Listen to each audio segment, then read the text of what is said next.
If you're a long-time listener of the show, you know that I like unconventional thinkers. Most of us join a herd. It's tempting. It gives us comfort and safety. Striking out can get us into trouble, especially from the pushbacks one receives from what Paul Graham calls the aggressively conventional minded. That's why I like thinkers like my guest today, an academic who's an outsider in academia, a thinker who likes to run Ironman triathlons, who eats once a day, who thinks all the time, who's self-reflective and nonconformist. The specific ideas don't matter so much, you could agree or disagree, but the world is shaped by those who dare to think different and to think deep. We should all do that. Welcome to The Seen and the Unseen, our weekly podcast on economics, politics, and behavioral science. Please welcome your host, Amit Verma. Welcome to The Seen and the Unseen. My guest today is Aakash Singh Rathore, a philosopher and political theorist who's written books on wine, political theory, and B.R. Ambedkar, and has broken new ground with all his work. He has thrust aside conventional wisdom and approached every subject with curiosity and originality. I loved reading his books, especially his book on Indian political theory and also his recent work on Ambedkar, which is powerful and looks at Ambedkar's life in a new way. I love talking to Akash about his life and thinking. He's an important and original thinker. Before I take you to my conversation with him though, let's take a quick commercial break. Hey, the music started and this sounds like a commercial, but it isn't. It's a plea from me to check out my latest labor of love, a YouTube show I am co-hosting with my good friend, the brilliant Ajay Shah. We've called it Everything is Everything. Every week, we'll speak for about an hour on things we care about, from the profound to the profane, from the exalted to the everyday. We range widely across subjects and we bring multiple frames with which we try to understand the world. Please join us on our journey and please support us by subscribing to our YouTube channel at youtube.com/Amit Verma, AMITVARMA. The show is called Everything is Everything. Please do check it out. Akash, welcome to The Seen and the Unseen. Thank you very much for the invitation. You know, a couple of years back, I did an episode with a friend of mine, Krish Ashok, who's into music, wrote a great book on the science of food. And he told me something really interesting. We were discussing how people often listen to audio content at higher speeds. And he said he always hears my podcast at 3x. And I can hear it comfortably at 2.5. 3x is quite a lot. And then he mentioned a friend of his who is visually impaired. And to make up for that, he has to listen to everything. And he listens to stuff at 6x. Now, I have tried 6x and to me it is just noise. I can't make anything out. But it tells you a lot about the plasticity of the brain, that it can adjust so beautifully. And that came to my mind where you mentioned that for the last 5 weeks or so, you had a botched cataract operation and you were blind for a couple of weeks in between and you had to travel around Europe giving talks and all of that. And, maybe, I don't know how much of this experience you've already processed. A lot of it comes with time when you look back. But I want to ask a little bit about that because it strikes me that the forms in which we experience the world can shape us intimately and can also shape the things that we do. For example, there's a talk of yours on YouTube where you talk about the Norwegian writer Torkel Brekker, who, wrote this book, I think, called Foundations, and you were struck by the writing of that, which you found was very lively and different, and you wrote to him to say that, how come your writing is so, powerful and so much momentum and whatever it was. And he sent a picture of himself with what was basically a treadmill desk. That's right. That he had, hooked up a desk at a treadmill, so he was walking while writing, and the form of his writing sort of changed the content, changed everything about it. And I would imagine that in subtle ways we can't quite pin down, it would also change the way he thinks. Like I think about how we live our lives where, when I was growing up in the 80s and 90s, the world was a little bit quieter in the sense that there were less things invading your senses. So you could actually sit with a book quietly and read it because there was nothing to do. Now we are swiping all the time, scrolling all the time. That's what the world has become. And it seems to me that that can also affect the ways in which we think, the ways in which we write. And so perhaps, looking at your recent experience of having to give so many lectures in different cities of Europe without being able to see your notes and all of that, what was that experience like? And did you have any thoughts on did you think about stuff differently? Can the forms that you choose to inhabit in the ways that you live your life, does it make a difference? I think it does. And, you hinted at something. Frankly, I haven't processed it fully yet because I had so many thoughts. There was a moment when, my family was really panicking when I was sending them messages back that there'll be typos in this I can't see, but I just want to let you know what I'm doing and so on. So they were really, really terrified. But a couple of days into total blindness, I told myself, okay, I'm blind now. This is my life. And because I didn't really know if it would improve, I still can't fully see, and I still don't know if it will fully improve. But once I told myself, I'm blind now, somehow it took its effect. So everything that I did, I didn't feel sorry for myself. I wasn't angry at the surgeon or about my decision to go somewhere for the surgery. Perhaps I ought not to. I was just trying to cope with the situation.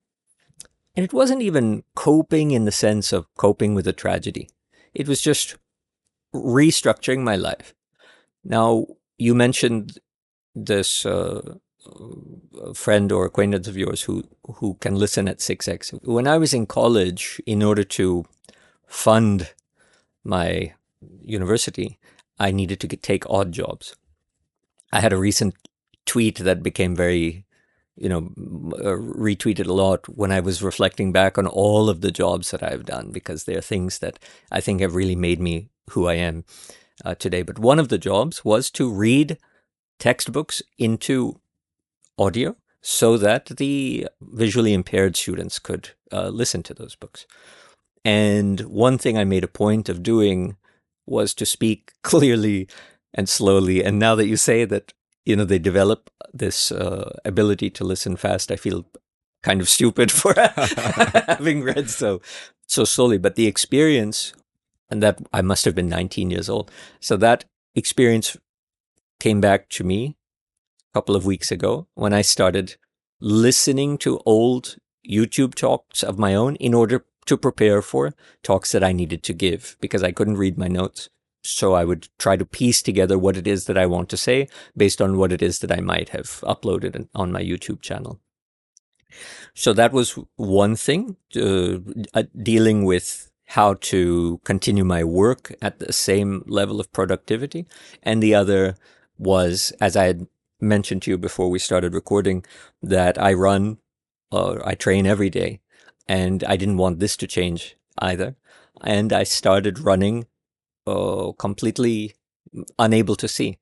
And I would fall and I would have scrapes, and I would sometimes think this could be the last step I take because I have no idea what's coming next. But once again, you mentioned I was in Europe. I think I wouldn't have thrown myself in not knowing if there would be an open manhole cover and things like that. In Europe, it's especially Germany where I started. The pavements are pretty reliable and predictable. But it was, so let me say, there was a kind of, I'm not a religious man by any stretch of the imagination. Certainly no sense of transcendence to something beyond human spirit. But there was a kind of giving over of myself in a way that, okay, I'm blind now. This is life now. I'm just going to I'm just going to find out what happens. What happens when I run? What happens when I walk through the airport? People were, because I didn't have any indication, I didn't have any card stating visually impaired, anything of that sort. So at the airport, I remember in Malaga in Spain, couldn't see a thing, and people were saying, go that way. And I was saying, what? I don't know where you're pointing. And also I can't speak Spanish. So I found the world very aggressive at times, because they didn't know that I had this issue. And then on the opposite experience, when I told people I'm unable to see, can you help me? I found the world extremely accommodating. So there were these two extremes that were also experiences I have not had as a fully sighted person for 50 years, or whenever one gains that. So there were a number of things that happened, very strange phenomena. I'm very surprised at the way that I just gave in. Maybe it's because I'm getting old and one just, this is me now, what can I do? But the way I gave into this idea, I told myself, this is me now, I'm now blind, was surprised me. And I still have that attitude. I can't see right now fully. I can't read in the morning. Yesterday, a friend taught me how to enlarge the text on my phone. So finally, I'm seeing messages and things like this. But somehow I'm not too hung up on it. I don't know why that is. There's a lovely short story by Raymond Carver, I'll link from the show notes, called Cathedral. Have you read that? No. I'll send you the link. It's a beautiful story about a man's encounter with blindness, in a sense, in a certain scenario. And what you said about people being extremely aggressive till the moment they realize that there is a problem, and then they're extremely kind, also strikes me as a great metaphor for life itself, how we are with other people. That, like, everyone carries around blindnesses of our own, right? And others cannot see that, and there can be so much aggression when that goes unseen, and so much kindness if that is seen. And I think there is a lot of scope for all of us to be more kind. We just don't see the different blindnesses of others in some way, or the different kinds of infirmities which hold them down, perhaps. Yeah, I was just teaching a course at Nalsar a couple of days ago in Hyderabad, and there is this legal scholar, Amita Dhanda, if I remember is her name. She's written really eye-opening work on disability law and disability studies. And one thing I learned from her, which possibly accounts for the way I've submitted myself to the current situation.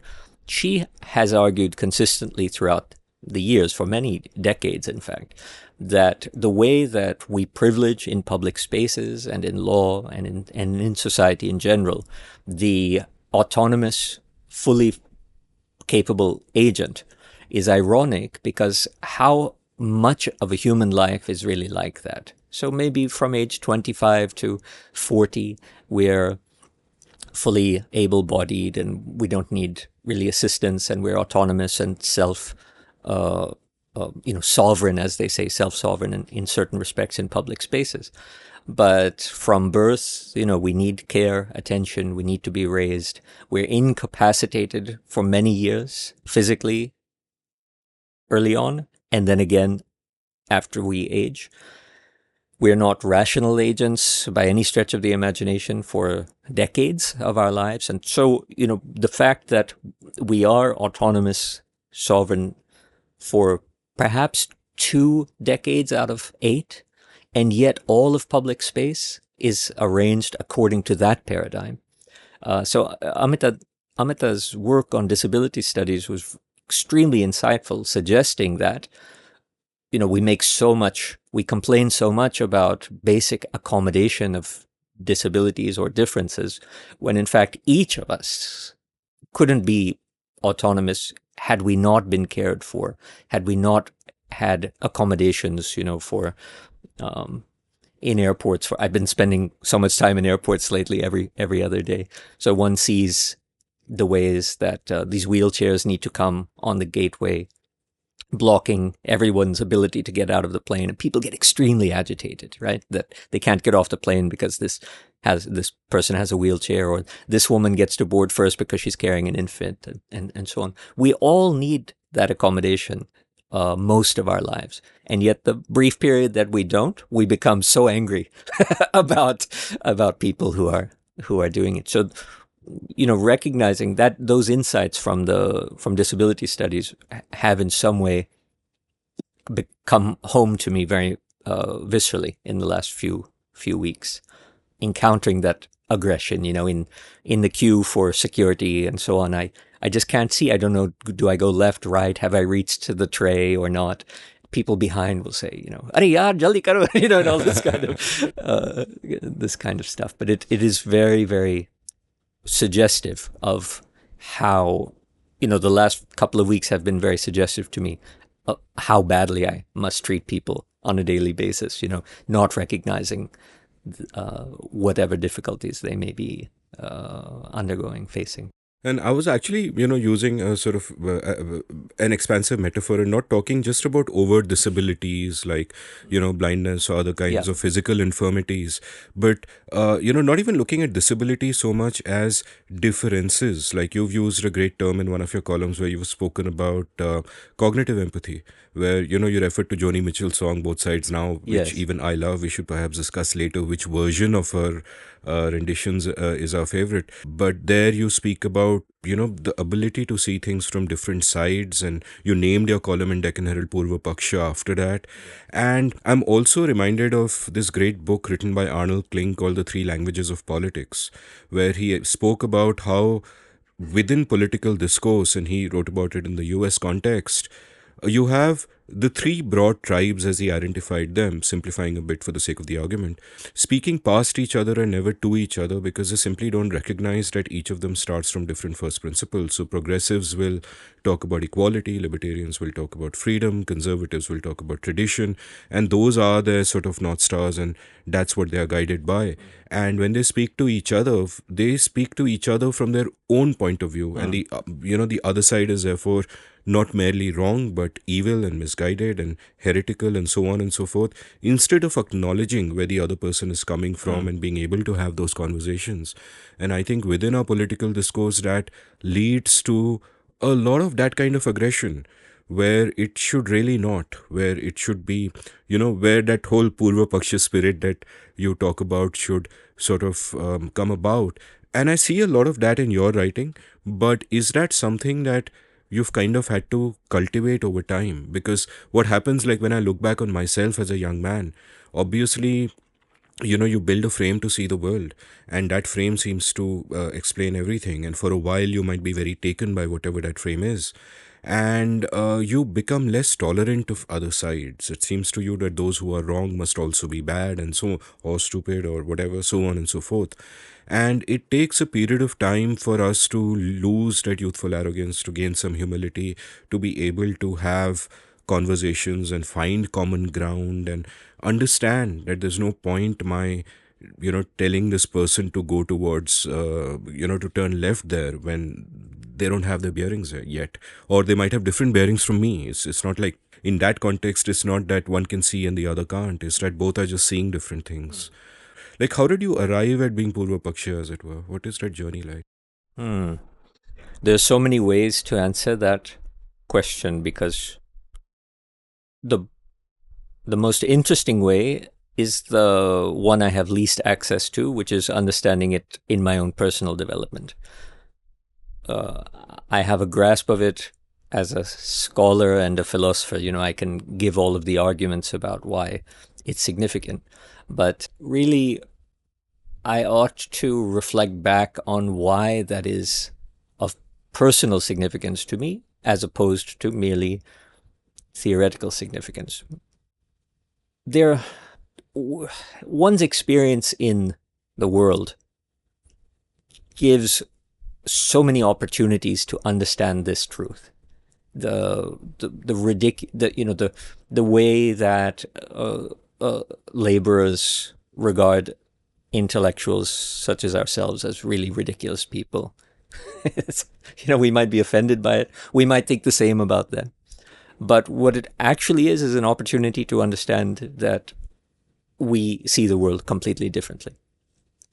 And then if you move it from, let's say, those who are laborers and versus intellectuals to different branches of or kinds of people within our own class, it's so obvious that we see things very, very differently. And social media has been very informative when one reads comments, when one is misunderstood. Writing columns and seeing the comments and so on is also extremely instructive, that this person has no idea where I'm coming from. And then it doesn't take too much to push yourself to realize, and I have no idea where they're coming from. That second step requires a certain amount of maturity and self-reflection, and it comes very, very late in most people's lives, if it ever comes at all. But another thing about social media is that Twitter, for example, even YouTube, the algorithm, the overbearing nature of the algorithm, feeding you what you want to see and what you want to hear. For someone who likes to experience different ways of being, different lifestyles, I prefer bizarre characters to those with whom I have a lot in common, and so on. Um, in my personal romantic history, I noticed that I always go for really unstable people, people who are going to cause problems, because I want to be knocked out of my path, the path that I take. And the algorithm is so overbearing to me. Every tweet that happens to come before me are just ideas that I myself agree with. So what is the point about this? What is the point of just getting your ego stroked and your ideas confirmed and so on? Because once you enter the real world, as it were, you don't encounter people with these kinds of ideas. So you have a great difficulty negotiating any relationship beyond the hello, how are you? Once you pass that stage, you're in treacherous waters, because you're in your algorithm and they're in their algorithm. You have no idea how to transcend. So social media probably awoke me to that because of the really overbearing nature of that algorithm. And I started doing things like subscribing, following people whose ideology I found reprehensible. I would follow right-wing accounts and nationalists and racists and things like that. Um, Partially, I suppose, my psychology, just because I like suffering, and partially because of how it forces me not just to think idiot and swipe, but why is this person saying that, and why do I find it, so objectionable, and what is his or her argument in this case? And that's where Purva Paksha came in Deccan Herald. It was so to tie the kind of work that I do to realizing this in personal experience. I can really speak about this for hours, because my experiences at JNU and DU and so on have taught me something very, very, I believe, important and worth communicating over and over again. We have ours, so I won't ask Yeah. you to condense anything. But if we cannot in some way articulate the arguments and ideology of our opponents, then the only recourse we have is violence. And I think we see this a great deal. Violence in, minor microaggressions to macroaggressions. And I taught at JNU for several years, and that was always an ocean of microaggressions to macroaggressions. So, I don't have a good grasp of how I came to see the fundamental importance of this concept like Purva Paksha, or the ability to not only affectively empathize or emotionally empathize with strange others, but also cognitively empathize and try to see the world from their point of view. I don't have a great insight into how this arose in my personal life. I'm just making guesses that social media and so on contributed. But as far as work and so on goes, I can and I will teach courses on this topic, because I think it is so important in a society as uncivil as Indian society tends to be, to really make a point of trying to see things through the eyes of the other. I love the way you put it when you said that, once I meet a stranger and we've gone through the high hellos and I'm in my algorithm, they're in their algorithm. And, I once played out this experiment where I wanted to understand what the extreme Hindutva right wing here was on about. So I didn't want my YouTube algorithm to get messed up. So I opened an incognito window, another Gmail account, and I entered that rabbit hole. And of course, we all know about how extreme those guys are, to the extent that Modi has let them down. They call him Maulana Modi. They Adityanath is not Hindu enough for them. So it's pretty extreme. But what I realized there, and what really took me aback, is that my two YouTubes were now completely different worlds. The respective algorithms took them over. One of them was what my usual interests are, the kind of music I listen to, the kind of, the vlogs I watch, etc., etc. The other one is a different universe. Firstly, there is no overlap. And secondly, the other universe is as full of content, as sort of compelling, as coherent within that logic. And I'm thinking that it's okay. I'm in my 40s. I have read widely and seen the world and all of that. So I can recognize these two algorithms and I can know that there is more. But you imagine a 15-year-old kid entering one of those worlds. A friend sends a video on his phone. It is some rabid fake news nonsense, but he watches it and then the algorithm takes over and it pushes him into a different direction. And then if you're only watching that, you become a particular kind of person. And it is natural for you to think that the people on the other side, whatever that other side is, are just wrong or deluded or bad or the enemy. And it's just so easy to sort of other them. And that's one kind of fear, that young people get sucked into those algorithms and then your incentives of tribalism keep them there. And the other issue is that even if you know better, even if you've been exposed to different ideas, the incentives push you towards tribalism. Like you go on social media, you want to belong, you want to be part of a community of people. So you might get drawn into one of the ideological tribes, and then you want to raise your status within that tribe. You want validation. And the best way to get a lot of retweets and so on is through shitting on other people, whether they are on the other side or whether they're on your own side and they're not being pure enough, and not actually engaging with arguments or nuance and so on and so forth. And then that takes over the discourse. Now, I do believe I'm still optimistic, because I think that a lot of the noise that constitutes our political discourse is really vocal minorities.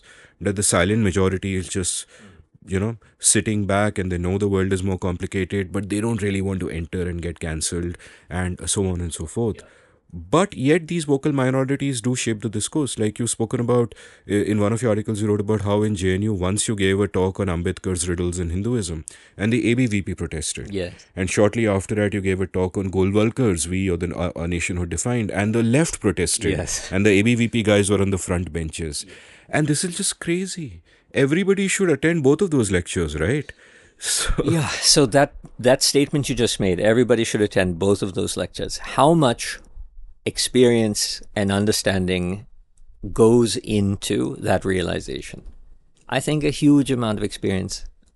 You're in your 40s, I've turned 50. I don't think in my 30s I would have reached that conclusion. I think I would have been one of those protesting. I don't know which which one. I would be the left protesting that this professor, who must obviously be a crypto ideologue for the right, I would think like that, I think. So how much experience goes into that? And what is it that and as you said, momentum, the algorithms, our access to the world gets mediated, not, as you had mentioned, in the 80s, by our families. I think we all grew up, those of us who are several decades old, grew up having conversations with ideological rivals in our own family.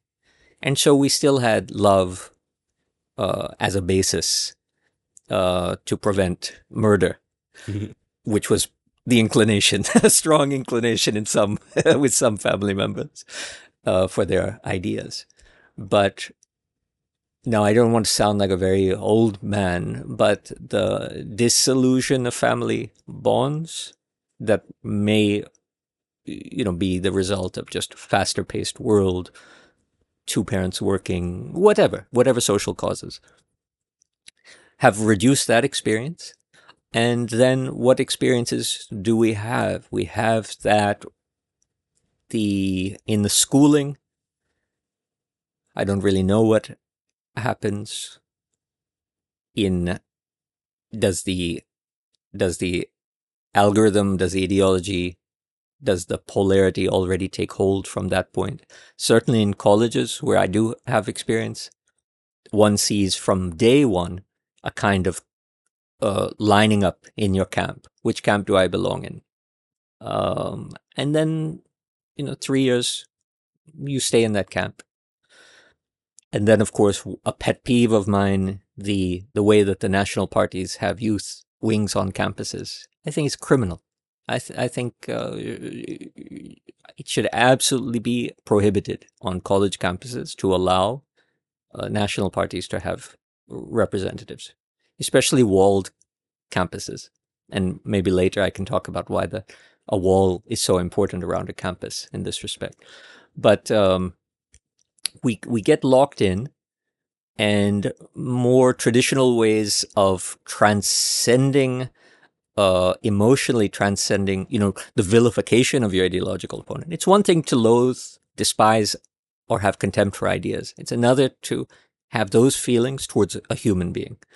And so this latter has also dissolved, which is why I think that only violence is, what we have as a mechanism to encounter the strange other now in today's social life. So it's very, very disturbing to me that I would have that I must have spent so much of my life in this mode.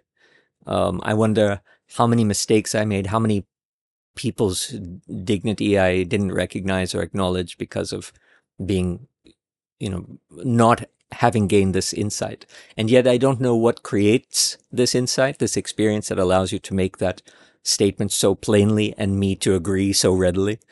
And would everybody agree? I think to go back to a university campus, one peculiarity of JNU, and I don't know that it's only JNU, I've been on a dozen or 24 campuses throughout India for, considerable lengths of time.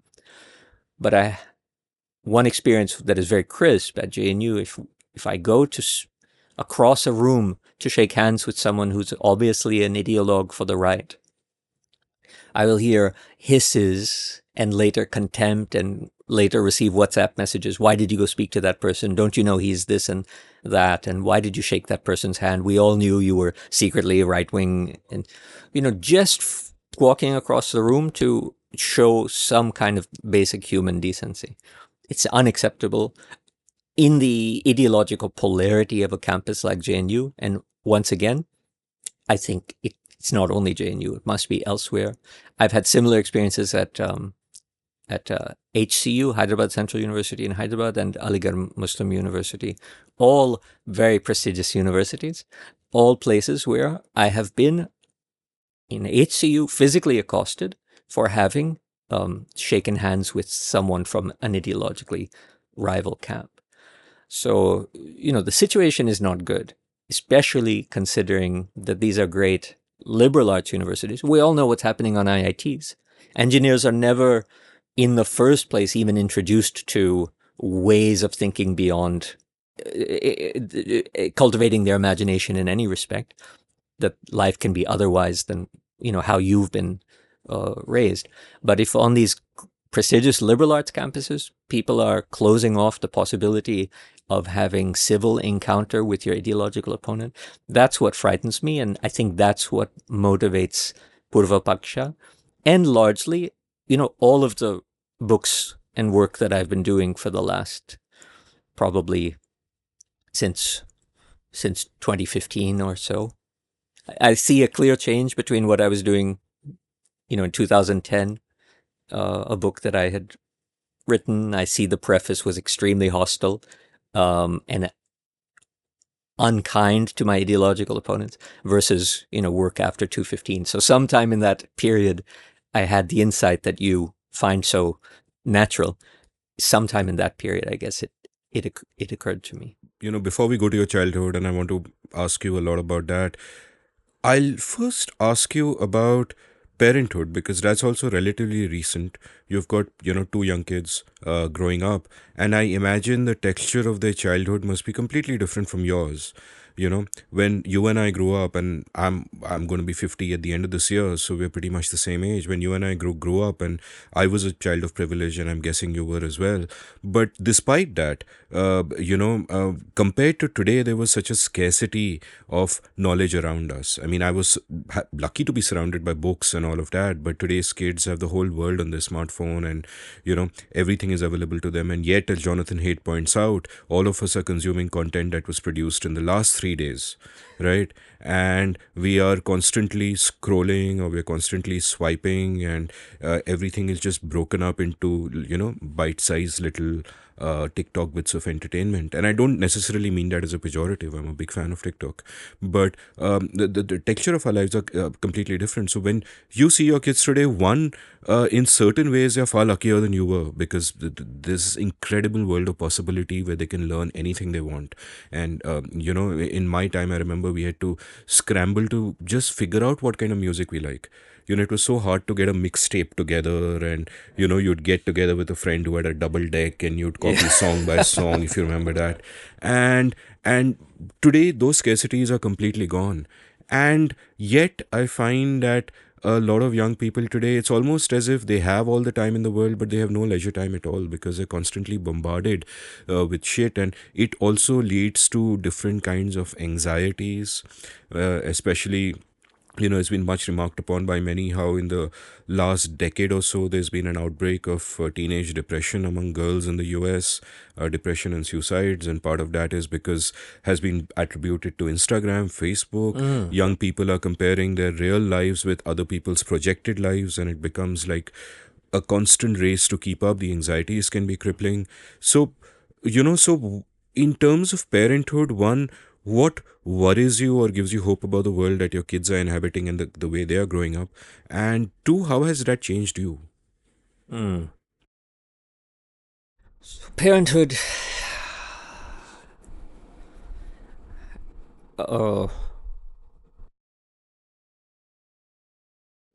I think it changed me in a way that, in ways that I will never fully understand.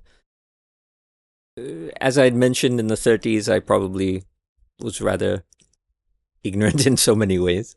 One of them, I was quite resolved never to have children. I remember that even at age 30, 31, 32. And this was a conversation I had with my, at that time, fiancée, that, I don't want to have children.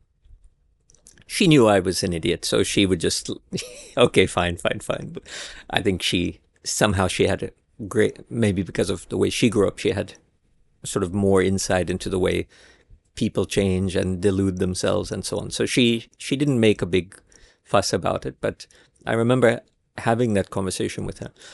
And then just jump forward some years, my wife was posted in Pakistan, and very dangerous posting, and not least because of the way we had to travel. There are no direct flights, obviously, between India, Pakistan, and so on. And we would take these small propeller planes. There was a great deal of turbulence on a flight once. And I was looking, there was a pilot seated next to me. On a flight during turbulence, I used to be afraid. I no longer am, but I used to look at the staff, for confidence, like they don't seem scared, so why should I? So I looked very worried. So I looked to my right to see a gentleman who told me he was a pilot, and his feet were up against the, I forget how you call that, the wall separating on an aircraft, and he was grabbing so tightly the armrest. And when we made eye contact, he said, "I'm too old for this shit." And I thought, okay, he's terrified. Now I'm really losing my mind. On a similar flight, I would take these between Lahore and Islamabad very frequently. I had my newborn first child, Amaya. She must have been just months old, and I was holding her to my chest, and once again this kind of turbulence began. And suddenly I felt that she was giving me all kinds of courage. I just felt that I have no fear because nothing can possibly go wrong because I have a responsibility to this creature now. And so it created a kind of, insulation from all of my immature anxieties and whatnot. And I remember that sensation very clearly. And I feel like it hasn't left me in some regards, that once I made, that unlikely decision to have a child, I felt that I have a new responsibility as a person in the world. And that I've taken very seriously. So I'm, no matter, sometimes we live in different countries because of my work and my wife's work and so on, but I've taken the upbringing of my daughters very, very seriously. So I know that it has changed me. Now my concerns about them are informed by other things. So, I must have this conservative sort of underlying characteristic because once, I always wanted my girls to read. I would always read to them physical books, not on the screen. And when they began their own life reading, and my younger one doesn't read at all, which still creates so much heartache for me. When they began their own life, they would go on the screen. And at the same time, their schools sort of changed. So they didn't have textbooks. Everything was on their laptop. And I had great resistance against this, so much so that I thought of changing their schools so that they would have physical textbooks, just because of my nostalgia. And I'm a writer. The feeling of a book, the page, the sensuousness of the page, and all of these things are significant. But it is largely nostalgia. It is very largely nostalgia.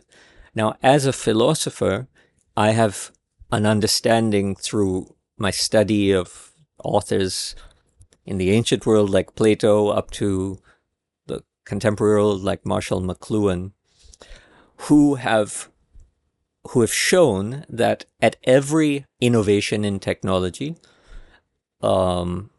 there has been conservative resistance, suggesting that, that's the end of humankind as we know it. So McLuhan wrote about the Gutenberg galaxy and the way that the printed word transformed basically human epistemology and the way that we, in fact, even see the world, left to right, right to left, things like this. But when one looks back at, there's an ancient dialogue of Plato's called the Phaedrus, and I have to remember it many times when I'm dealing with my children. And in this dialogue, Socrates, it's one of the Socratic dialogues, Socrates has a student named Phaedrus, and they've come to have a conversation. And Phaedrus sticks something into his cloak, and Socrates says, "What is that? What have you put into your cloak?" And Phaedrus doesn't want to tell him. And then, behold, it's a book, scroll at that time, but let's just say book, physical book. Socrates berates him. "Don't you realize how bad books are for your mind?" The exact kind of thing that I would say to my children. Don't you realize how bad this screen is for your mind and how you need books and their physicality and their sensuousness? But Socrates is saying the exact same thing about the book itself, because for him, conversation, dialogue should be oral, and one should remember the positions of the other instead of outsourcing your memory to the physical page, just like we now outsource our memory to the mobile phone. So, in the 80s, we knew so many phone numbers, right? I don't even know my own phone number, really. Ditto. Yeah, I just remember 2 phone numbers. Yeah. But so now we outsource our memory like cyborgs in some respect. So Socrates' concern was, once you have rely on books, then you can no longer be dialogical. Your experience with the words of the other get mediated through this foreign object, and it's dangerous. So I often think back that because of a dialogue like the Phaedrus or Marshall McLuhan's work on communication and the changing media over time, I often realize that I'm just repeating, generations of resistance to change. So I have tried to let my daughters, be the way that their generation is. Whether I've made a mistake or not, only time will tell. But that's one way I've, really wanted to. I suppose this is also very different from my own childhood, because my father imposed his ideas very, very, strictly and strongly, and so I have the opposite way of doing things. So, my nails are painted. My daughter decides my nails need to be painted. So my nails get painted, I just let them be the way they want to be, and try in this respect to show that, heteronormativity is not something I demand from them. And, all sorts of ways where I let their generation just live out in our household, rather than try to impose the past generations, my way of thinking, onto them. And I think that's been very liberating for me, because I have to walk around with nail paint or makeup in my classes, and people are, really wondering what's going on. And so, letting them be as their generation is has also served to force me to cope or to navigate a lot of my, the inherent conservatism of my own ideas. So I think, let's see how their lives turn out in terms of their agency. I mean, who knows? The world is going to shape it largely, but I feel I have made the right choice, just letting them be and not try to impose my sense of what is right and wrong in terms of how I grew up, or how I prefer the book to the screen, or how I think they have short attention spans because of TikTok, 13-second attention spans. Today you told me something that was, that I always wondered about, that you mentioned people want depth, and they want ideas to play out, irrespective of how long it might take. And that's something I had almost forgotten was possible, because both running my YouTube channel, where I keep getting told, make things shorter, get to the point, all of this sort of stuff, and the ways that, as you mentioned, book reviews will come, or articles in the paper about my work and so on, and they're so superficial and shoddy. I just assumed, that's the way of the world now. No depth, superficiality, bite-sized pieces. And then I walk in here and you tell me, no, people want depth. So, I think there's a lot more going on than one's intuitive knee-jerk reaction to what one thinks is going on. And I'm sure that one can remain optimistic about even the lives of people who have grown up on something like TikTok. Just to give context to my listeners on what you're kind of talking about, we were chatting about how people do listen to long form podcasts, because I began this podcast in 2017 with under the impression people have short attention spans, hook them fast, keep it short. Realized that's not the case, because people are a captive audience when they listen to audio. They're either sort of working out, commuting, or doing errands, and less likely to be distracted. Therefore, two, they listen at higher speeds, because the brain can comprehend language at 500 words a minute. We speak much slower, so 2x is common. And plus, people do want depth. Not all the time, but some of the time they do, and everybody else is a mile wide and an inch deep. So, depth is sort of great. And regarding YouTube, so here's an interesting thing. About a month ago, a friend of mine, Ajay Shah, and I started a YouTube video podcast called Everything is Everything, which is about an hour long each episode. And our determination was that for a couple of years, we're just going to do it every week, not look at the analytics, not look for validation, just do our own thing, be authentic to ourselves, see where it goes.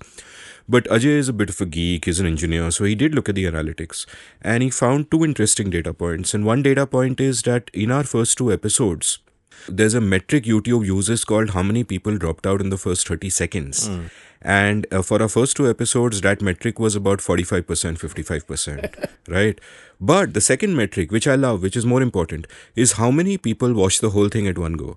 And that's between 12 and 15%. And I love that. I don't care about the people who are dropping out, and possibly many of them are just people who saw the thumbnail on YouTube Yeah. and clicked without knowing who we are. Yeah. But I care about the 12 to 15%, which may not be a high absolute number, but the engagement is great, and that's what I love. Is that watched till the end, or Till the end, from the Yeah. start to the end, about 12% are sticking all the 12% way is through. a huge amount. I'm so happy with that. Like I don't care if that absolute number seems low of that 12%, but that engagement, which is something especially with audio podcasts one sees, it's just huge. And Socrates, I think, would have approved of you and I talking like this. I don't know what he would have made of these metal objects in front of us. So the fact that people will listen to this later instead of having new conversations. Yeah. But I want to ask you about a related thought that strikes me, which is like, one, I share your optimism for new ways of doing things because it's easy to be an Luddite, and people did say the printing press will destroy the human mind, and clearly it's the other way around. But I also wonder about the forms in which we write and the forms in which we read. For example, I teach this online writing course where my students will often ask me that should I write by hand or should I type? And at one level, the answer is that, hey, words are words. If you're creating, it doesn't really matter. At another level, there is a difference, because when you're writing by hand, you are slower and it'll be ugly for you to go and cut words out, so you're likely to be more deliberative in what you put down, especially if you're at that transitional technology of a typewriter. Yeah.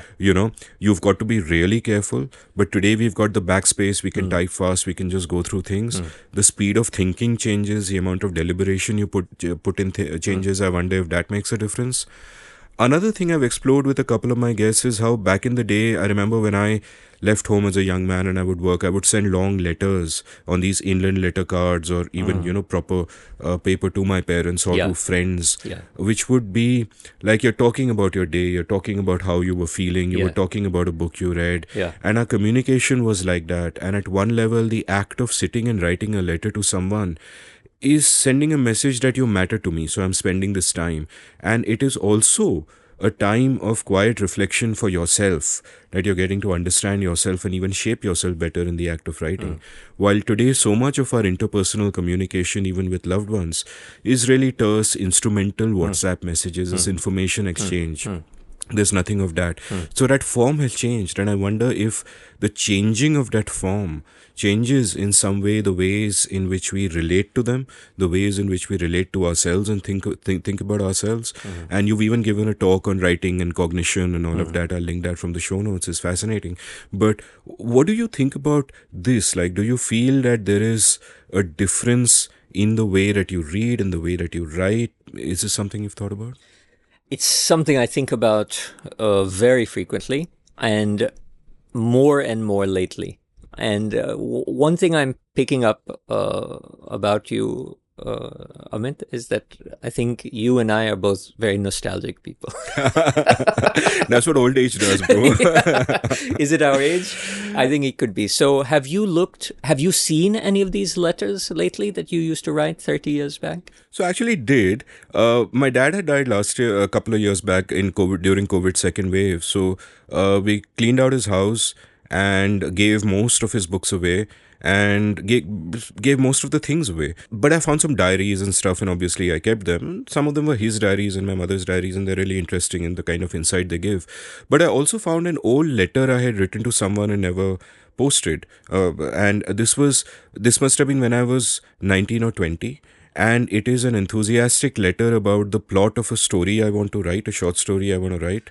And it's really detailed. It's like, 4 handwritten pages, goes into a lot of detail. And I was really surprised at my young self, because sitting here where I am, I look at the past in sort of broad strokes, and I look at my younger self and I think, oh, he was arrogant, he was foolish, he knew nothing, bad attitude, shit writer, all of those things. Yeah. And maybe those are the broad aspects in which I've changed.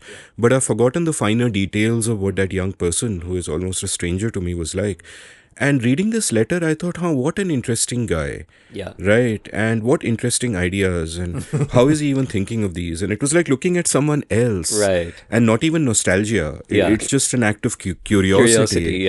Yeah. So I was kind of struck by that, and I didn't know what to make of that. And there was also this sense of loss that whoever that person was, I have lost that person. But I mean, it's interesting. So Yeah. Lately, so when I was about 18, 19, I took a, a bus, a bus ride from, I believe, New York City to Washington, D.C., or something like this. And there was a girl on that bus. I was 18 or 19. She was 15, 14 or 15. And she was traveling also. And we were seated together. We became friends in the course of those few hours on the bus. And this is, I don't know what year this would be, but obviously prior to any internet technology or mobile phones and so on. And I got her home address and I started writing her letters. And then she would write back and tell me, she doesn't have a father. Her school doesn't teach her anything. She's things like this. And I noticed that she needed kind of, paternal figure and someone to guide her. And I started writing her long letters about whatever I was learning in college. And then I would send her, different poems. And then eventually when I had enough money, I would send her paperbacks, you should read this and things like that. Now, that went on for as long as until letter writing ended. Recently, and I mean even this week, she started sending me screenshots or photographs of these letters. And I'm awestruck, by many, many things. One, that I was ever kind enough to take that kind of time, to treat a stranger in this way, because now I'm a professional teacher, but it's very different, right? There's something very different about that commitment in some way. Were you ever kind of in love with her or something? So I try to think back about whether that was the situation and our age difference at that time, because I was 18 or 19, she was 14, 15, if that was, sublimation, right? Because I couldn't have a relationship. So maybe it was being sublimated through this other form. But looking at the content and what she describes, I was sending her, and she basically went to university. She got a degree in some kind of comparative literature or something, which she credits, the books that I would send her for being formative in that respect. And the way her life turned out, it seems that if it was sublimation, it was very good sublimation, very effective. So I've been reading those letters, and they have put me in touch with, as you say, this strange person of 30 years ago or more. But the thing that most influences me, or by which I'm right now most moved, is rereading those poems, that I might have sent her at that time. So there was I left my phone in the other room, but last week she sent me a sonnet, which obviously I had handwritten out. And I forgot about that sonnet. I used to be obsessed with that. It's one of Shakespeare's sonnets. How is it? The burst of, on lust and love, the burst of, no, I've forgotten that sonnet. But, and then a poem of Sappho's that I wrote out for her in Greek. At that time I was, learning ancient Greek and trying to teach her as well. So now I look at these poems as a 51-year-old and reflect on these poems as having been extremely important to me 30 years ago. And what happened to them? What changed in my life that this poem I was no longer, connected to this piece of writing or this text and so on. So I do have very concrete and significant experiences relating to precisely what you're describing, that we took the time to write, that something went into that was more in some way committed, if not generous, than the way we engage with our loved ones today. And that there was an articulation of spirit in some respect, of our ambitions, of our futures and so on, that we're now in some ways disconnected with. So these things really are fascinating to me, but always I try to control nostalgia, because I think nostalgia can be extremely burdensome on the present generation, on kids today. Used to be 5 years back, I would be teaching a course, let's say, and I'll reference a movie like or a book. A few days ago, I think in Hyderabad or in Bangalore, I referenced Tagore's Ghare Baire. And I said, anyone familiar with either the novel or the film? No one raised a hand. No one said yes. 5 years ago, I would have started berating them. This is, how can you not know this work? You have to know this work, and so on. But then I look back when I was 20. Did I know Citizen Kane? Did I know, these texts, these masterpieces that any of my teachers would berate me about? And generation after generation has their own heroes, has their own myths, has their own works of art that unlock the universe for them. And it's not necessary for me to impose that pantheon that I was, raised through onto this generation. So whenever it comes to thinking on these experiences, I always try to stop myself and just give some freedom to this generation to have their own ideas. Maybe a decade, a generation from now, people will look back nostalgically on WhatsApp. Those were the days. The relaxed days. We could write long form on WhatsApp. Yeah, no, and you mentioned, asking your students have they seen Ghore Baire and getting kind of blank faces. And here's another thing that is happening, which is that, and I realize this because many of my guests are from, a little older than me or a little younger than me, but the same kind of generation.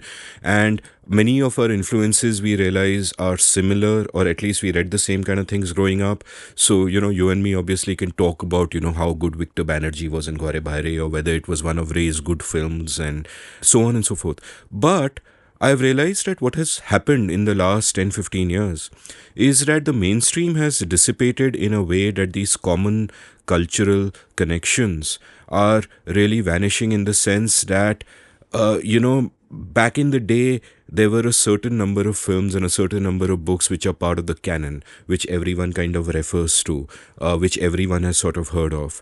And today you have an outpouring of options of entertainment and art and literature from all sides, which I think is incredible. I think this is, in many ways, a golden age of world cinema, for example, if you watch enough of it. But what that has done is it has fragmented the audiences in such a way that the mainstream is vanishing, that 30 years later, when people get together and they're both 50, it is no longer so likely that they'll have these common cultural references. They could each be their own unique algorithm with no overlapping points at all. Which is neither good nor bad. I'm not lamenting it, but it's kind of interesting. I mean, in a sense, it's a great thing that you are not restricted to a small bunch of common sort of lodestars, as it were.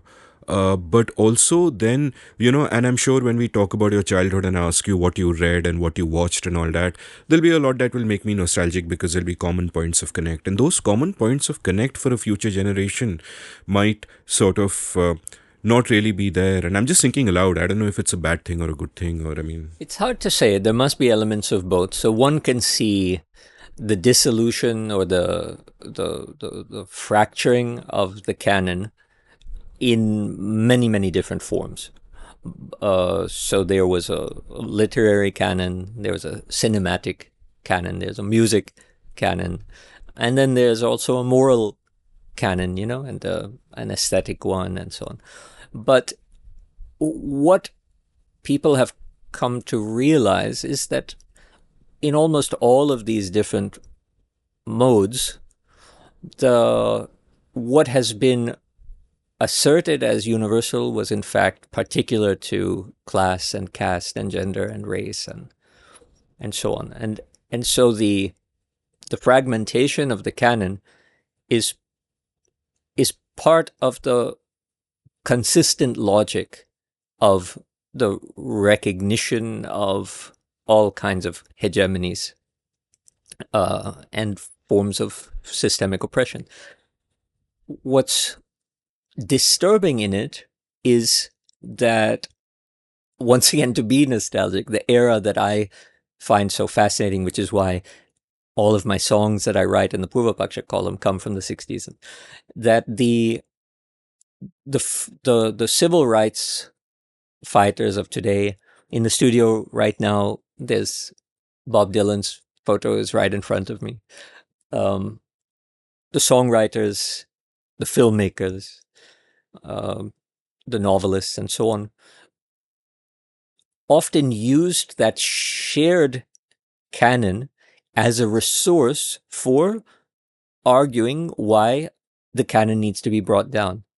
I remember being very confused by a French philosopher, Jacques Derrida, with whom I studied very briefly in Paris, saying that one should not read Shakespeare, one should not be indoctrinated by Plato and Aristotle and the so-called traditions of Western philosophy and Western literature and all of these things. And I thought, but his education was entirely in this, and he's a master of it. And now he's telling us, me, don't study it.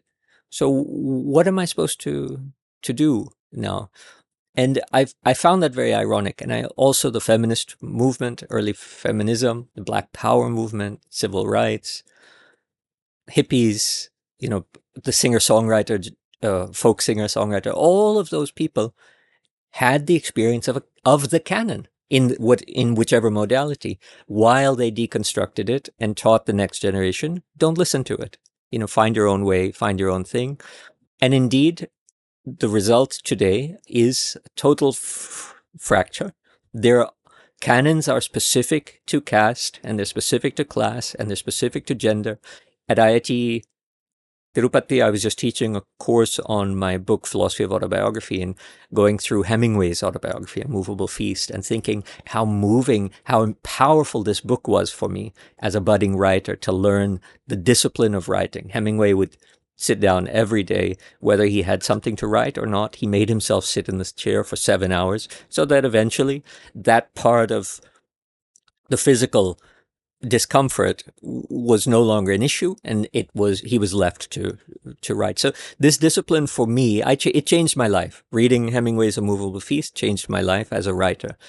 And then his heteronormativity, the fact that he was always a manly man, that he found F. Scott Fitzgerald effeminate and started criticizing not only his writing, but his penis size as well.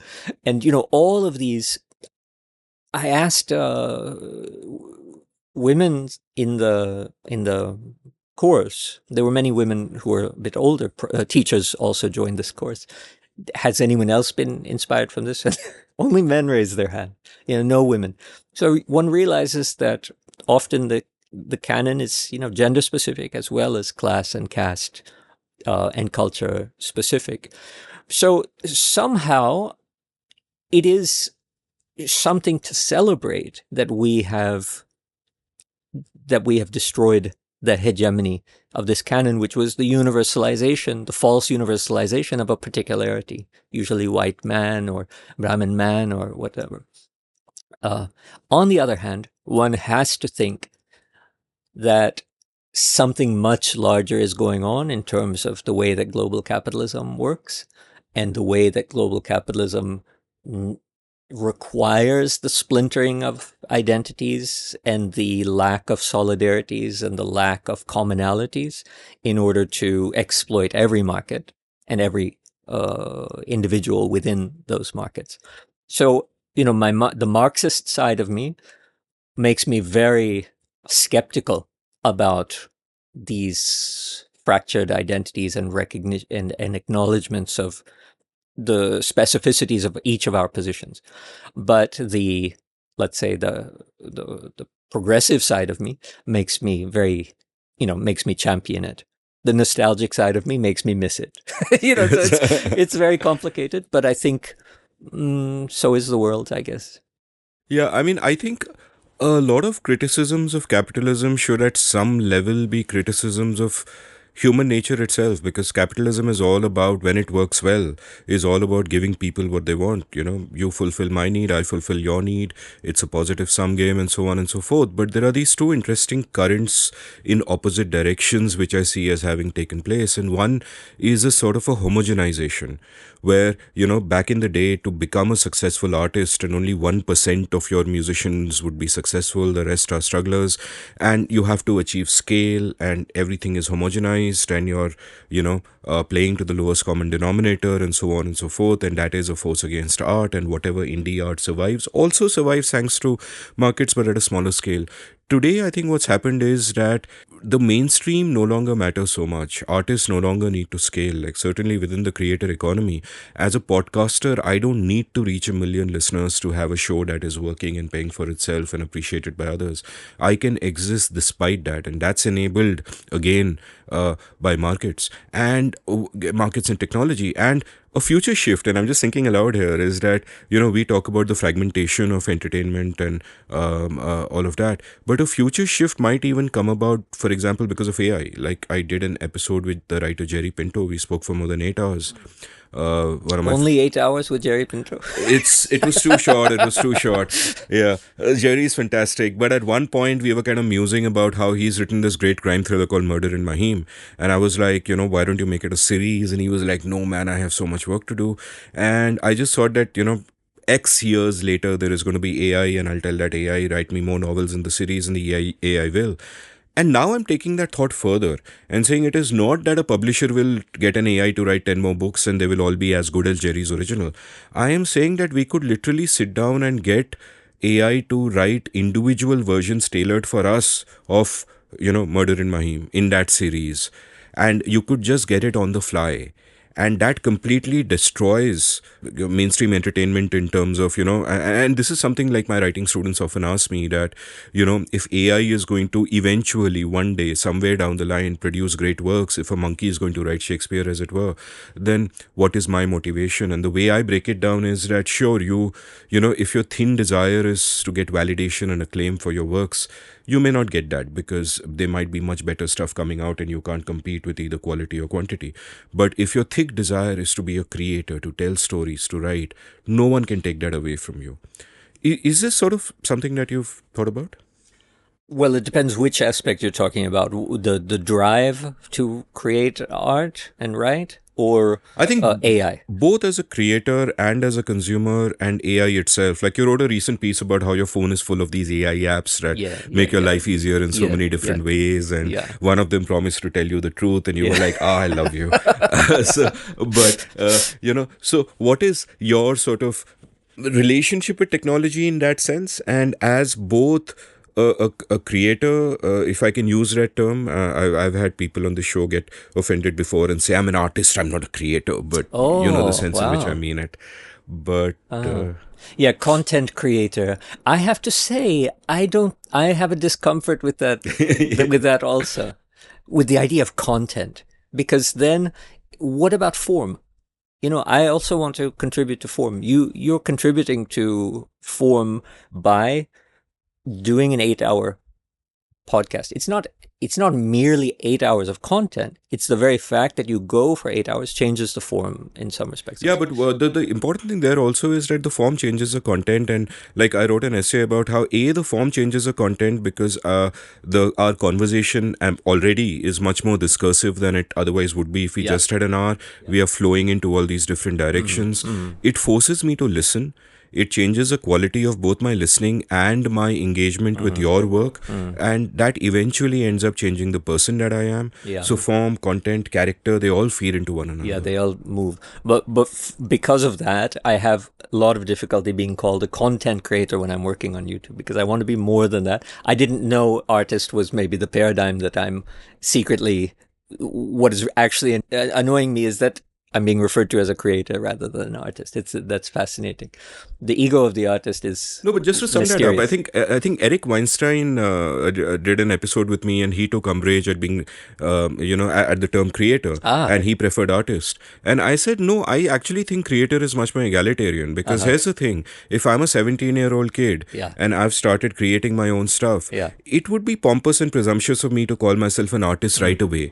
That is for others to call me an artist if they feel that way. But I can certainly call myself a creator. Yeah. Anybody can be a creator. So Yeah. it's in that sense. I think you're right, and certainly Andy Warhol would agree with you. I want to talk about Eric Weinstein eventually. So you began by saying one of the important things about thinking about capitalism. One of the important things in this question, I think, is, you mentioned that capitalism and human nature. How does AI and the future that it opens up change human nature? Not, I think this is the important part. So for millennia, the reason that we study ancient literature, ancient mythology, ancient philosophy, and so on is because we have a certain connection with that content. If Plato was a content creator. We have long-standing ideas such as freedom, choice, dignity, creativity. I personally believe, and I'm writing a book on this right now. The working title is "Why Siri Will Murder Us All," but what will turn out probably to be the title is more blasé, like AI and the Future of Humanity. The idea is that the classical way that we've thought about things like choice and freedom are definitely going to change when AI gives us what we want before we want it. So right now, the idea of a choice is to have, options in front of us and to decide and pick. But we all know that already the way AI is functioning in IT is that, there are processes of keywords or harvesting words from emails that you've exchanged or something like that to present ads to you in relation to these things. So that I have a free canvas from which to choose whatever I will has already been largely curtailed given the amount of time we spend on email and internet and Google and so on. It keeps track of everything that we do. The phone keeps track of everywhere that we go. I run every morning, and there's something that I still, after years, cannot get used to, which is that as soon as my phone or my watch recognizes where I am, it asks me, do I want to play the music that I usually play once I get there? And I scream at it, no, I don't. I will not. Yes, I did want to, but now I don't want to. Yes, I did want to.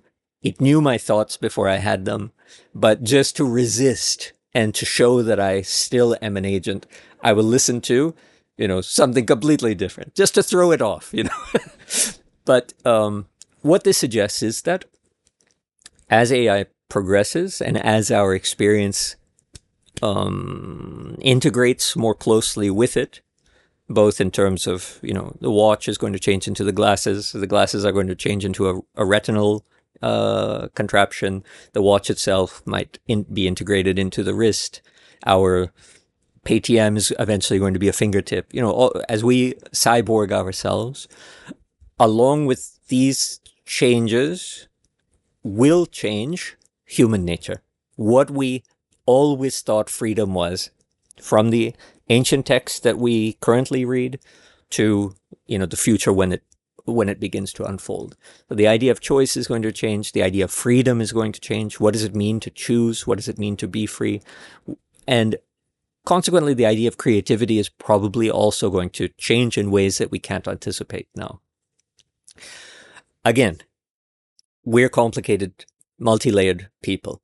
The Marxist in me thinks maybe this is actually very good.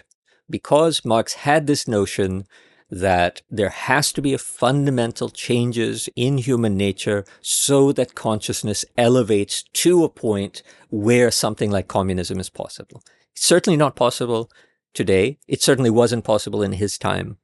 We always talk about Marx as a communist and so on, but you look at the number of pages that he wrote, 30,000 pages. How much is on communism? 300 pages. 2 books. The Communist Manifesto, 1848. The last book, The Critique of the Gotha Program, which means that the last book he wrote, one of 2 books on communism, was a critique of communism as actually existing. So Marx certainly held that, so he's a philosopher of capitalism, not of communism. And why is that the case? Because he certainly held that if he were to lay out what communism were, given the brutish nature of the human person at that moment in history, and her consciousness, how much it had evolved at that moment in history, we would have immediately assimilated it back into our baser, interpretations and things like this. And there's one line, if you don't mind me, I find when you talk about AI, I go a little crazy. One line everybody knows about Marx is about the communist state is from each according to his abilities to each according to his needs. Now parse this out. What is it suggesting? That we are unequal. Now, Marx is supposed to be an egalitarian. So how can he make a statement about the nature of communist society as being a place of inequality? Well, obviously a change in consciousness. Right now, given the consciousness, the level of our development, of our natures, we need to press for equality because we're so fundamentally inegalitarian and exploitative and extractive on that basis. But eventually, with the evolution of human consciousness, inequalities will not be the foundation for extraction and exploitation, but rather for fulfillment.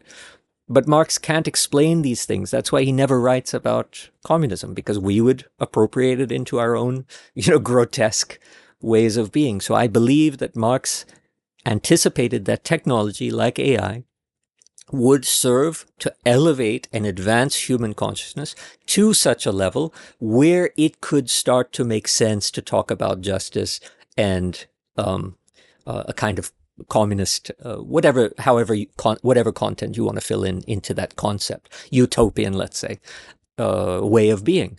We certainly can have it now. So is AI part of that advance of human nature? There are similar arguments to be made by philosophers like Nietzsche, who say really crazy things about, one should never be moral. Why? Because morality is a thing of the past, and human life is a thing for the future. So why should we lock the future into the past?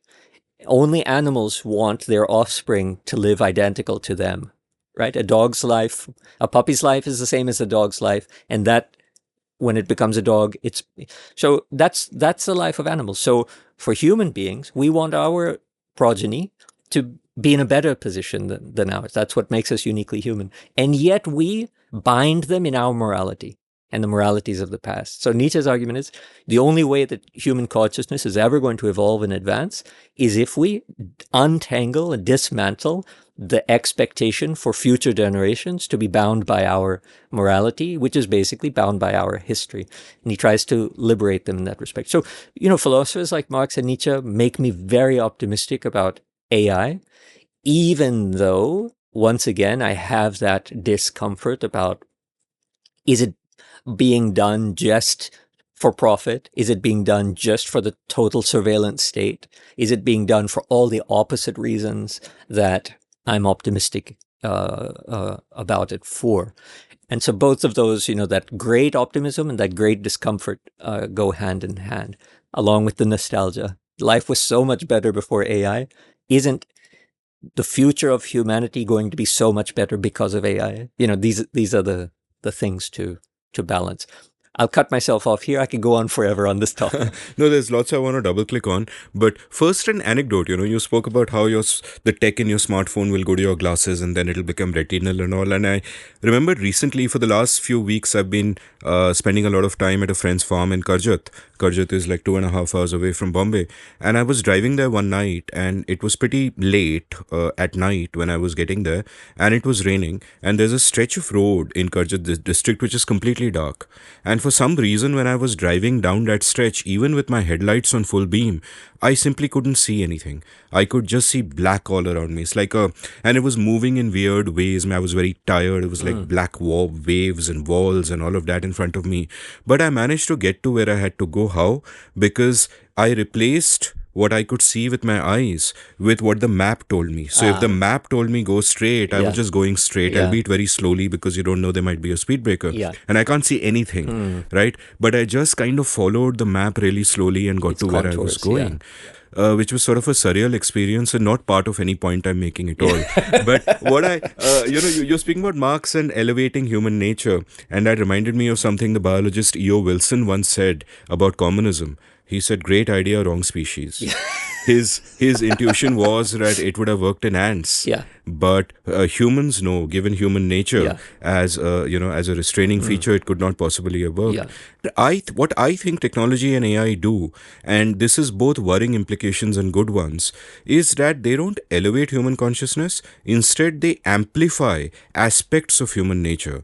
Steven Pinker once said, "Nature gives us knobs, nurture turns them." And we have all kinds of different knobs and different inclinations and instincts, often contradicting each other. We have what Pinker would call the better angels of our nature, but we also have much worse demons. What I have seen happening over the last 15 years or so is that social media has amplified some of the worst instincts in us. For example, the Facebook like button or the Twitter retweet button amplified our desire for validation, amplified the inherent tribalism within each of us, and perhaps underplaying other instincts like cognitive empathy, for example, which might take us in the other direction. And this didn't come about because the big tech companies were evil. This came about because they were trying to maximize engagement, and it just so happens that this happened. I was a professional poker player for 5 years. And one of the things I learned while spending a lot of time in casinos, and poker is of course a game of skill, you're not playing against a house, you're playing against other players, but a lot of it was played in casinos where everything else was, you're playing against a house, you're bound to lose. Everyone else is a sucker.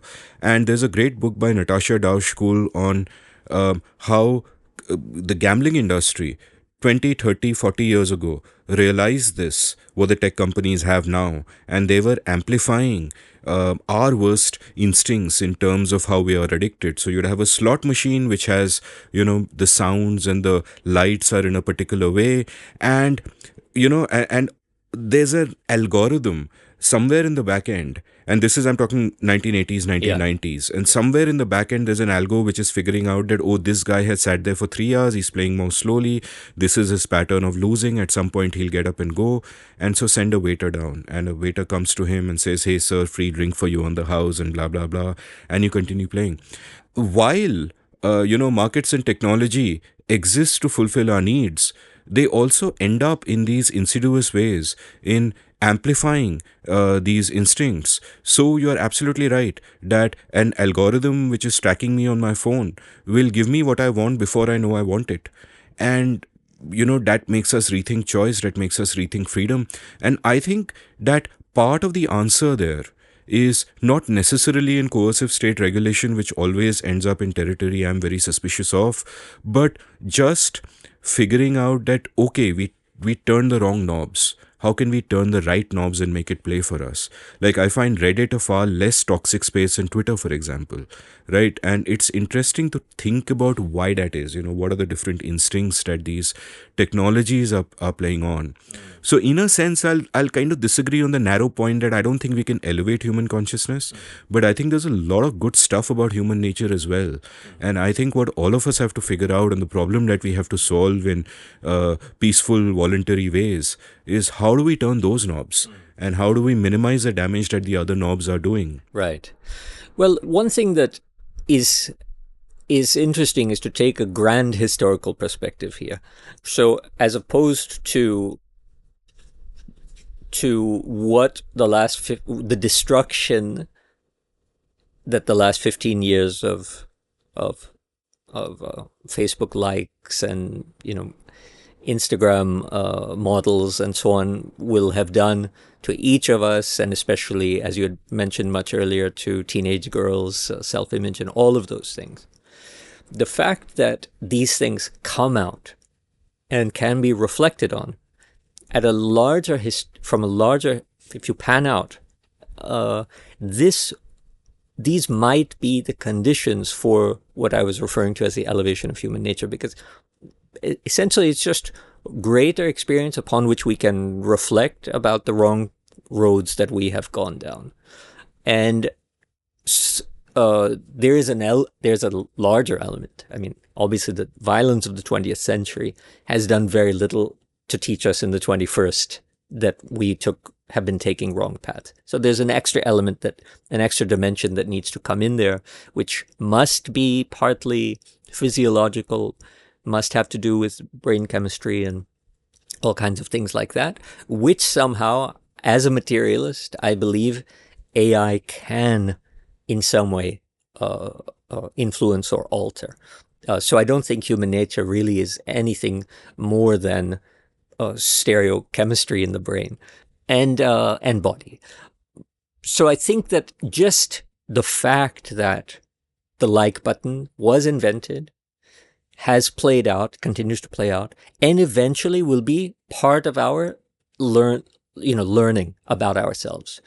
That then can be, you bring up a very important element, which is when you said you were a professional poker player, I got extremely excited and a little bit anxious, because that means that I know that you can read all my signs on my faces for how I feel and things That's a like misconception about poker players. It's all math. You don't need to read nothing. Oh, there's none of that? No, okay, no. Good. Now I feel better. So, but you pointed out the house. The house. So my fascination with the poker player is his or her own relationship, his or her own experiences and skills and talents and things like that. But then you point out the house, this thing that's watching over, and that it has its own agency and puppeteering you, bringing the drink to the slot machine player or whatever. So the stereochemistry, the possible evolution and alteration of what we call human nature, at least from a material point of view, good idea, wrong species. Well, maybe the species will change. We know we evolve biologically. Why can we not evolve spiritually as well? And we also know there is a correlation between biological and spiritual evolution, for which, of course, some people are now saying that perhaps the whole point of perhaps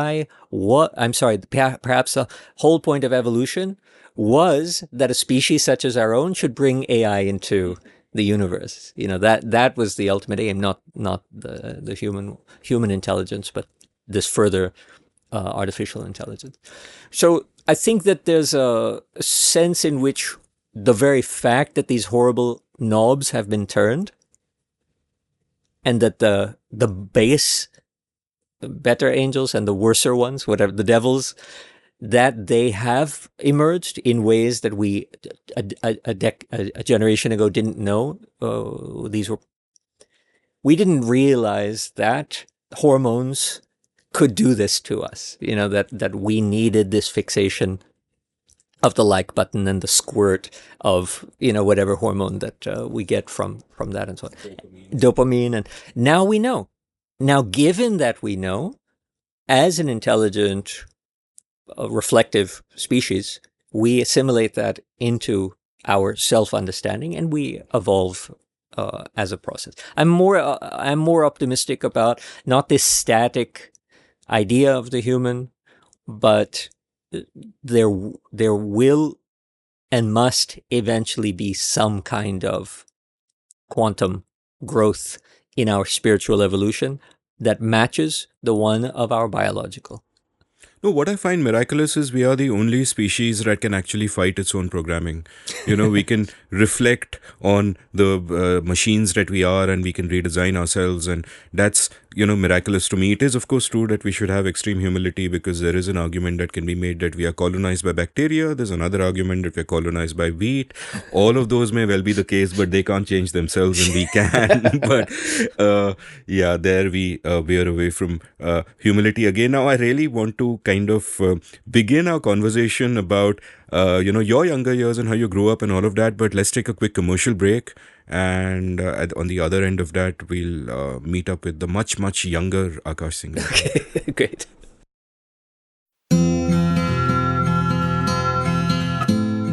Have you always wanted to be a writer but never quite gotten down to it? Well, I'd love to help you. Since April 2020, I've enjoyed teaching 27 cohorts of my online course, The Art of Clear Writing, and an online community has now sprung up of all my past students. We have workshops, a newsletter to showcase the work of students, and vibrant community interaction.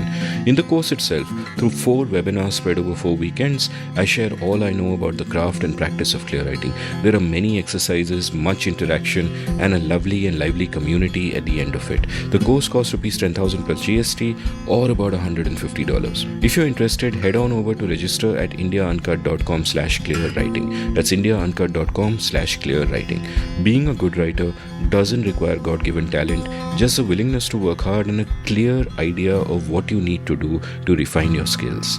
I can help you. Welcome back to The Seen and the Unseen. I'm chatting with Akash Singh Rathore, and we are already in the 90 minutes through the show, but now we'll actually start discussing Akash's life. So this is actually the part of the show where I have the most fun. Discussing ideas, discussing books is all great, but just getting to know someone and getting to know what they were like when they were kids, for some reason I just love this part. So tell me, where did you grow up? What were you like as a kid? I was extremely naughty,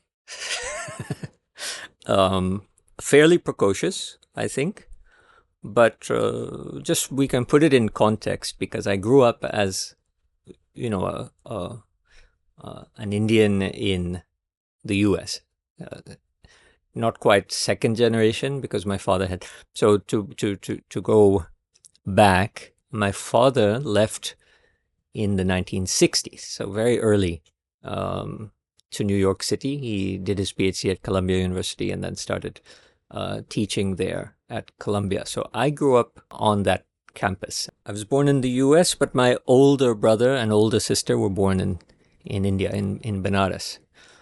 My mother's family was and remains from Benares. My father's family, I believe, it was called the Judicial Services. My father's family is originally from Jodhpur, but my grandfather was in the Judicial Services and was assigned to the High Court in Allahabad. And so I believe my father was born in Allahabad, studied at Allahabad and Lucknow, and then at BHU, where he met or married my mother.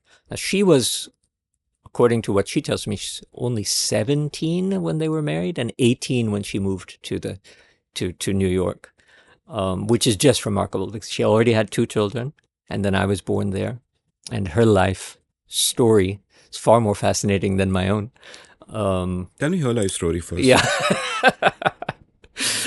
So my father is highly educated, highly qualified, and she has, she's 17, 18 years old, 2 children, an immigrant in New York in the 1960s when there is no Indian community or anything of that sort. So she had a very lonely, but busy life. Some of my youngest memories are at that ice cream shop, Baskin Robbins. So my mother took a job at Baskin Robbins in Midtown Manhattan near Hunter College and used that money to put herself through her bachelor's at Hunter College. And I was more or less raised by the servers of Baskin Robbins because she would slip away and attend her classes while I was sitting there at Baskin Robbins eating ice cream for hours on end. Oh, wow. These are some of my youngest memories, really, which is strange because I don't eat Baskin Robbins anymore. I can't stand. I have no idea what might be in it. But just I remember, these pink color, all of these bubble gum kind of colors and so on, and sitting there and wondering where my family is and why have I been abandoned in this ice cream shop? So she then went on. My father is a psychoanalytic psychotherapist. He died very young, back in 2001. So my mother also studied psychology. She did her BA, and then she completed her master's as well, and a licensing in psychotherapy, but not psychoanalysis. My father was an intellectual. Psychoanalytic psychotherapy is a very intellectual enterprise. Ordinary counseling, clinical psychology, and so on is a practice, right?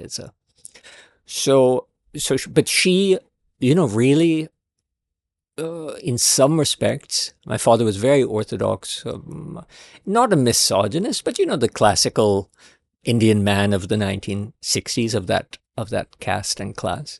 So her interior life was, not significant to him, but surprisingly, she had a rich one, and she made out of nothing, while having 3 children in an alien city. She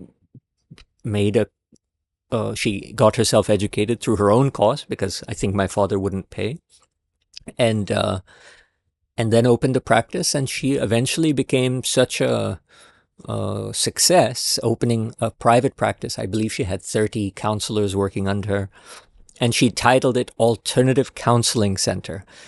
And in this time, in the 80s, there was a lot of emergence of the trans community and the idea of sex change operations and things like that. And the state mandated that people should undergo a kind of psychological evaluation before they're permitted to undergo a sex change operation.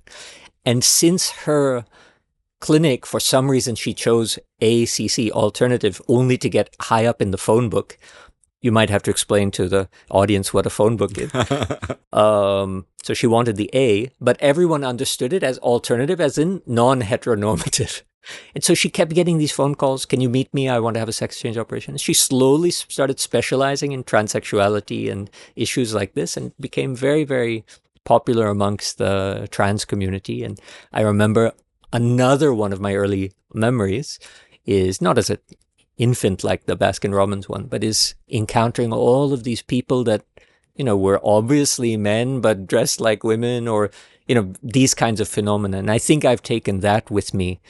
As I had mentioned in our first hour and a half, I far prefer people who live on the margins and in subcultures and so on to your ordinary run of people.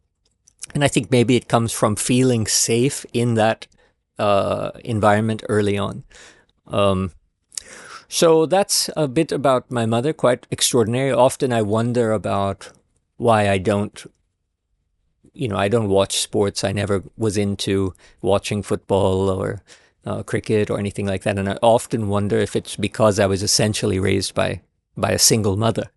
She was so isolated that, she was basically alone. And I think a lot of my attitude towards gender and so on was basically because of having such a strong role model in my mother, far more than my father. My father was a kind of intellectual role model, but in every sense of that word, very abstracted from his body, just typical academic, no sense of the connection, unity of the body and the mind, which is so important to me. And I often think it's because it's a kind of unity of my father's life of the mind and my mother's sort of engagement with the real world. That why that has become, something so natural for me. So that's a bit about my mother. My father is an altogether curious phenomenon. I learned to really dislike him in my childhood. But as an intellectual and a scholar, to be honest, I became an academic because of my father. One thing I remember from my youth is coming home from school and seeing my father lounging on the sofa with his feet propped up and reading a book. And one day I asked him, why don't you work, like all of my other friends' fathers? And he looked at me very stern and he said, I am working. He was lying down, with a head on a pillow, reading a book. And I thought, okay, I think he has cracked something. This is, if this is hard work, this is the kind of work I wouldn't mind doing. So that really got me into academia, the sense of, because I'm lazy like anyone else, and if there are shortcuts to be had, if a life can be lived productively while lying on a sofa reading a book, I signed up for that. So he has lodged into my superego, to speak, psychoanalytically, for sure, but in no greater sense than my mother, interestingly. He was a person of proud of his caste and his Hindu-ness, and I think anyone would call him a right-wing person, looking back at it retrospectively. The thing that people need to understand is that the diasporic Indian community in the West, especially the US and Australia, not where they were there for decades like the UK, they all had a sense of guilt about their economic escape from India.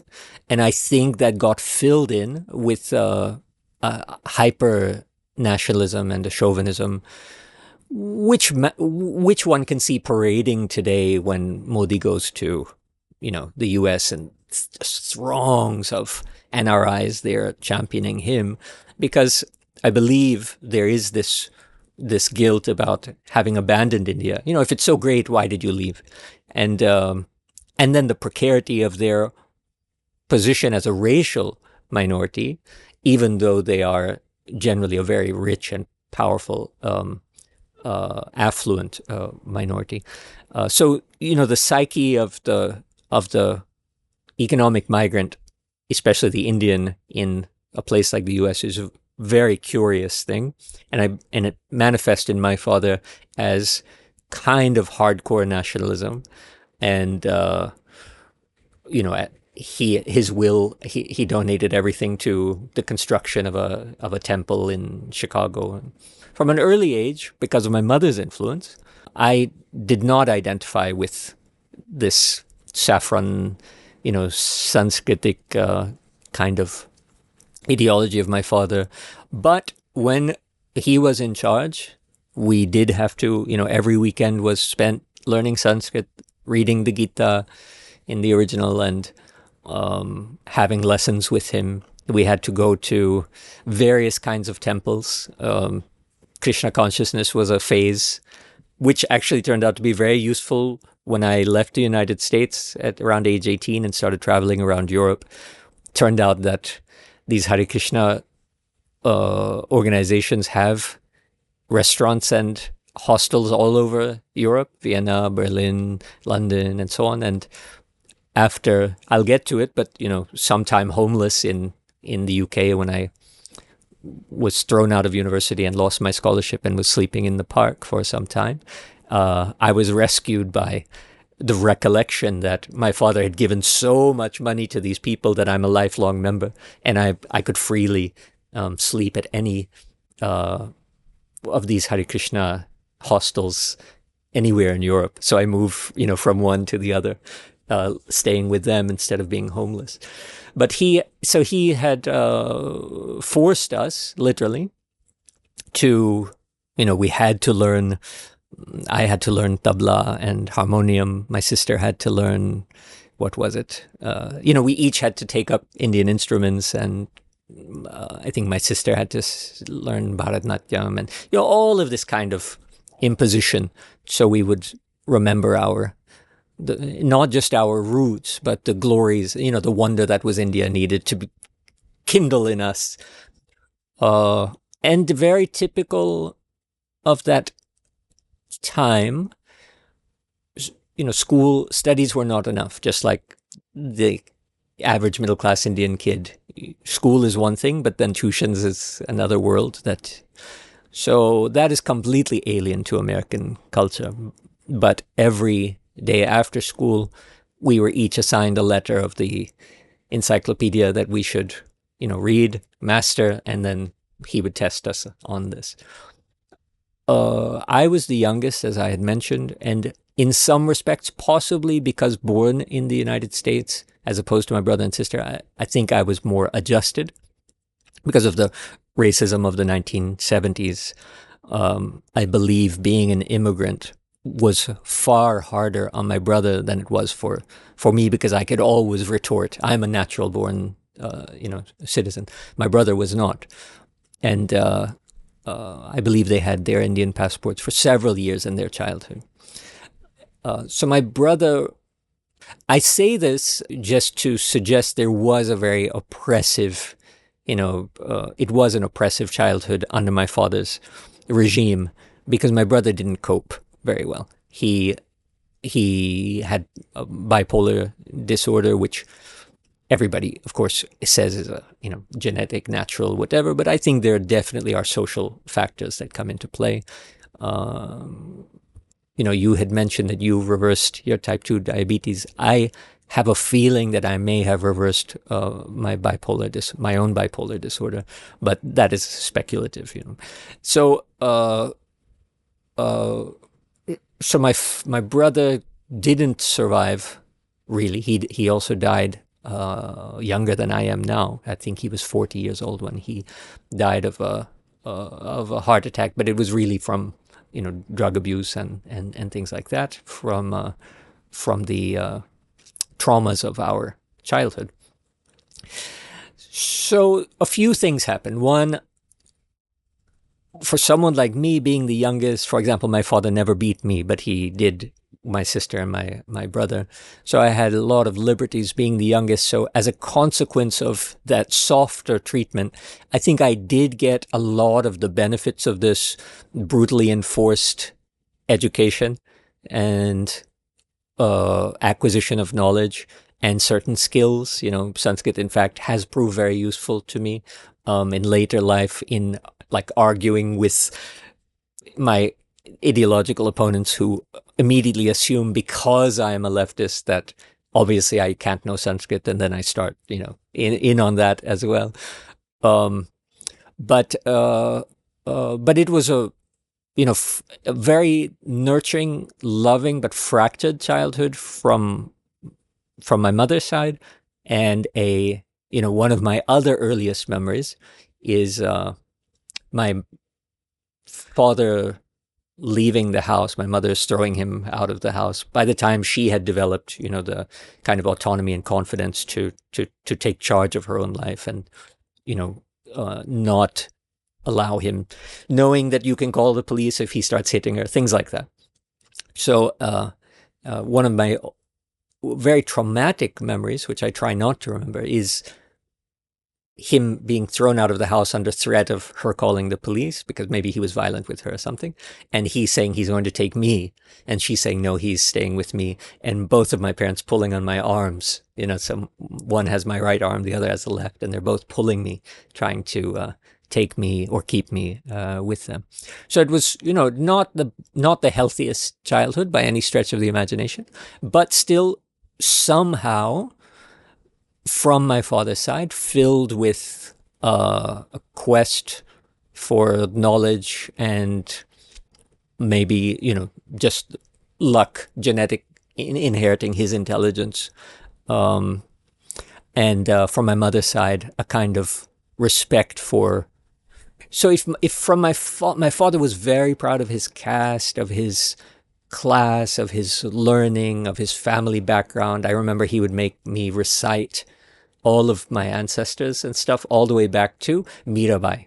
So, and he would say, she wasn't Mirabai, she was Mirabai Singh Rathore, and this is you, and she is your ancestor, and then it was this, and then it was this, and then it was this. Later, I've looked into it historically. I think it's all bullshit. I think. But so he had this haughty kind of pride and elitism, and he was a bit of a racist, and all of the things that that generation, their vices were all in him. My mother was entirely the opposite. As I mentioned, she was very open to anyone who suffered, because she suffered. She was very kind, loving, confident, proud, and able, for sure, but extremely, let's say, empathetic and politically progressive. I think my father in the United States context was always voting Republican, my mother Democrat, and in India, of course, my father was pro the right, and my mother the left. And so I think I, got the traumas of this kind of all of this division, but at the same time, if you survive that, which fortunately I have, there's so much, to gain from it, from these two perspectives, from understanding intimately what it means to be proud of caste, or understand intimately what it means to have the highest demands for intellectual achievement, things like that, and that I inherited from my father, which is obviously very significant in my own life and my aspirations, while doing it with empathy and understanding of other ways of being, and the fact that most people suffer, and the fact that most people don't grow up middle class with on a Columbia University campus with all kinds of understandings of higher education and skills like classical languages. And, so understanding that this is a profound privilege, and I have to both make the most of it myself and also do what I can for other people to, bring them the fruits of whatever that allows me to accomplish. So this is in some way the family life that I grew up in New York. And then by the time I was in high school, I was already reading, Marx, and that did not go well in an American high school. And so I found myself at odds with all of the teachers. I also found myself in some way more knowledgeable than them about many things. I found myself all ready to recognize certain insights, such as courses like civics or social science or social studies were actually indoctrinating techniques, creating citizens out of children. And so I rebelled quite a lot in high school. So much so that I think I was threatened with being thrown out several times and suspended, and things like that. Interestingly, because of Twitter and Instagram and things like this, some of my teachers have gotten in touch with me in the past and said things that make me really reconsider what I thought they thought of me.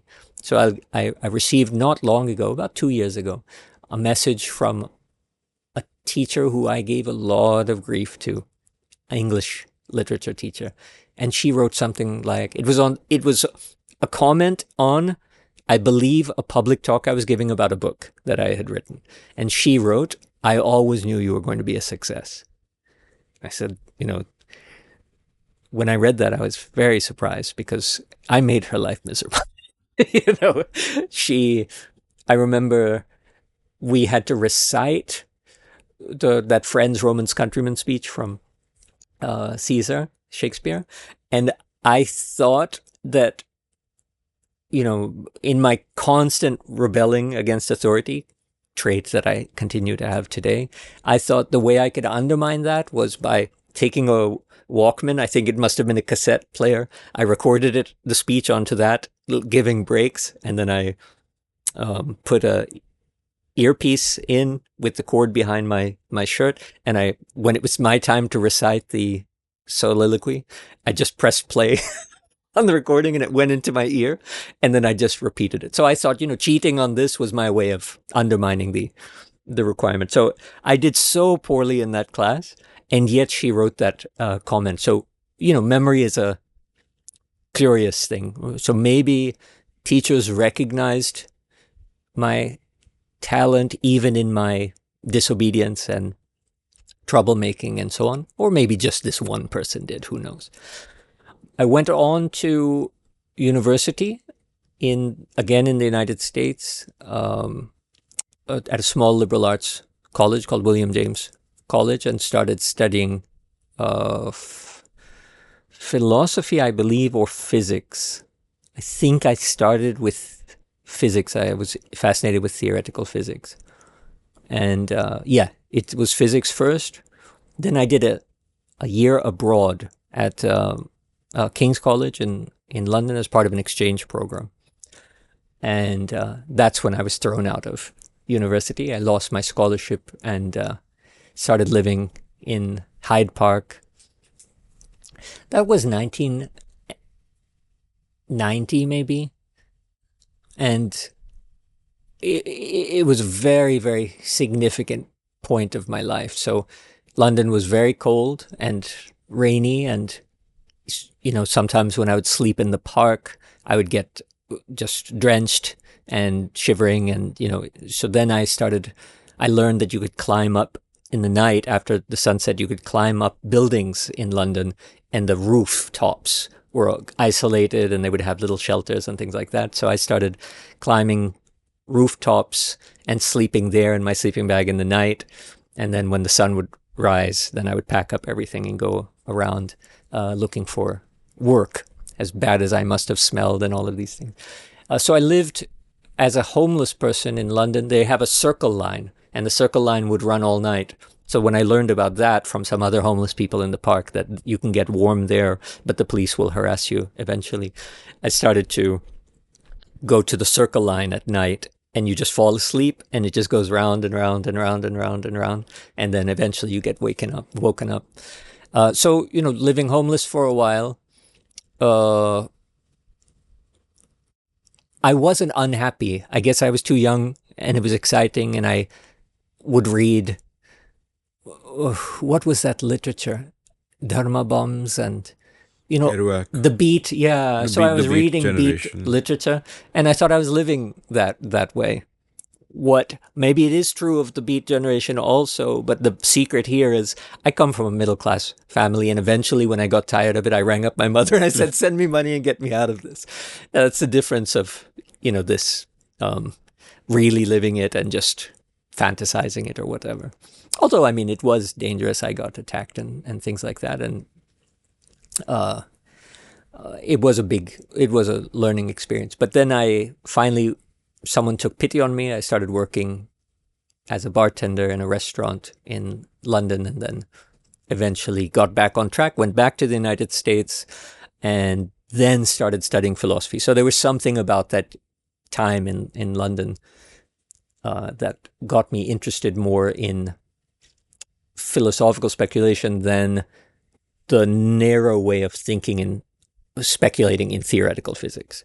Besides that, I wasn't good in physics. It required mathematics, which I wasn't talented at. Started studying philosophy. My father always wanted me to study law. It was kind of the family tradition from his grandfather, and I think earlier. So eventually I enrolled in law school to kind of satisfy him, but always did a few things at once. So I also enrolled in another special kind of college in the United States, St. John's College, which is a great books program. And that means that you don't have teachers and you don't have marks. You just read books, great books, the canon, and you do it in the original languages. So you have to learn Greek and French and so on. And you sit around a big seminar table, and everyone who's enrolled in the program just discusses these books. That also was extremely formative on the way that I think today, and the kind of fearlessness that I have in what's called interdisciplinary studies. So most people become just a philosopher or a psychologist or a mathematician or what have you. But since I think that was my first master's degree, was in this inherently interdisciplinary approach. We read, I guess, over the course of 2.5 years, 200 books from all of the sciences. We read Euclid in original Greek, and we had to do the math in Greek and so on. And we read Newton, and we had to do the experiments of Galileo when we would read the sciences. And so you just, as bourgeois as such an education is, I think it is what made me who I am intellectually today. Eventually, I kept studying law, but I moved to Europe out of maybe a romantic, frustration with the limitations of the American social and cultural experience. And I thought Europe was the place for me. And I went to Europe, and that's where I did, that was around age 20, 22. And I never have been back to the United States since then. I'm 50. I mean, I've visited, but I've never lived there. So having left in that time, then I moved to Europe until age 33 when I met my wife. So stayed there for about, a dozen years, doing my second and third master's degrees, my LLM, my law degree, my PhD, my postdoc in law, and so on. So I concurrently pursued philosophy and classical languages and literature as a MA, PhD, and so on, and law, so LLB, LLM, and postdoc. That also accounts for the way that I work across disciplines in a structured way. So if the great books education, this liberal arts education, fills my head with ideas from every discipline, irrespective of, their borders, the fact that I got simultaneously 2 bachelors, 2 masters, 2 PhDs, in 2 different disciplines also, I think, is part of what makes my thinking kind of unique. Why I move from writing a book on philosophy to writing a book on law, writing a book on literature to writing a book on wine and things like that. So the training made a lot of difference. I was in Berlin to learn to speak German properly because my doctoral defense, there was a German, very famous, stubborn man from Mainz in Germany who was going to sit as the external supervisor of my doctoral defense, and he refused to speak anything but German, and you had to reply in German or he would fail you. So everyone was terrified of him. And so after submitting my PhD thesis, I used that time between the submission and the defense to enroll in a postdoc in Berlin in German to improve my German. And then I started studying at the Goethe Institute for spoken German. Reading and stuff was fine, but for spoken German. And there I met my wife, my future wife, because she was on her first posting with the Indian embassy. And the first posting of IFS officers, they have to learn the language. So she was at the Goethe Institute learning as a language trainee, and I was there desperately trying to learn how to communicate so I could pass my doctoral defense. And yeah, I fell in love with her almost at first sight, and that feeling was not mutual. I told you already that I thought I'll never have children. I also thought I would never be married. And something happened. I don't know what happened, but almost like the third day seeing her, I asked her to marry me. And she said, absolutely not. That's absurd. Stay away from me. And I asked her every day for the next 6 months, literally. And every day she rejected me and called me names and told me to, stand clear and so on. And so I have probably the most romantic acceptance of a proposal, because finally, after 6 months of asking her day in, day out, I said, okay, we have to get married. You have to marry me. So finally she said, "Are theek Baba." This was the way she accepted. Just leave me alone. Stop asking. I'll marry you. But little did I know that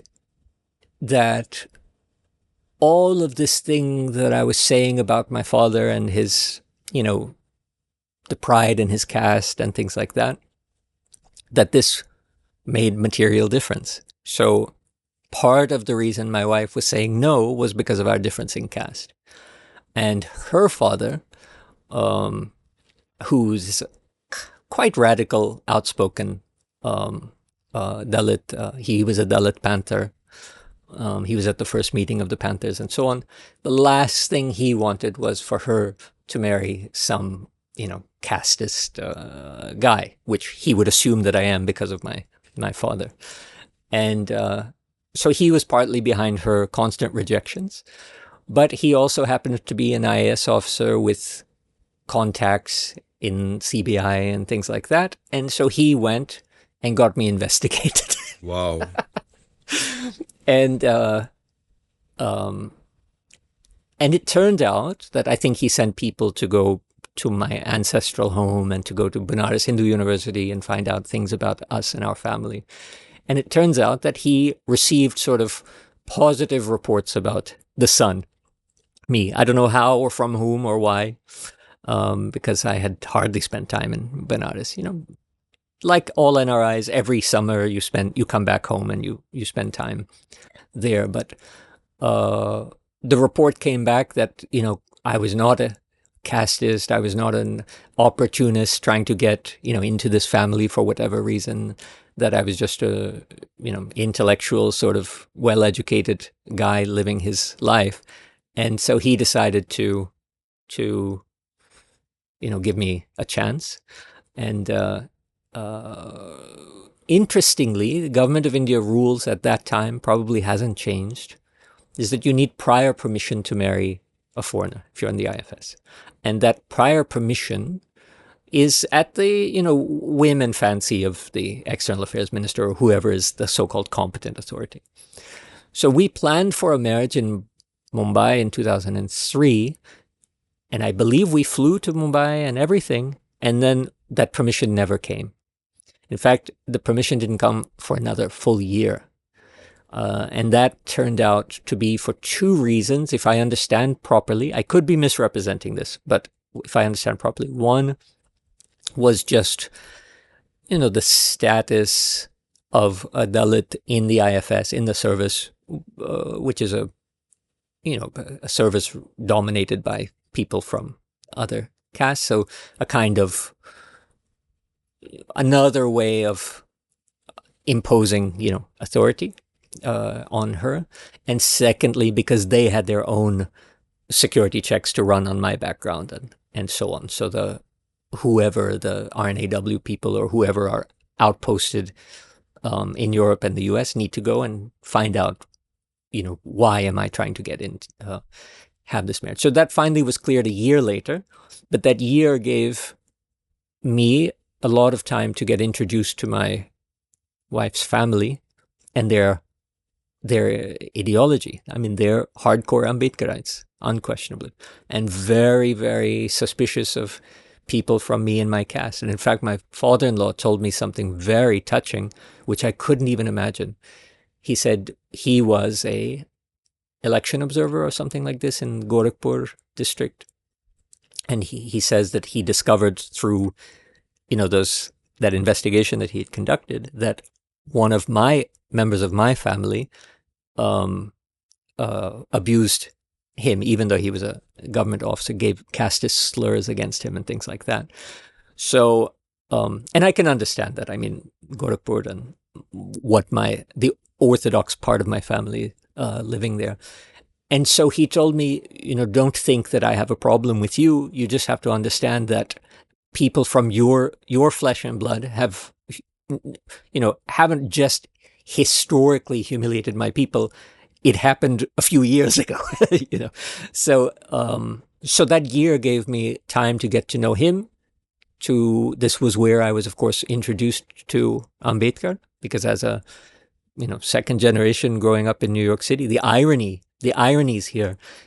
Grew up on the Columbia University campus where Ambedkar was educated. I studied at LSE where Ambedkar was educated. I did my LLB. Ambedkar was a LLB. So we had so many overlaps in our lives. And yet, being of my caste in the United States, Ambedkar's name would never have been mentioned.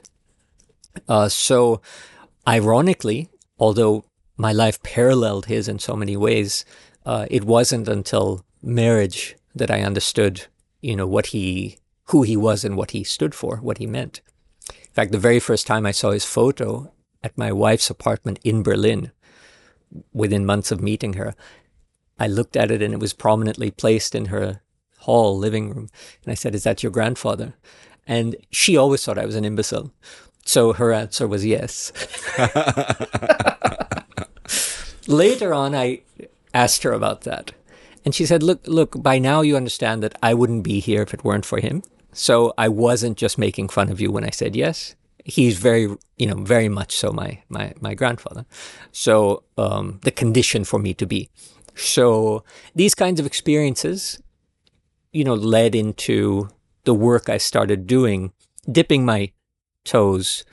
There's a lot of study to do before one can write on a person like Ambedkar. But these sort of personal experiences between 2003 and 4 up to 2010, when I've published my first book on Ambedkar, so 6-7 years of intimate experience with my wife's family, as well as, of course, intellectual scholarship and study. Yeah, at our marriage, when it finally happened, most of my father's side of the family refused to come, and they don't speak to me till date. It's been 20 years I've spoken to them. That's how betrayed they felt by my degrading the caste in this way. And then, true to those kinds of differences that I had mentioned in my early upbringing, my mother's side of the family came, and they still have become very close with my wife's. Well, very close is a stretch, but they respect and appreciate my wife's family and interact with them and so on. But my father's, the orthodoxy is very clear, runs deep in my father's blood. And the constant question that I get, jumping ahead now 20 years to yesterday, in fact, the constant question I get as a Ambedkar scholar from outside of the community is, what are you doing here? Why do you do this work? And the activists, what right do you think you have to do this work? You have no lived experience. Are you just like another appropriator of this movement for your own casteist ends? What's interesting is that generally the people who ask this don't know anything about my life story. I grew up essentially as a liberal American child who doesn't, when you say I don't see race, who doesn't see caste. But it's very literal, because in the 1960s and 70s, the US NRI community was exclusively the privileged castes. So you don't have to see caste because you already know that everybody is acceptable. Now things have changed profoundly. That's why California has passed, the state legislature has passed the anti-caste bill, because thanks to reservation, there,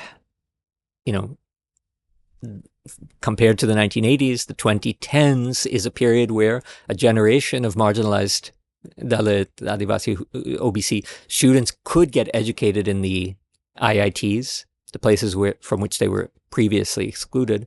So thanks to reservation, they now have skills on the global market, and they have gone to the United States. And the misfortune is, the generation before them, all the people who went from these IITs, we all know IITs are extremely casteist places. That's why everyone, keeps killing themselves. It's a clear indication.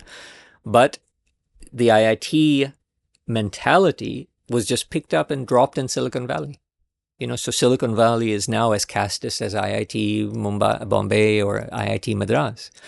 And that's why today caste consciousness is everywhere in the United States. But when I was growing up, we had no idea what it meant to be, not be an elite caste, and therefore it was very egalitarian in that, delusional way. So I never thought about caste, and when I met Devyani and she told me she was a Dalit, I thought, so, what does that matter? It made no difference to me whatsoever. That was the kind of the way that I was raised. Had she been black, in the United States context, wouldn't have made any difference to me. I was raised by my mother as a, liberal person, not to see these kinds of differences as being significant. So as a Dalit, when she said that, I thought, who cares? What difference does it make? Little did I know, upon coming to India, it makes all the difference all the time. That was a new education. That started when we left Berlin. I finished my postdoc. She finished her posting. And she was called back to headquarters, South Block in Delhi. And I moved to India 2004. And for the first time, a stretch of 3 years, all the time until then was summers. And maybe my father was on sabbatical, so we would spend 6 months max in Benares. But really, that was when I became Indian again, 2004 for that that period in Delhi. That was really, the learning curve was so steep. My Hindi was very childish because it was just what I would speak with my parents.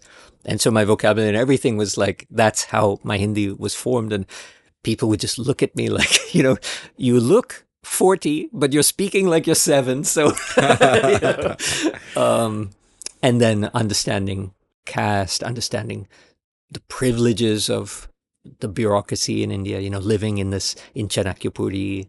And, these kinds of things blew my mind in every respect. I thought I had a great education. I was highly educated. I had a huge international experience. But 3 years in Delhi for someone who had never seen that way of life, more richer than an entire, PhD could possibly offer. So that, I don't know how much I skipped, how much I emphasized and whatever, but that is a sort of the arc. Post 2004, Devyani was posted to, my wife was posted to Pakistan, spent a couple of years there. The Marriott Hotel blew up. I was in it on that day. Are you serious? Yeah, Wow. yeah. And I said, Devyani, you stay here, I'm leaving. I was deeply traumatized by that experience. So I think, 80 people dead, Czech ambassador, 3 US, CIA or whatever. Where were you at that? I'm like, what, how did you experience it? So what happened was, I don't like to talk about it because it sounds incredible, but that hotel was one of the places where people would get their haircut. So I went in for my haircut. In the middle of it, standard talking, how you talk to your barber and so on. In the middle of it, I got this very ominous feeling. And I ripped off that thing that they put on your... The smock. Yeah, the smock. I ripped it off and I just ran out of the salon. And I couldn't even... I had to get out of there so badly that I didn't even go to the lobby and so on. I just pushed an emergency exit and the alarms went off and so on. And I just took off out of the hotel. And when I reached home, the news was that it had exploded, that it had been attacked by a truck bomb. So I told you I'm not a spiritual, religious man, but somehow something told me to get out of there at that moment, and my life is owed to that. In the meantime, how did you rationalize that action? Like in between running out? I couldn't, and I can't till this day. And that was 2007, right? Or 2008. I don't know. And had you been in the barbershop, you would... Many times. Oh yeah, of course. Everybody died from there. Yeah. There were 70 local staff, Pakistanis, who died, including everybody in that salon. So anyone on the first 3 floors was. So yeah, I can't understand. But whatever happened, it wasn't only me who got traumatized. My daughter, because this was a period when Musharraf, the helicopter gunships were raining hellfire on the Lal Masjid. The Talib students had taken over and so on, and body bags were coming out, and we lived just next to that. Body bag after body bag and explosion after explosion. And my daughter, the older one, was there at that time, and she was always crying, like, why is the earth, shaking? And then I would say it's an earthquake. Now if you say earthquake today, she still has trauma. She's 17 years old. So from that period. So Islamabad was very trying at that time. Musharraf had Benazir Bhutto assassinated. The Talib take over, the bomb explosion of the hotel. Even in general, life for an Indian diplomat in Islamabad is very, very difficult. You're always followed by the ISI, a tail. Sometimes they're helpful. I remember once being late to the airport and some policeman blocking me and starting to harass my driver and stuff. And then the ISI from behind got out and said, leave him alone. He's late for the airport. And so, the one benefit of after years of surveillance and mental games, they'll enter your house and they'll rearrange your things just to let you know that they're always watching, they're always there. Now, I can't say we don't do the same thing to Pakistanis posted in India. I'm sure it's tit for tat. But it's even ordinary life is difficult for an Indian diplomat in Pakistan. And in this moment, it was particularly difficult. So I'm ashamed, but I'm a well-qualified academic. I looked up what are all the direct flights from Islamabad, Hong Kong, Singapore, whatever. I applied to the universities in all of those places, and I got a job at the University of Rome, which I still have today. And I just ditched my wife. I said, "You stay. I can't cope with this anymore." I took my daughter also, and it became a non-family posting anyway. Just a couple of months after that, so we had to leave anyway. It got too dangerous, so only the essential staff in the embassy remained, and all families had to leave. So I left for Rome. Then my wife came to Rome on a posting. After an Indian diplomat serves in Islamabad, you more or less get your choice to go wherever you want to go, and rightly so. And as she said, apologies to any Italians who might be listening, she said she wasted it on Rome. So when she got to Rome, okay, I have to say I was in paradise. The culture, I told you I'm in classical languages, I know Latin. It was easy for me to understand what was going on in Italian, the Renaissance, Florence, Venice. I was in paradise. My wife, on the other hand, has just come from 2 years in the trenches.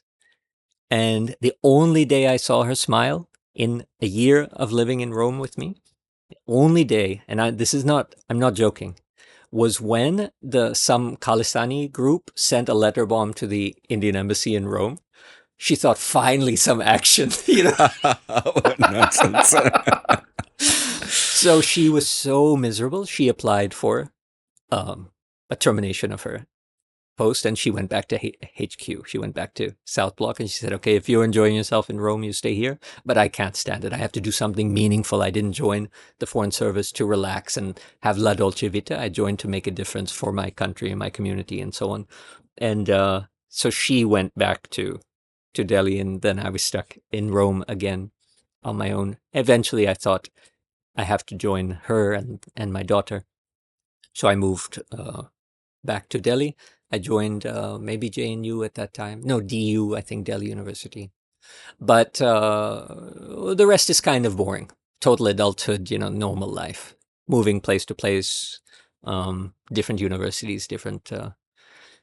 I guess my intellectual career, my career as an author begins around that time.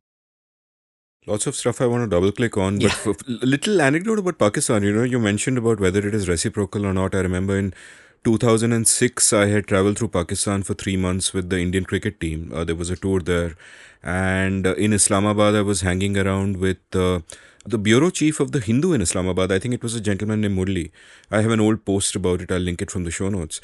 And Murli told me that the way the government treats the foreign correspondents there is reciprocated in India exactly, in the sense that if Murli is to report that someone broke into his house and took his fridge, the Indian government will make sure that someone breaks into the house of his Pakistani counterpart in Delhi and steals his fridge. Oh my God. So it was like schoolboys, that the two governments, the way they were kind of doing that. And I love the story about how your would-be father-in-law said the CBI after you. And I'm just thinking that had the CBI tried to figure out, what I'm like when I was a young man, I would have been like, that's impossible because even I don't know what I'm like. And I want to sort of double down on that when it comes to you and the shaping of the self. Like when I look back on the past and I think about who I was and how I changed and how I went through all the places I did to land up to where I am today, I realized that I can only do that in hindsight after a lot of time has passed, and most people do not even have that level of self-reflection.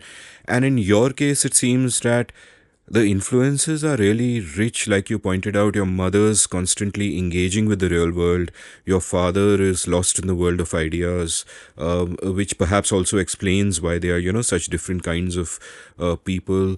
And you go to college, you go to university, and again there are those two tracks. You're doing philosophy, you're also doing the law. Then who you fall in love with also influences the patterns of your work later on in life, and just kind of changes everything. And give me a sense of your, how you looked at yourself, how yourself was shaped. Like, what kind of person were you as a kid? What did you want to be? Like, was philosophy what you wanted to do? Why were you kicked out of college in London? And what was the angst? How did you see yourself?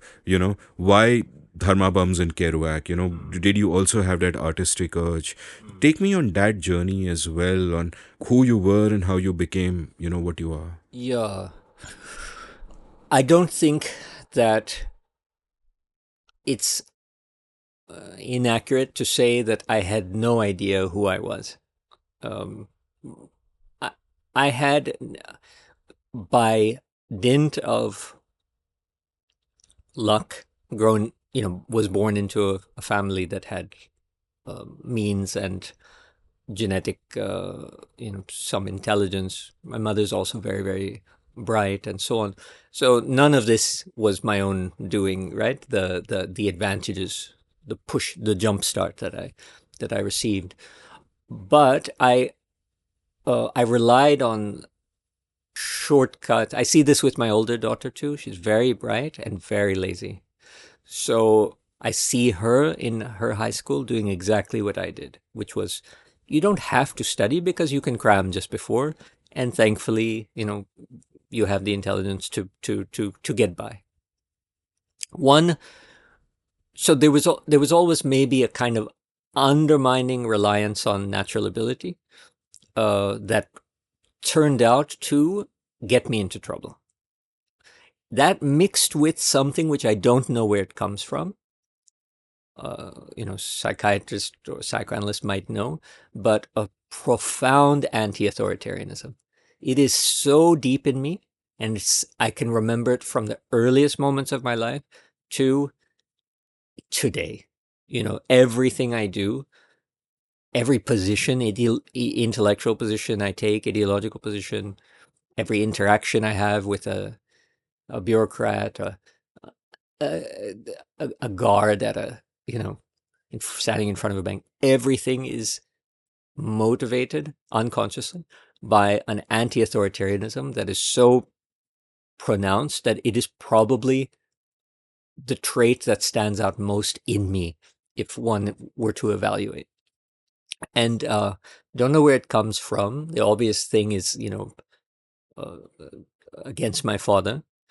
But somehow it seems deeper. I hate I'm sorry, I'm just going to say it. I hate the police. Just, looking at them revolts me. and I make this clear in my writing, and, in various ways, sublimate that into all kinds of things. Deccan Herald wants me to write a serious column. I'm going to put a song in every one. University wants me to teach whatever, a very serious course. I'm going to undermine it in some way by putting something that's going to destabilize that authority. I'm supposed to submit this paperwork. I'll do whatever I can to submit it late, or not submit it at all. Everything. This is just a trait that runs through, and it has been there as long as I can remember. It's not healthy, but it's the case. So that mixed with kind of laziness. I'm lazy in a bizarre way because I'm extremely motivated and I work very, very hard. But somehow at the end is always this idea that if I just get all of this done, I'm going to relax forever, which which never happens. But it seems to be the motivation behind everything. Get this book written so that you can have, so you can chill for the rest of the year, which you don't. You start the next thing. But so these are kinds of things that seem to be the thread. Relying a little bit, this is a confession, relying a little bit on native talent to do shortcuts and be a little shoddy. Always trying to control what's going to happen with my anti-authoritarianism. So at King's at that time, the professors were called dons, and they wore those absurd gowns. And I was in a classroom with a man who obviously didn't know what he was talking about. And I decided to tell him. What was he? Do you remember? What did? Oh, this is 30 years ago. So I really don't remember. I remember his face. I remember the shock and horror on his face that I would speak like that, being a guest, like a visiting, whatever, exchange student, maybe being an Indian. And the next day, I was not allowed on campus, and I learned that I lost my scholarship and everything. So, but it was that anti-authoritarian thing, and that, I know I'm smart, I know I'm clever, so I'm going to those two mix toxically to create this outcome. Yeah, so that's that, and that hasn't improved. I'm always shooting myself in the foot with this anti-authoritarian bent, which is so deep. So the Jack Kerouac and the Beat, that was what they were about, right? So I think I identified with that literature when I was in high school. There was something in America, a propaganda outfit called Junior Achievements or something like this, where they try to turn every student into a little budding capitalist. You learn how to buy shares on the share market and things like that. And I'm walking around with Das Kapital saying, what about socialist junior achievements? We should teach everyone how to do collective farming. Whatever my young, idealistic and misled mind would get me into. So I was always fighting with everybody at that time as well. So this has been a constant thing. Probably, maybe the most dangerous trait of my personality, always getting me into trouble. I've controlled it largely in the last decade or so, realizing the vulnerability of my wife's position as a government officer, and the ambiguity of GOI rules is very useful because they can be selectively enforced. And obviously, for a kind of a strong Dalit woman, every rule is going to be enforced. And so realizing that the harm that I do, not just to myself, but to her, has got me a bit, in line. Not as much as you read my articles. I never criticize the government and so on in an explicit way. Some years back, things were very different. So any government, authority is authority. So that has been a constant trait, and I think that is what manifests in those points that I told you. So my orientation in literature, in music, it's always been rebellion. I love punk. I love rebellious music. I was fascinated with Sid Vicious, and anyone who would smash a guitar on stage, they had my, full attention. And the Clash, Anarchy, all of this has always been my leaning, emotionally, intellectually, ideologically. It's always been anti-authoritarian and pro kind of mess and anarchy and hippie and whatever, just transgression of any kind. That includes drugs. And, this is a weird thing, but I tell, I said I was a very responsible parent and so on, but there are certain things where with my children, I say, if you want to do drugs, you do drugs. And I think that's backfired because they're very conservative. Like, we're never going to do drugs. Stop telling us to do drugs. What a bad father you are for telling us to do that. But I say, no, seriously, these, I was forced into so much conformity by my father that I snapped, and I have this, this rebellious thing, and I don't want you to have that. So I just want you to know that there are options you can explore, and you're not under a, this family is not a totalitarian regime. So you can explore all the options so that you don't become like me. But yeah, that's kind of the contours of this weird thing. I can't believe I've said all of this in public. I love the way your kids are not conforming with your non-conformism. Some parents could try that reverse psychology trick. If you don't want your kids to do drugs, tell them to do it, and they'll Yeah. do just the opposite. Earlier we were talking about our younger selves, and I remember I was telling a friend about something the writer Amitava Kumar said in an episode a year ago, where he spoke about the piece of music that he'd like to be played at his funeral. And I told a friend about this, and she asked me what my music was. And I couldn't really think of something. I love a lot of songs, but I couldn't really think of something. So I don't know what it would be now. But I know what it would have been when I was 20. And it was a song by The Replacements called Unsatisfied. And the lyrics are basically, look me in the eye and tell me, am I unsatisfied? That's the whole, am I satisfied? And then, just unsatisfied is the refrain of the whole thing. And how we kind of outgrow that. And then we look back at our younger self. And I'm like thinking, why was I such a rebel? What was I rebelling against? It was just, the angst of youth, as it were. But just to take that story forward, from here you went on to study both law and philosophy. Why philosophy? What drew you to philosophy? What was sort of intellectually, how were you evolving? Who were the people you found interesting or appealing to you? I don't know how it happened, but two things happened after that bout of homelessness in London. Two things happened. One, I became a very serious student, very serious. So from that point, all of my marks, I became the topper in every program. And, that was not me prior to London. From marks to marks. Yeah. And there were people who knew me before and after, including my father, and they couldn't understand what happened. Even I remember my father saying, "What happened to you in London? You used to be such a, so difficult to handle, and now you are, the topper and winning scholarships and prizes and things like that." Something happened.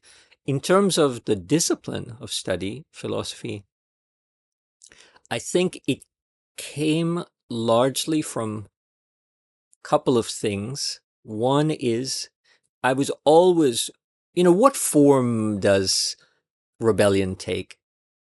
It takes physical form, breaking laws, breaking rules, things like that. But it also, the anti-authoritarianism is, who are you to tell me this? What right do you have? Why should I do that? Those are fundamentally philosophical questions. So I think that was a part of it, that I was always demanding from everybody why they think they can tell me what to do. And I think I encountered some, philosophical manuscripts, or was it a Platonic dialogue, or I don't really know, where these were precisely the questions that were being asked.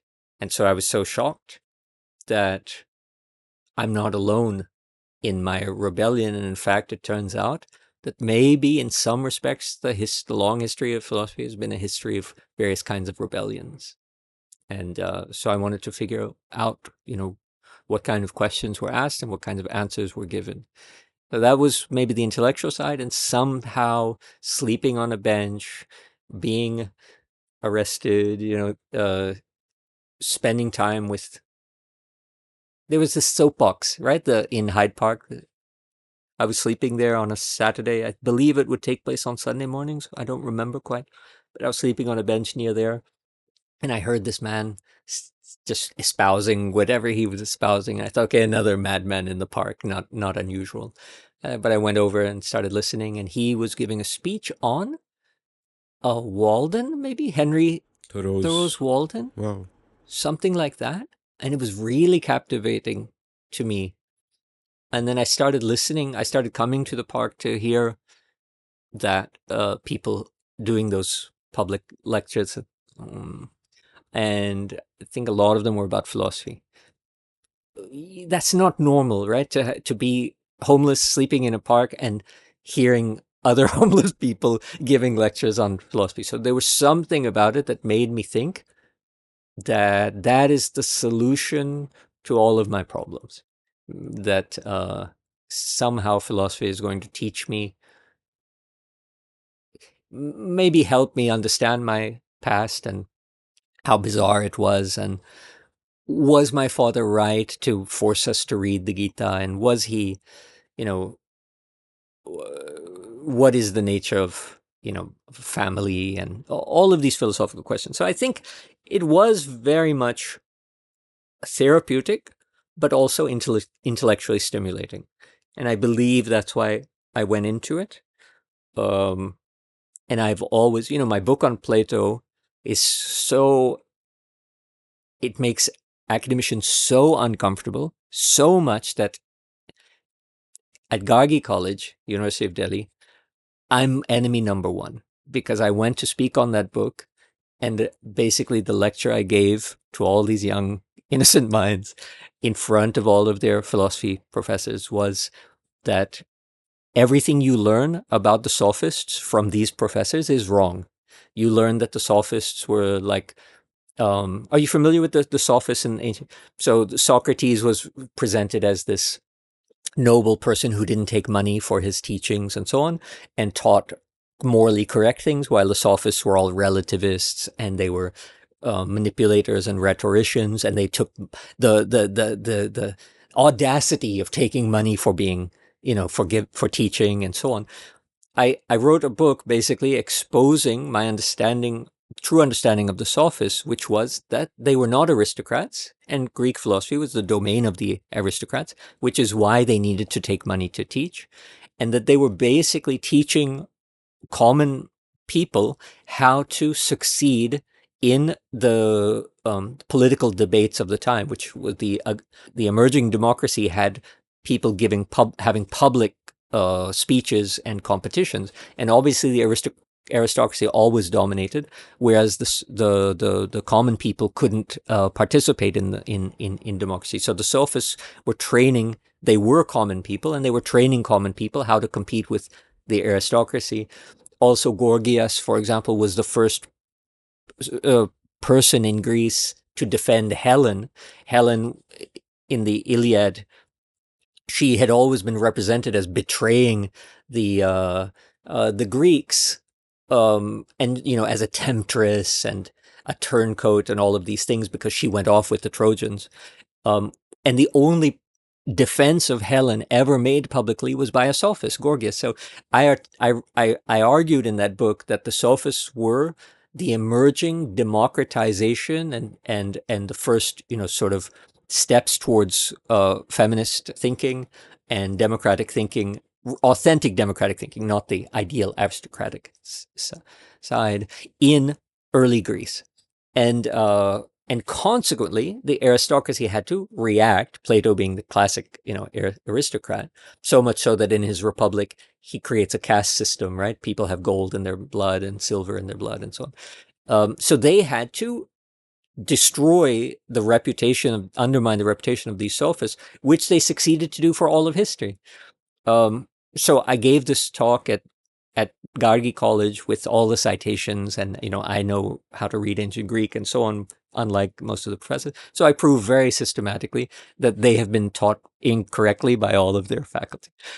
And even today, that was like 5 years ago when I wrote that book, even today, I understand from now some of my students who teach at Gargi that they hate me no end. They just, like, anytime you want to say something is bad, you just evoke Akash's name to represent how heinous this is. So the anti-authoritarianism I managed to bring into my scholarship in numerous ways, but I see that it still plays out. I'm still annoying people. I could have handled that much better early on. But, it's something that has been constant about philosophy, is that it allowed me in an intellectual way to channel my what would otherwise be rather dangerous anti-authoritarianism. And I could have been a violent, I don't know, I don't want to use the T word on the air, but I could have, had I not had an outlet like this, things could have been bad, given how strong this anti-authoritarianism runs in my blood. You could have been a contender. I could have So, his, So here's a multi-part, slightly, and forgive me if this question comes out more complex than I intend it to be, but a multi-part question about academia. But starting with what you said earlier about your parents, that with your father it was a life of the mind, where he was always busy in ideas, but your mother really engaged with the world, and that got me to thinking about the abstract and the concrete and how it plays out in the real world. Like, I had long ago done an episode with Anchal Malhotra on her book on partition survivors, and she talks about this one incident where she was chatting with these people in Pakistan who had escaped during partition, and they got lost in their memories and they were ranting against Hindus aise hai, Hindus waise, and at one point they realized she's a Hindu and they said, "Aap nahi beti, aap bahut achhi ho," you know. And what really happened there was a clash between the abstract and the concrete that keeps coming up. That in the abstract, it is really easy to hate the other, this imaginary conception that you build up. Whereas in the concrete, when once you're engaging with people, it is much harder. And obviously, the opposite is also true, but largely this is how it plays out. And I see, therefore, it being kind of natural that more than your mother, I would have imagined it would be your father who would be likely to have go into those Hindu right wing kind of tropes and all of that. Because if you're living in an abstract world of ideas and not engaging with real people, you're likely to be the other way. Whereas your mother was actually out there making a life for herself, working in Baskin Robbins, working with trans people, and obviously that concrete engagement with the world will take her in a different sort of direction. So at one level, this is a question about the abstract and the concrete. But the first of my questions about academia also is that a common criticism about academia, which I agree with in large part, is that more and more what you see in academia is this sort of circle jerk where you have scholars talking to other scholars, just talking to each other, publishing in journals that only other people like themselves will read, and kind of losing touch with the real world. Even to the extent that, like earlier, you pointed out about how a lot of your learning was interdisciplinary, right? You're learning frames in one subject, applying them to another, and it's obviously not just philosophy and the law. You're engaging with the world and learning about stuff and applying all of that. But another criticism about academia is that it becomes super specialized, that the incentives are towards hyper specialization. People get lost in these silos and they cannot think outside the silo or outside the box, and in some cases outside the academic fashion of the time, perhaps.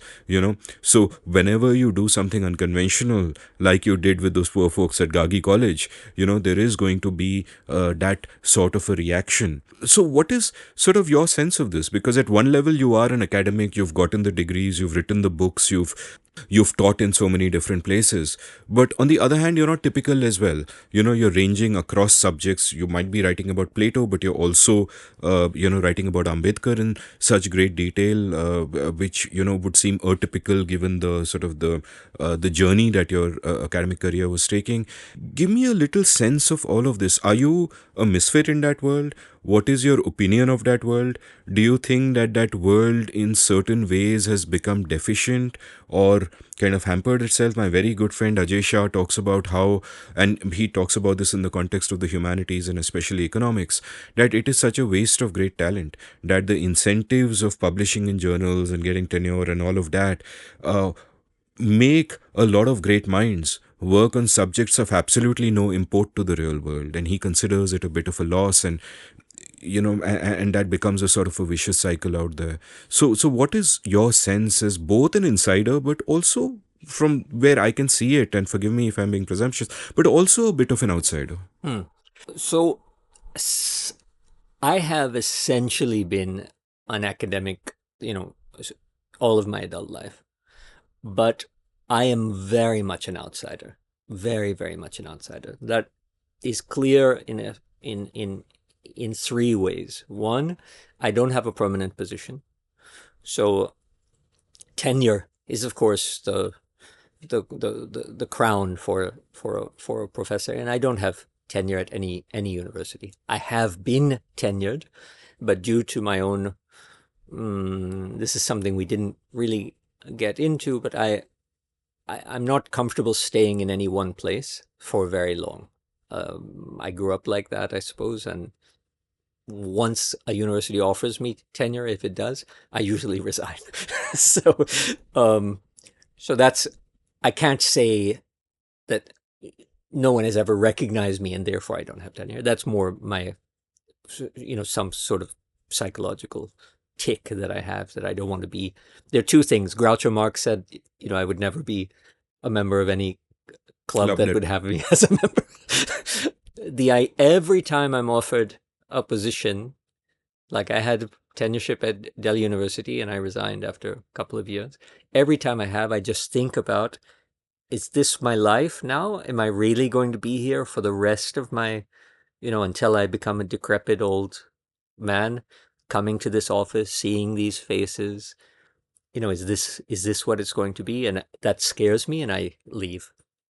So I'm an outsider, but not necessarily because I've been rejected. There's a choice element. But there is a great deal of rejection also. And the second thing I said in 3 ways. The second is that after some time, when I awoke to the kinds of things that you're hinting at in your complex question, I was at a bookstore, I believe, in New York City, and I was looking for a book, and the bookseller said they didn't have that book, but give me your name and I'll order it. And I gave her my name, and she said, "Oh, I read a book of yours." And that really confused me, because it's not a student, it's not my student, and so on. And then I realized that she would never have said that about a journal article. So all that time I was doing the classic academic, rat race, publish or perish. Publish or perish does not mean books. In academia, it means journal articles. And journal articles, as you say, there's a meta study that shows that in a discipline or subdiscipline, every time there's a community, the threshold is 500 people. Every time there's a community of 500 people interested in that topic, a journal emerges. So, the podcast journal. You just need 500 people who are interested in that topic, and the journal emerges. Those journals then give you the academic credibility once you've published in them. And there's a point to be mentioned here, just to defend that. I don't believe in it, but just to defend it, to be fair. A book consists of X number of chapters, let's say 10 chapters, and it is peer reviewed, usually by 3 other persons, sometimes just 2. But that means those 3 people are reviewing 10 chapters, whereas a journal article is one, equivalent of 1 chapter, and it is also reviewed by 2 or 3 people. That means the rigor applied to a journal article is several-fold that applied to publishing a book. And so in some respects, from the scientific point of view, journal articles are more rigorous than books, and consequently, your academic credentials are strengthened by journal articles and not really by books. So your academic reputation might be enhanced by books, but your legitimacy is based on the journal article. Around the time I had that experience with this bookseller, I stopped writing journal articles. And at that time, then, I started a rapid decline in my academic legitimacy. So now when you do, there are things called H-index or API points and so on. My points have plateaued, whereas most people my age, they would be increasing year after year because they're always publishing in journal articles. But interestingly, the public, even academic public awareness of who I am, it has multiplied many, many times. Why? Because there are 500 people reading a journal, and there are thousands of people reading a book. I'm with you on this podcast, not because of any journal article I wrote, right? So something happens there where resentment begins to build up with academics, and that resentment gets justified by, this guy is just a clown because he's not publishing journals, which means that he's writing bakwas, anything that he wants to write. So there, again, I've become an outsider in some respects. And then the third, which is more substantive to your point, it's important to distinguish academia in terms of its if it's of its broad schools and so on. So the sciences are one thing, hard sciences are another thing, applied sciences are another thing. And where I have the most authority is in the humanities and social sciences, broadly conceived. That, philosophy, political science, sociology, history, economics, law, all of those areas. I have an intimate knowledge of those because I've worked in them for 30 years in different departments, because I'm qualified to teach in philosophy departments, political science departments, and law departments, as well as different universities, central universities, state universities. I've taught at both, as well as different geographies. I've taught in the US, I've taught in Europe, and I've taught in India and Southeast Asia. So I consider myself an authority on on this topic. Nobody else does, but I do. And my feelings on this are very, very strong, that for the most part, what we are doing in the humanities and social sciences, especially in India, but to some extent all over the world, is a huge waste of talent, an enormous waste of time, and a waste of resources. And what's saddest about it is a failure to future generations, because I had spoken about Nietzsche and so on. There is no greater example of framing the possibilities of future according to outdated modalities of the past than the university system today. And humanities and social sciences, again, is what I'm speaking about. So I can argue this with a dean, with a vice chancellor, and I have on many occasions. Very frequently, one gets informed, for example, in Chronicle of Higher Education, how philosophy departments or literature departments are shutting down in universities. And then there's a hue and cry about how we're going to become all ignoramuses, and isn't culture so pathetic today, so commercial, so job oriented, and so on. And every now and again, I'll peep out a little article saying, good, let them fall. Everybody gets very hostile and angry. But my argument is this, that if they were valuable, would they collapse? There's got to be an inherent weakness that they cannot sustain themselves in the face of contemporary economic or social or demographic changes. And so if something is inherently weak, as I'm presuming it is because it collapses so easily, then let it fall. Not that I'm against the arts and the humanities. I'm a writer, I'm an artist, so this is my passion. But because whatever strength there is will reemerge in some other form. And one has to keep in mind, I don't want to get too didactic and pedagogical, but one has to keep in mind the ways in which the university form as we know it in India today emerged historically. And it's in Macaulay. And Macaulay, his minute on education to produce Indians in skin color and blood, but Englishmen in thought and morality and intellect and values. And that process is what, like theorists, colonial theorists call epistemicide, the destruction of various other ways of knowing and knowledge systems and so on. Now, generally, we don't like to talk about this because it immediately clicks with a right-wing ideology that, yes, secularism, all of these are Western concepts and ideas, and let's destroy them. But to not hasten in that direction, just keep in mind that for thousands of years we had gurukuls and vidyalayas and viharas and madrasas and all other ways of organizing and disseminating knowledge. Why are we so connected to this university system as it stands? We've seen others rise and fall. The real aim of education should be future orientated. It's not that we are making people who won't be employed. It's not that we're just mistraining people and so on. It's that we're creating generations that are going to be unemployable.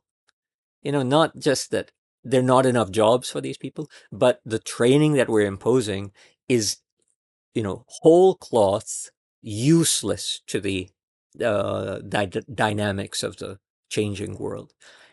And I think bringing down the university system is not the worst thing that I could imagine, even though it is the system that has been my home for 30 years. So in these three ways, I'm very much an outsider, and I say things that are seen.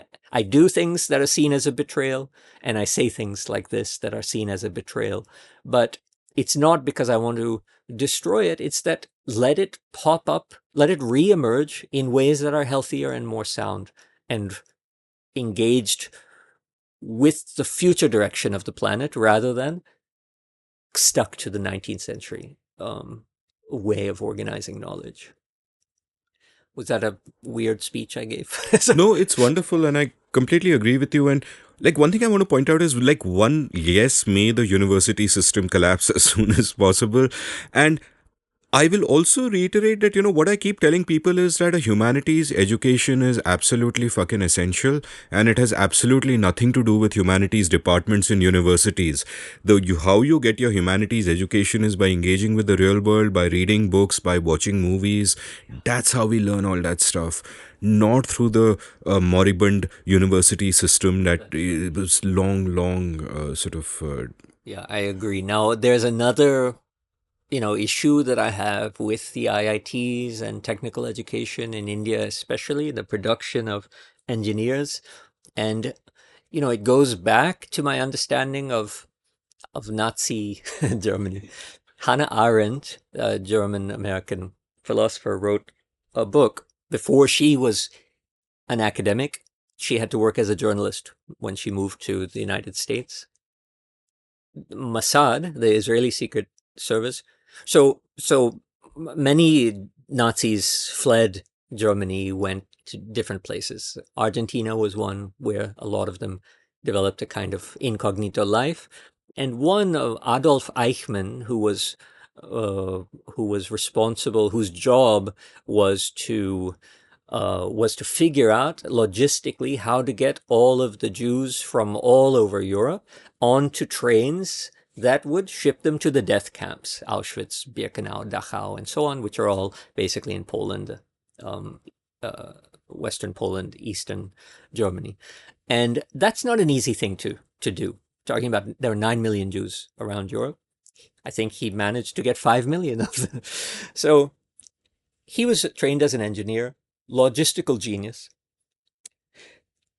He had moved to Argentina, taken up a new name, Mossad, had a spectacular program, or what do you call that? Specific assignment to go kidnap him, extraordinary rendition, rendite him to Israel and make him stand trial. And it was, of course, a show trial in many respects. So Hannah Arendt decides that she wants to go to Jerusalem and report for some American, like New York Magazine or something like this. And she sends back a series of articles.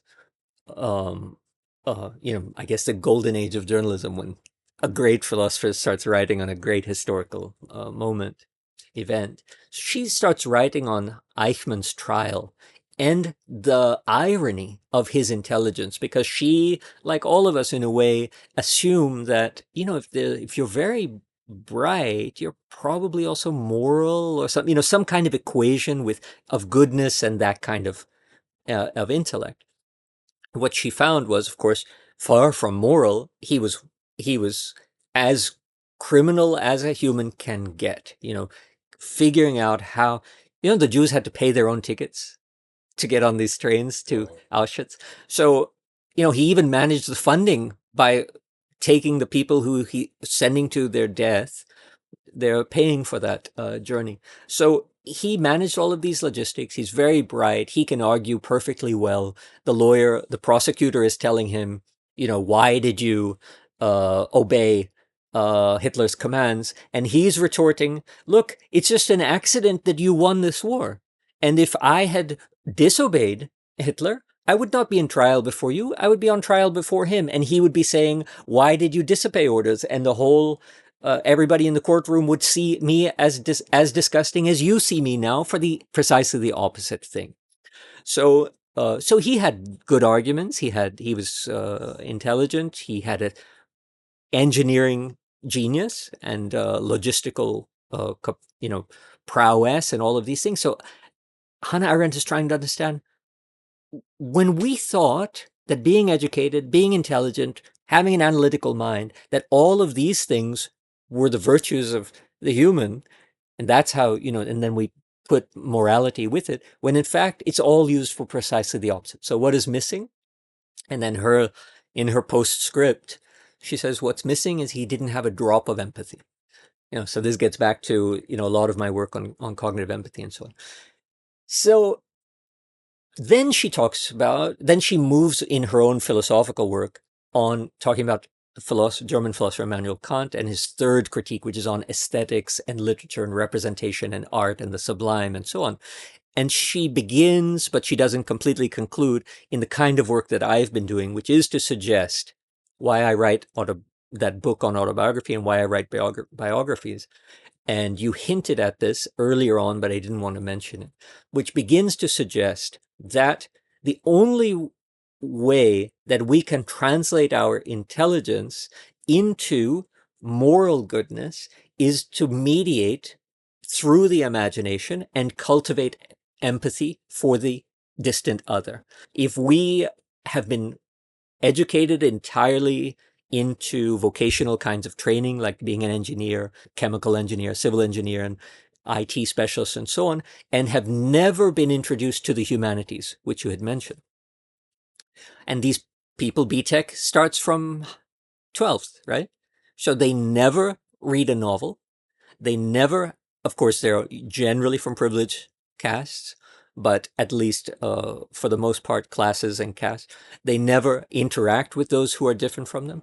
Their families are usually conservative. So, either the Muslim is depicted as, something wrong with him, or caste people, their, reservation is taking all our, seats in college. So, the other is always represented in a demeaning light. They don't have any personal experience.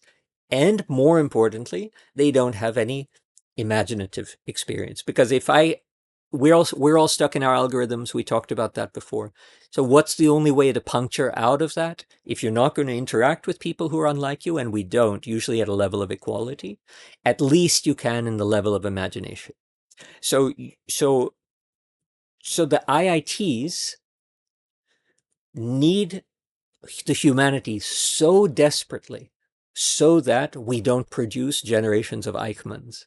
And if what's happening on the IIT campuses with the marginalized communities and in the United States with the tech industry, Silicon Valley, if those are any indication, we are producing more Eichmanns than we are producing Arendts, for example. So while the humanities is a decrepit academic institution, nevertheless, what you had said, I fully agree with. It is essential to become educated in the humanities for becoming a whole person. Because being a technocrat is not enough if you don't cultivate the abilities to imagine what it's like to be other than yourself, to have experiences other than your own, and to be able eventually to empathize with people who transcend your direct experience and reality. So the IITs, while they might be producing better graduates than the HSS faculty, I'm not sure they're producing better people. And this is something that a university ought to also keep in mind for future generations and the maintenance of civic life in a polity or. So I'm not an engineer, I did a bachelor in arts, but nevertheless, I must point out that Eichmann might have been an engineer, but Hitler studied fine arts. So something to keep in mind. I feel I have to say that, I keep complaining about the engineering mindset. I think that is a source of so many of our problems. But at the same time, the engineering mindset is almost instinctive to us because we think of the world in top down controlling design ways, and the fact that the world is this formed by spontaneous order, that it's a result, as Adam Ferguson said, of human action but not human design, is something that's deeply counterintuitive. But I will nevertheless say that there might be a hint of caricature in what you are saying because, unless the data proves otherwise, I can also point to many engineers I know who are excellent people who've got an education in the humanities, not by studying it in some decrepit university, but by actually reading and watching films and engaging with the world. The co-host of my YouTube show is indeed an IITian. So now it might turn out that data supports, your vision of engineers more than any other. But I think everybody contains multitudes, and I wouldn't be really so quick. I think the problem is not so much with IITs, but our education system as a whole. That it is, in the words of Karthik Mullitharan in an old episode of mine, it's designed more for sorting than actually educating. It doesn't teach you anything. But from a really large sample size, you're sorting out the best minds. And then those best minds, a lot of them will go to IITs and whatever, and then they'll go to Silicon Valley and they'll be CEO of various tech companies, and you're like, wow, Indian education is so great. But it's not education at all. You just sorted the best minds, gave them a little bit of technical knowledge, pushed them there. But apart from that, how many of them become good people with empathy is, I think, just, I would argue, the same as in the general population. So I can't believe I'm defending engineers, but yeah. So on that note, perhaps you can take a quick commercial break and then come back and can talk more about your work. Long before I was a podcaster, I was a writer. In fact, chances are that many of you first heard of me because of my blog India Uncut, which was active between 2003 and 2009 and became somewhat popular at the time. I loved the freedom the form gave me, and I feel I was shaped by it in many ways. I exercised my writing muscle every day and was forced to think about many different things because I wrote about many different things. Well, that phase in my life ended for various reasons, and now it is time to revive it. Only now I'm doing it through a newsletter. I have started the India Uncut newsletter at indiauncut.substack.com, where I will write regularly about whatever catches my fancy. I'll write about some of the themes I cover in this podcast and about much else. So please do head on over to indiauncut.substack.com and subscribe. It is free. Once you sign up, each new installment that I write will land up in your email inbox. You don't need to go anywhere. So subscribe now for free. The India Uncut newsletter at indiauncut.substack.com. Thank you. Welcome back to The Seen and the Unseen. I'm still with Akash Singh Rathore, who's showing great patience by, hanging in here with me as we discuss his life and work. Before we get back to talking about your work and the world of ideas and so on, I'm also fascinated by the fact that while you are, fully immersed in the world of ideas, producing books like, with such incredible frequency, which makes me so jealous. You are also a triathlete. You're an Ironman runner. The internet says you're India's number 3 Ironman runner, but you pointed out that's only in your age group. Yeah. But you've done, 8 Ironman so far? I think I have completed 7. 8th is coming up in November. 8th is coming up, wow. So tell me a little bit about this. Like, were you always into sort of running and fitness and so on? How did this journey begin for you? Yeah, I think I have always been physically active. From high school, in college, I was a tennis player. Even thought about going professional for some time, until I played a professional player and thought maybe I'm not as good as I think I am. And a jogger, not a runner, but a jogger throughout college. High stress, I would sometimes jog to decompress and so on. When I look back at the distances that I was proud of at that time, I would do a 3K and think, okay, this is great. Now 3K is hardly a warm-up. But so I've always been physically active. As I had mentioned, I have never been into sports. I just, even today, I can't watch even a 1-hour match. I would never sit down for an hour to watch a match. Of course, now I think I would much rather be doing it rather than watching. But so where this sudden motivation came from, and the funny thing is, it wasn't like, I think I'll start running more consistently, or I think I'll start cycling. It was just, I'm going to do an Ironman.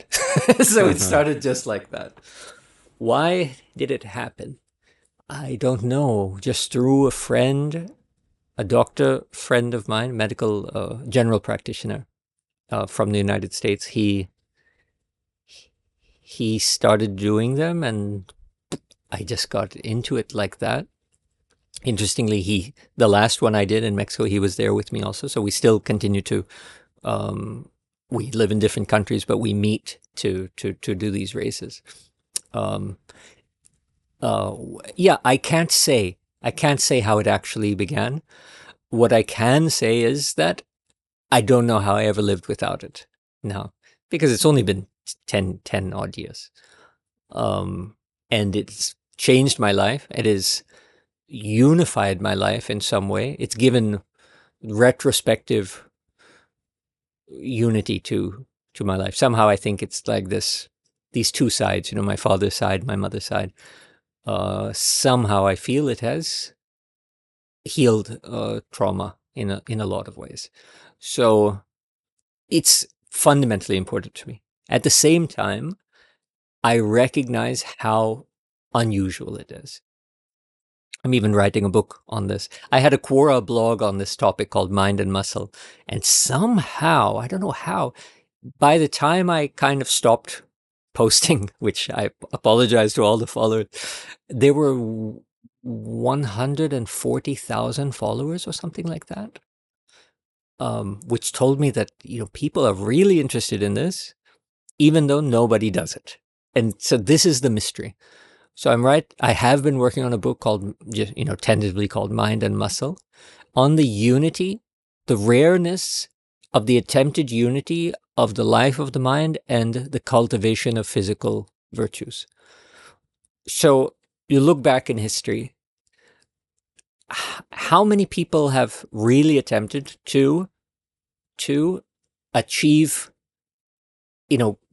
total commitment and greatness, both in terms of an artist, as an artist or as a writer, at the Nobel Prize winning writer level, and to be totally committed to bodybuilding or marathon running or something like that. And so I have gone back looking in history, and I find so few characters. Leonardo da Vinci, we all know about his work as a polymath and a talent in engineering and art and painting and sculpture and architecture and so on. But what gets unspoken is that he had an obsession with cultivating his physical prowess. He would train by trying to bend horseshoes, those, what metal is that made of, but impossible to achieve. And there's a hilarious, I found in one biography I was reading, the hilarious thing he used to do, line up his four apprentices in his workshop every morning. The unlucky one was the one in the front. So he would line them up, he would go back 100 meters, and he would sprint straight towards them as fast as he could to try to leap over them. And inevitably, the one in the front would get completely bloodied, bloody nose and so on. So he had this idea of his physical strength, bending the horseshoe, of being able to do feats of, high jump, as we call it today. And so it's fascinating. Da Vinci is one of these characters. And then you can re-understand the Vitruvian Man and other works in this terms of his attempt to unify the physical and the aesthetic. And, Byron, the poet Byron, for triathletes, long distance open water swimming was really started as a phenomenon by Byron. And part of it is because he had a club foot. He had difficulty walking. But when he stated that when he was in the sea, that there was no, he felt freedom from his deformity, as he called it. But he did these long swims. I mentioned off the air that I'm going to do the cross Bosphorus transcontinental swim from Europe to Asia. Byron did this. In, more than 100 years ago, when there were no safety standards of any kind. He swam, yes, Lisbon, the port. There's a giant kind of channel, and he swam that channel. In Italy, there's an island called the Poet's Island because he swam out to that island. It must have been miles and miles. So Byron, with his long distance swimming and so on, and of course he mustered up a small army to attack during the Greek and Turkish wars. So Byron also not only had achieved, this great prowess as a poet, and living the life of the mind, but also was equally dedicated to cultivating his physical virtues. Nietzsche, he talked about it, but it was all just banter. He never achieved anything. He said he was an artilleryman in the war and so on, but he was not. He was just not jest, but he was he would be the person who carries the cots. I don't know how you refer to that, but so Yukio Mishima, who in 1968 was offered the Nobel Prize and stepped down, so an older Japanese writer could win it in his stead. He wrote his autobiography in English called Sun and Steel, but on this principle called Bunbu, which the Japanese Bushido tradition, the samurais, called the harmony of the feather and the sword. So the feather is, of course, the writing instrument, but it's beautiful. Now we say the harmony of the pen and the sword, but feather is beautiful because of its lightness compared to the sword and the steel. So Yukio Mishima, his entire, actually like me, or I like him, came to it after achievements, intellectual, artistic achievements. So he had finished his novels and become famous and known as Japan's Shakespeare and so on. And then he suddenly realized that none of this means anything, because the life of the mind is an abstract life, and the writer's aim is to articulate the real, when in fact all they do is avoid it. And so he turned to bodybuilding. He trained as a samurai. He became very expert in swordsmanship and martial arts and so on. So much so that in 1970 he attacks the Ministry of Defense, and then of course commits seppuku, ritual suicide, in the samurai tradition. Interestingly, in 1968 he published his autobiography, where he more or less anticipates that he's going to do this, because he says, how is it possible to unify the life of the mind and the life of action? It can be realized only in death. And then, sure enough, 2 years later, he kills himself, fully articulating at that time, he was 45 years old, that he did it when his body was perfect and he didn't want to see it decay. So great narcissism in Mishima also, but Mishima is an example of someone who had achieved that level. Hemingway, to a certain extent, another Nobel Prize winner who, really judged men according to whether they were physical. Why did he like Ezra Pound? Because he was a good boxer and a good tennis player. And why did he dislike Scott Fitzgerald? Because he couldn't box and so on. So that was more like there was more machismo in Hemingway, but still that orientation is there of someone who achieved the highest you can achieve in the intellectual realm, who was fixated on achieving more and more and more in the physical one. And so much so, I think he had monkey's testicles sewn into his thigh to enhance his ability. So basically, you can count on two hands the number of people historically that we have access to who have really attempted this. And so what is interesting to me is how rare it is, and yet how I feel that without it, my life would be meaningless in some respect, totally unfulfilling. And that is mystifying to me.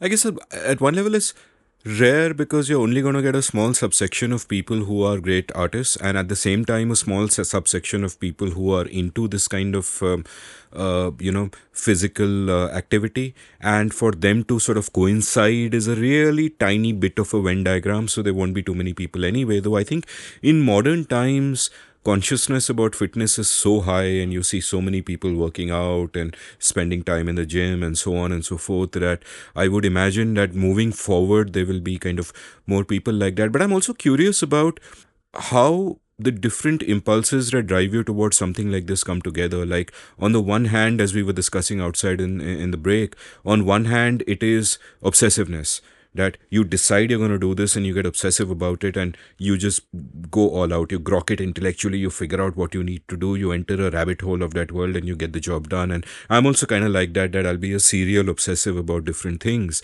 So on the one hand, I'm guessing there is that obsessiveness, that once you decide I'm going to do it, you figure out a way to master it. It's a geek in you speaking out as much as anything else.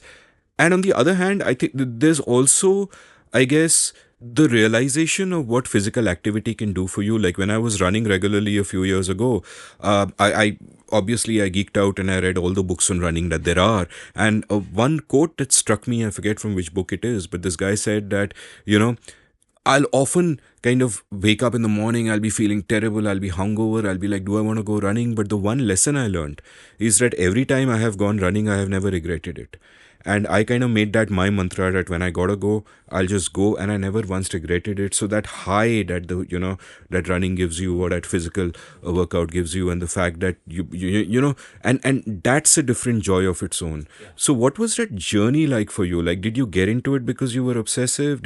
Are you still obsessive after 10 years? How did that working out physically change, say, your mental state of mind? Did it make you a different person, a better thinker perhaps? Yeah, this is complex, and I haven't systematically reflected on it, so I don't know all of the answers, but I can just kind of talk through it. There are a few things that I noticed. One, steady state cardio. So let's say, running on a treadmill at a fixed speed, as opposed to sprints, or as opposed to weight training, resistance training, and so on. Steady state cardio does something for novel ideas. So often, a new idea for a book, a new way of approaching a chapter, a new pedagogical idea, how I can teach, a new way of speaking to a PhD student about the struggle that they're having in their finishing their work, something like this. They always come during steady state cardio. And so sometimes it got to the point, after I realized that I'm at an impasse, let me go for a run. So, some people say sleep on it. I never get anything by sleeping on it. But somehow steady state cardio, I realized, is a way of breaking through impasses, intellectual impasses, ideas. The barrenness of ideas and so on. I don't know why that is, and I've spoken to other people, and like Torkel Brekke, and they have confirmed that. So it's not just me. So there's something about that. You said, that author said, I've never regretted a run. I realized that also long time back. As much as I hate, look, I'd mentioned that I'm lazy and so on. People think you're a writer. I don't know if you're going to agree with me, but for me, I consider myself a writer. And after my last book and rereading my last 5 books, which I've had to do because, as I mentioned, I've been doing a lot of summer schools and teaching and so on. So I had to reread 5 of my books. And I thought it was going to be torture. And I thought I was going to be squirming at how bad they were and what mistakes I made. And very surprisingly, I enjoyed all 5 books. And that's from 2017 to 2023. And I told myself, I think I'm an artist. I never would call myself that before. But after reading these 5 books, how different they are, and the nuances and the risks that I took and the ideas that go into it and so on, I thought, wow, maybe I'm actually an artist. Nevertheless. But I agree with you, and I don't know why you would ever question it. But well, yeah. I have imposter syndrome and so on. I hate writing. I hate waking up knowing I have to write. I hate the process of writing. I hate it when I'm doing it. I hate it after I've done it. And as much as, even if I have now the audacity to say I think I am an artist, it doesn't become easy. never becomes easy. There's that old saying about Hemingway, which a friend of mine has broken my heart to say that it is apocryphal. But Hemingway, when asked, how to write, he said, "Oh, writing is easy. You just sit down at the typewriter and bleed." So I identify with that very, very much. That's why I'm angry that it might be apocryphal. It always is painful to write. I never want to do it. It never goes well. After a day of doing it, I don't feel, oh, great. It's just always, always difficult. But that's not true about running or cycling or boxing or anything like that. Afterwards, I always feel great. And maybe there's something about, it's not so cumulative as writing, or like there's not let's say the end product, it just disappears into the world, right? When after an hour of boxing, there's no text, right? It's an experience. It's an ephemeral experience. Also, endorphins. Writing doesn't produce endorphins. So yeah. Does it not? I mean, do we know that for sure? Well, if it does, not as much as exercise for sure. Okay. It might produce dopamine if you set a task for yourself and you manage to get that many words done, but that would be a little bit. So writing has always been, as much as it is my life, it has never gotten easier. And that's not true about physical activity. Now, it's hard as hell to convince oneself to run in the morning. And so I do as little thinking as I can. And I do all of those tricks. I'll have my shoes right there on the side of the bed so that as soon as I get up, my feet are touching the shoes. So I put them in and I tell myself, do not talk. Don't say a word. I mean, my internal monologue, because all I'm going to do is talk myself out of why I need to run, because I have work to do. I told you tomorrow I have an 8 o'clock thing. It's going to be the easiest thing for me to say, look, 8 is pretty soon. Don't you need to shower? Don't you need, to talk myself out of the run in the morning?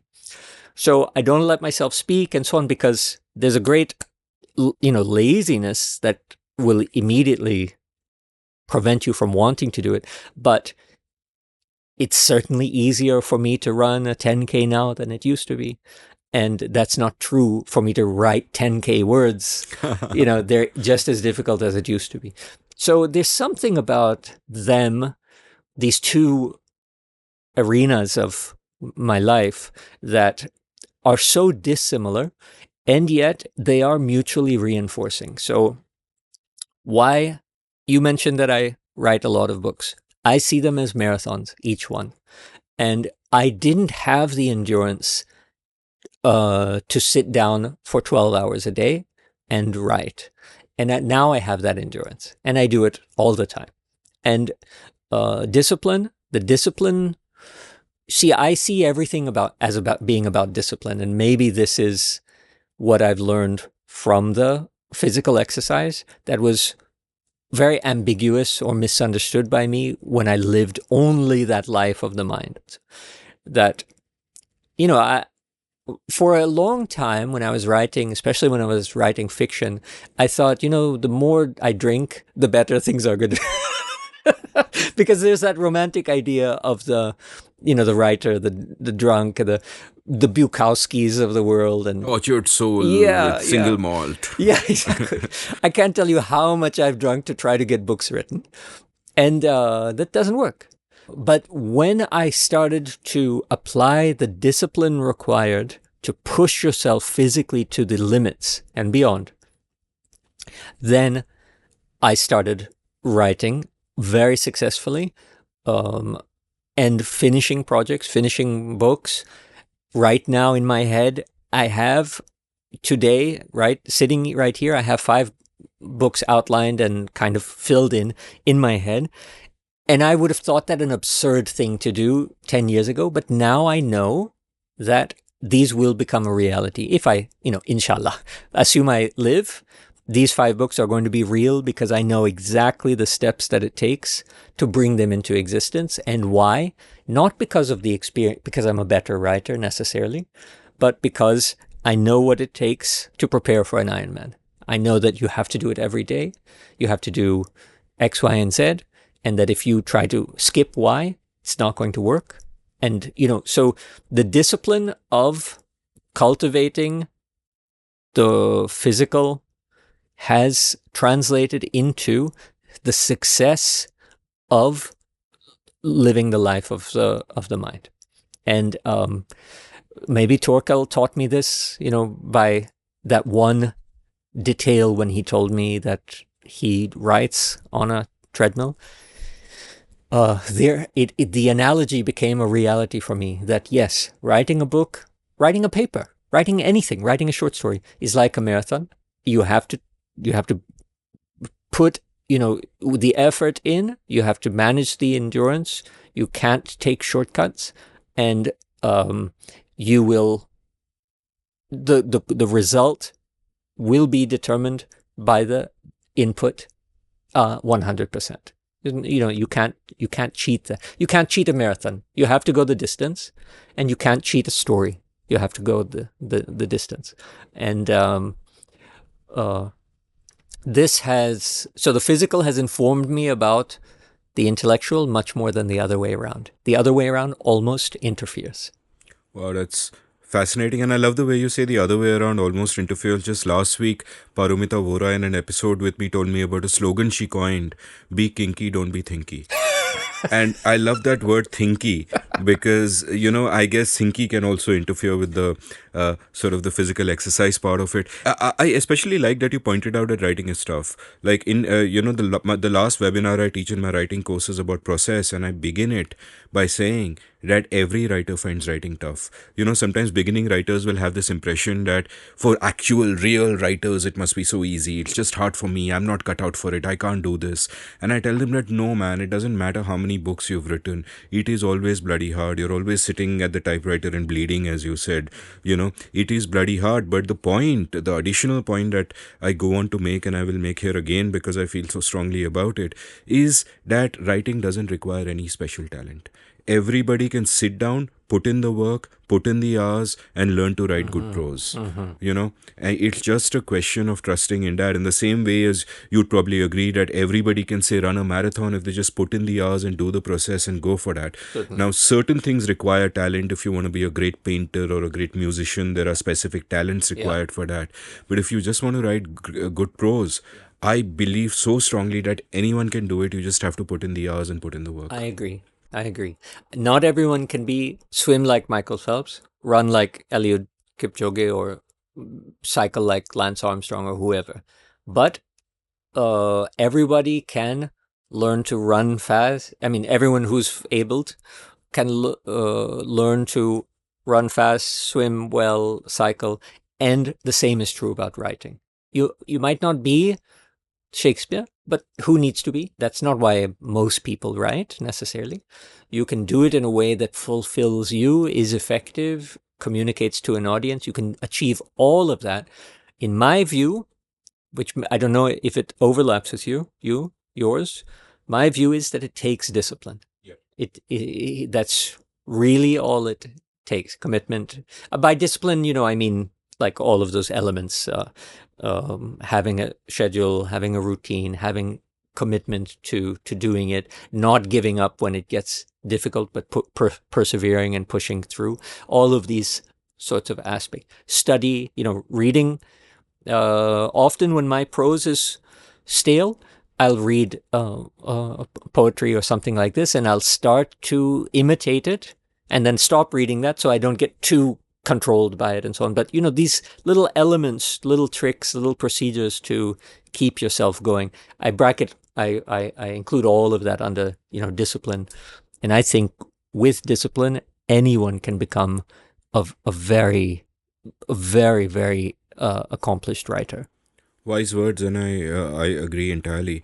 Let's talk about, again, your immersion in the world of ideas. And I'm particularly interested by the incredible amount of insightful writing you've done on India, while actually, in a sense, being an American. You were born there. You brought an interesting view to it, whereas, if you're born and brought up in India, there are certain things, certain tropes, certain ways of looking at our history that would just you would have taken in by osmosis. You would have kind of imbibed them. Perhaps you don't step back and question it.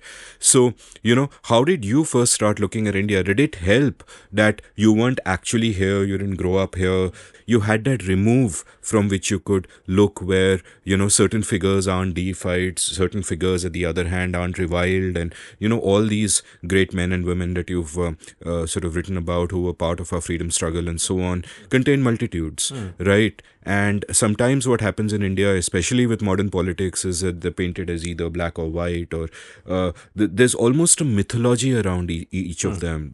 Gandhi is a myth, Ambedkar is a myth. They have their own. It's almost like they're Amar Chitra Katha comics on their own, and actually they were flesh and blood, real people, incredibly complex, incredibly deep. How did you begin to make sense of all of this? Because the initial entry would be through all the standard books which everyone has read, which would apply certain frames to it, which would almost be like default to them. In your while writing your recent biography of Ambedkar, you pointed out how the two existing great works on him, Dhananjay Keer's English book and Khair Mode's 12-volume Marathi work, are the works everybody refers to. So those are almost canonical in that sense. And yet both of them are riddled with different kinds of errors for different kinds of reasons. And, all the Ambedkar books that have recently come out in this year in a flurry, you point out, take either from Keer or Khair Mode. And you are the one person who's kind of standing outside that and, questioning that and say, no, let's look at all the evidence again. Let's look at, let's find other primary sources. Let's do all of that. And I mean, I just mentioned Ambedkar because it's the first thing that came to mind. But even with the way that you look at Gandhi, even with the way that you look at, say, Indian political theory, even with your examination of the different ideas of India, you've just, not taken that existing frame for granted, but taken a step back and looked at it in a new way. So how did you sort of learn to look at it differently to begin with? Because it's so tempting just to, accept the existing frames and then work within that. Yeah. I think there are two things. One, that in a way I don't have any choice because I'm coming from outside. Of course, I was steeped in kind of cultural values and experiences, both from early travel and upbringing, but nevertheless, my real journey in India began in 2004. So just 20, less than 20 years. That's one thing. But secondly, in my formal education in philosophy, I studied at a university called Leuven, where the great phenomenologists worked. So like Husserl, Sartre, and this school of philosophical psychological thinking was one that always demanded from students to experience first and analyze later. So you don't project your ideas and expectations and your frames and then see what data fits into it and then write about that data and forget about outliers and so on. And so my training, academic training, was always phenomenologically oriented. And as I had mentioned, my own personal experience made me an outsider from the start. I think it has been an enormous advantage, and that advantage comes from not being too close and not being indoctrinated from within. And I've seen that in a number of things, like as I got better and better in Hindi or tried learning Marathi and so on, there were many puns that I could make that even like my wife, who's a Marathi speaker, she didn't realize, that this word sounded like this. It was a homophone with another thing. And these are all the prerogative of people on the outside. So, you can make, I want to give you some examples, but everything is very, they're all bad words. So, but you may give an example. Nevertheless, my listeners are mature enough; they will take the adult content if there be any.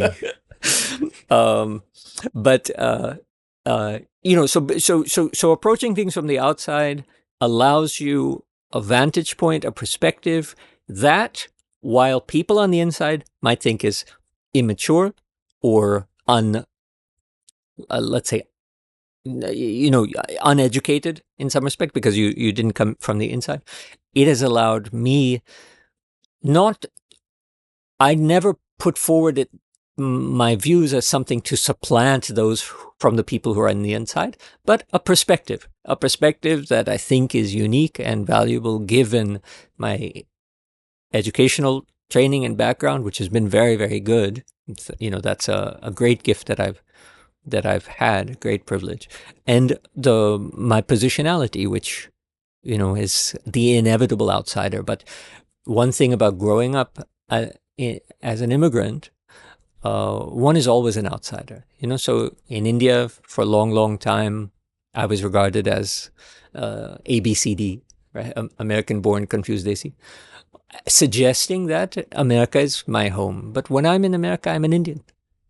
Nobody walks up to me and says, "Oh, are you from Texas?" They say, "Where are you from?" And you say you're Mirabai's descendant. Yeah, then I give a 7-hour rendition. So, J.N. Mohanty, this very accomplished Indian philosopher, when he wrote his autobiography, he called it Between Two Worlds, because he went west very, very early on. And that captures it. An immigrant is never fully either the place where their parents came from or the place where they end up. And that perspective is something that is often very difficult and can be brutal for people. Fortunately, as I mentioned earlier, somehow I managed to leverage these potentially traumatic experiences, leverage them in some positive way.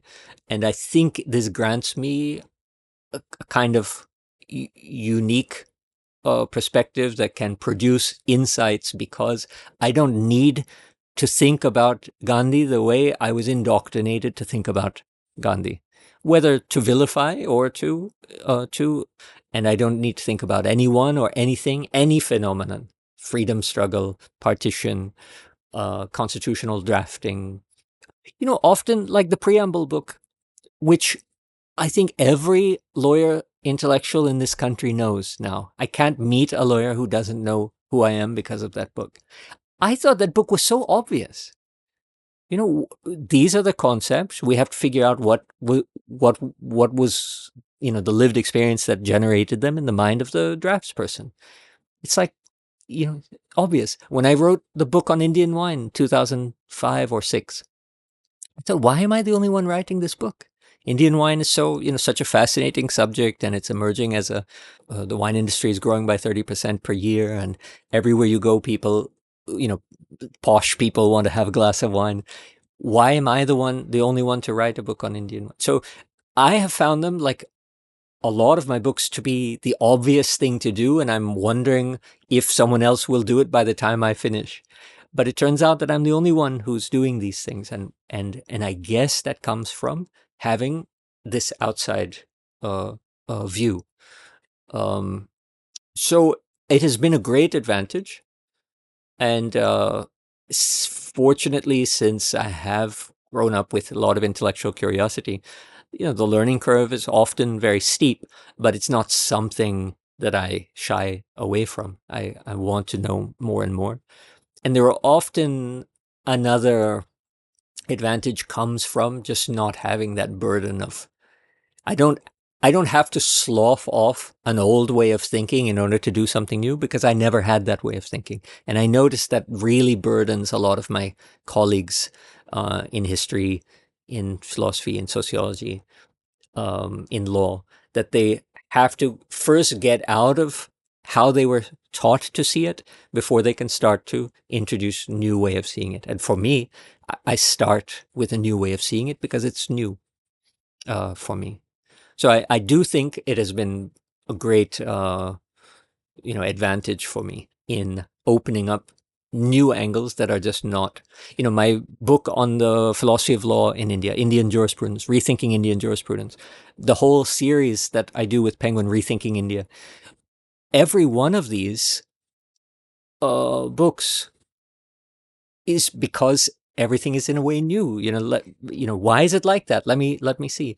Whereas someone on the inside might say, this is just the way it is, fish in water. I'm jumping in the water.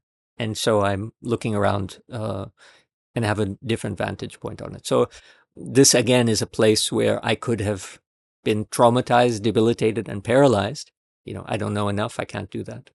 But fortunately, somehow, this is all due to my wife, my family giving me information, language help, my community, scholars being helpful, communicating, discussions.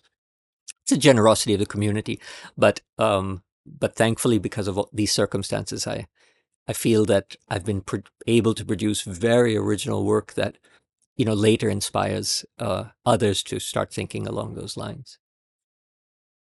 But that's absolutely fascinating how kind of coming from outside and not knowing the water the way the fish knows the water helps you kind of look at it differently. Tell me about the concept of thin swaraj. I think that's a good way to get into sort of the way you look at Indian history, and how you arrived at that is also really relevant, I think, to grokking the present times and even times from 100 years back. So, in humanities and social sciences, I observed as soon as I began at Delhi University a huge discomfort and confusion about, as I had mentioned, Macaulay's Minute on Education. That was delivered in order to secure funding for opening universities in India, University of Calcutta, Mumbai, Madras, eventually University of Delhi, and so on. So the very formation of these universities, everybody has recognized, was precisely to colonize the minds of Indian, in this case, academics or intellectuals. So everybody is, I noticed upon arriving and joining Delhi University as a foreigner, I noticed that everybody was profoundly uncomfortable and yet unable to articulate this discomfort, what was going on. And so I began studying it from that moment. Well, the institutional reaction has always been to get people out. When I was hired at Delhi University, I was one of 13 non-Indian citizens who were hired at the university. So people from abroad and people of Indian origin like myself coming back and so on. And after 2 years, there's nobody left. Nobody left. They all resigned or were pushed out and so on. In fact, I resigned, but I was really pushed out. They stopped paying my salary. I wasn't paid my salary for, I think, 8 months or something like that. Because the administration has a great deal of trouble with the kind of demands that people like us from the outside make. So I could never understand, for example, why bureaucrats are running our universities. And I still don't. And you might have seen some articles I've written on this topic, that what we need to do is get them out. And these bureaucrats have never had a liberal education. So how are they going to respect a liberal education? And, for them, the fetishism of the file is, this is the sacred thing. And these people are engaged in folly. So, so unlike other professors who know that you have to touch their feet and bow down to get anything done, I would scream at them, as would all of the others. What the hell are you doing? Why does the program work like this? Why are you the one making this decision? Do you know anything about, really challenging their authority. And I'm sure all of my colleagues who were hired then did the same thing. So their revenge was to find rules that we had violated. One was station leave. Station leave was fantastic. So, Station leave. Station leave. So station leave is it's a 19th century British bureaucratic requirement, because any officer, like a collector, is posted at a station, and like a railway station. And if you're going to leave your post, you need prior permission for station leave. Now they imposed that on University of Delhi faculty because we're paid by the state, so we're public employees. And I pointed out that you impose all of the requirements of IS officers on every faculty member, and we get none of the benefits. And so if we're not going to get our payments and emoluments and fringe benefits and all of these, the benefits of being a public employee, but you're going to assign all of the burdens of being a public employee upon us, then I refuse to follow all of those rules. So I will not apply for station leave until my pay scale is put equal to those who, upon whose it's. So obviously they use that to dock my pay and not pay me and things like that. And they did this to everyone and eventually got all of us out. So this institution has to survive the input of this foreign body and get it out, purge it. Now, I noticed this total discomfort. I just gave an institutional analog. That little story was like an institutional analog. But with ideas, the same is true. So the greatest minds in the humanities and social sciences in India, like Rajiv Bhargav, was obsessed with this. Nandi, of course, has always been obsessed with it. Neeraj Chandok, everybody writing and producing literature in political theory, political sciences, were all talking about how is it that we manage to decolonize our minds. And the question is, once you decolonize, what fills the void? Because a vacuum is created. You decolonize. Look, Afghanistan is a state that was, where you have a vacuum of power, and we know what comes in. So you get this Talib regime and so on. When you create a vacuum, something has to fill it in. So everybody knew we needed to decolonize. The humanities and social sciences in India, we know it historically, how the institutions begun. But what no one could solve is, what content do you fill it in with? Now, the clear answers have been two.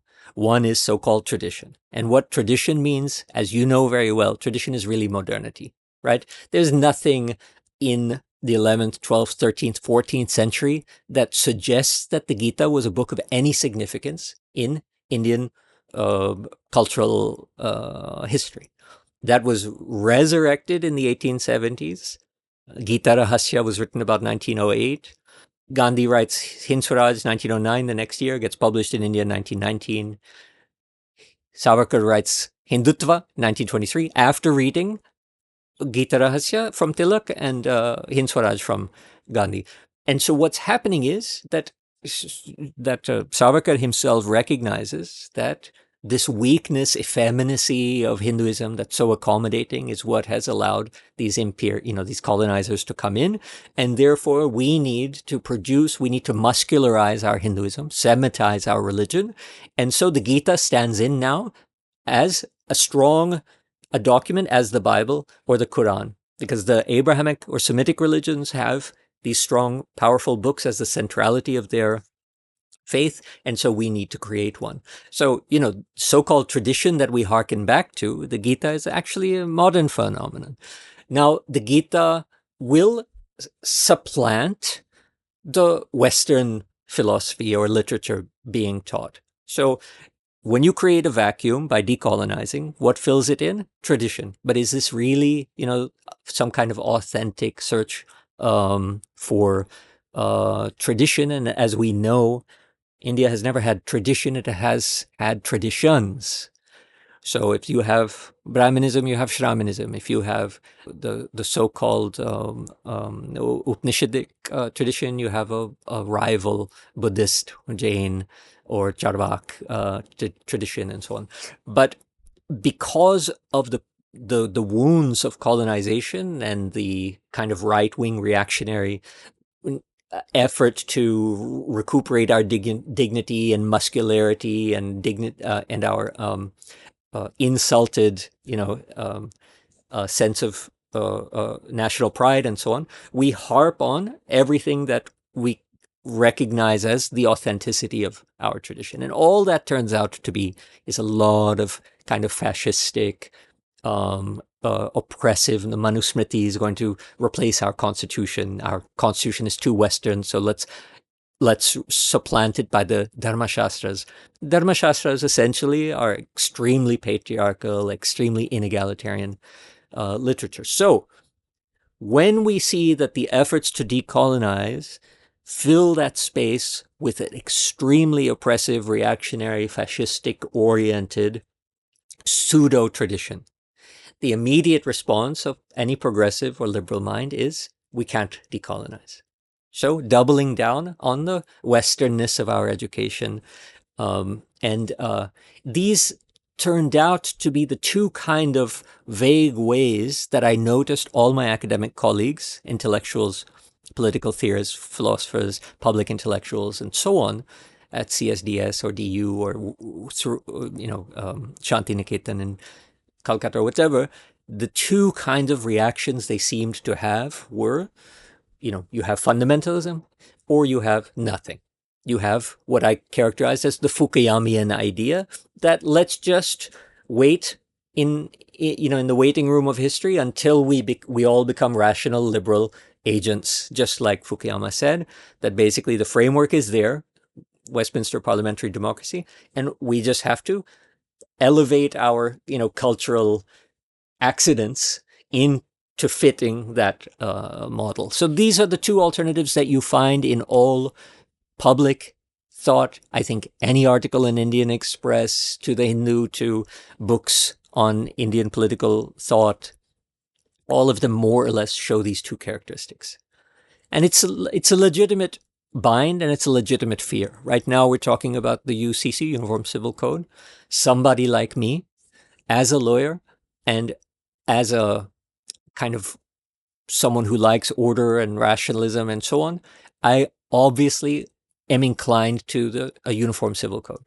And yet, knowing that it gets deployed, in fact, not for order, but for oppression, I have to oppose it. So, I'm left with a discomfort that I know what is right from, let's say, the juridical point of view, but it is not right from the moral, cultural, social point of view. So being caught in these kinds of dilemmas is not unusual. It's a very common shared experience. But what I realized is that almost all of the people who are engaged in these conversations, these disciplines, these newspaper debates, and so on, are in some way over-intellectualizing the situation and not keeping in mind that there have been answers provided for a long, long time. And that became clearest to me in the debate between Gandhi and Ambedkar about what is the significance or meaning of swaraj. So if for Gandhi, swaraj is a dual kind of phenomenon of home rule or state sovereignty and independence, according to something like the Charter of the United Nations, which declares national sovereignty and territorial integrity and so on. If that's the swaraj at the level of the state, he also had swaraj at the level of the person, which is a kind of emancipation, personal, bodily, physiological, psycho-spiritual emancipation. So not just decolonize the state, decolonize the person and the mind. But in Ambedkar, the notion was that the techniques that you use to decolonize your mind, a return to tradition, an idealization of the Varna Dharma, these have been forms of internal colonization and oppression for us. And just because you, the elite, will inherit the state, from the point of view of the ordinary person, really makes no difference to be tyrannized by a white sahib or tyrannized by a brown sahib. Of course, brown sahib was what Macaulay was creating through our universities and through our elite and through our IS and so on. And so that vantage point, that viewpoint, made me understand that there has always been an alternative way of seeing what fills in the vacuum when you decolonize. And it is not, just a parenthetical remark, more Marxism, because I know you enjoy it so much. Nicely done. Marx wrote this essay, very anti-Semitic essay, but nevertheless we can salvage some of the ideas from it, called On the Jewish Question. And in this, he talks about how the Jews, who are always marginalized and excluded from political and civic life due to their religion and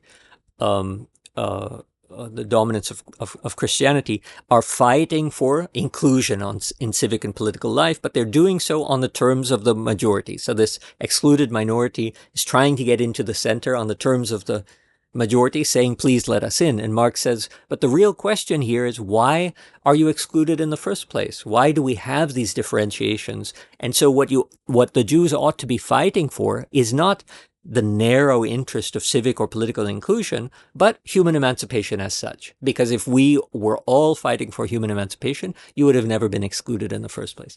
So this is very similar in some respects to what Ambedkar had argued, that the question is not home rule versus empire. The question is emancipation versus hierarchy and enslavement. And so from the point of view of the marginalized, the white Sahib and the brown Sahib are both imposing hierarchies and both oppressing. And so what fills in the normative structure when you decolonize, what occupies that void, does not need to be tradition in its equally oppressive manifestations. It should be the preoccupation with emancipation as such. And if that is what I call thin Swaraj, because it's not packed with a metaphysics like, the Gita and, our Varna Dharma and our cosmic spiritualities and the Vedas and all of these things, which currently the government, as you know, is trying to dismantle the university system to reintroduce these kinds of ideas. Because thick Swaraj, extremely metaphysical and extremely reactionary belief that this is how you find the authenticity of India.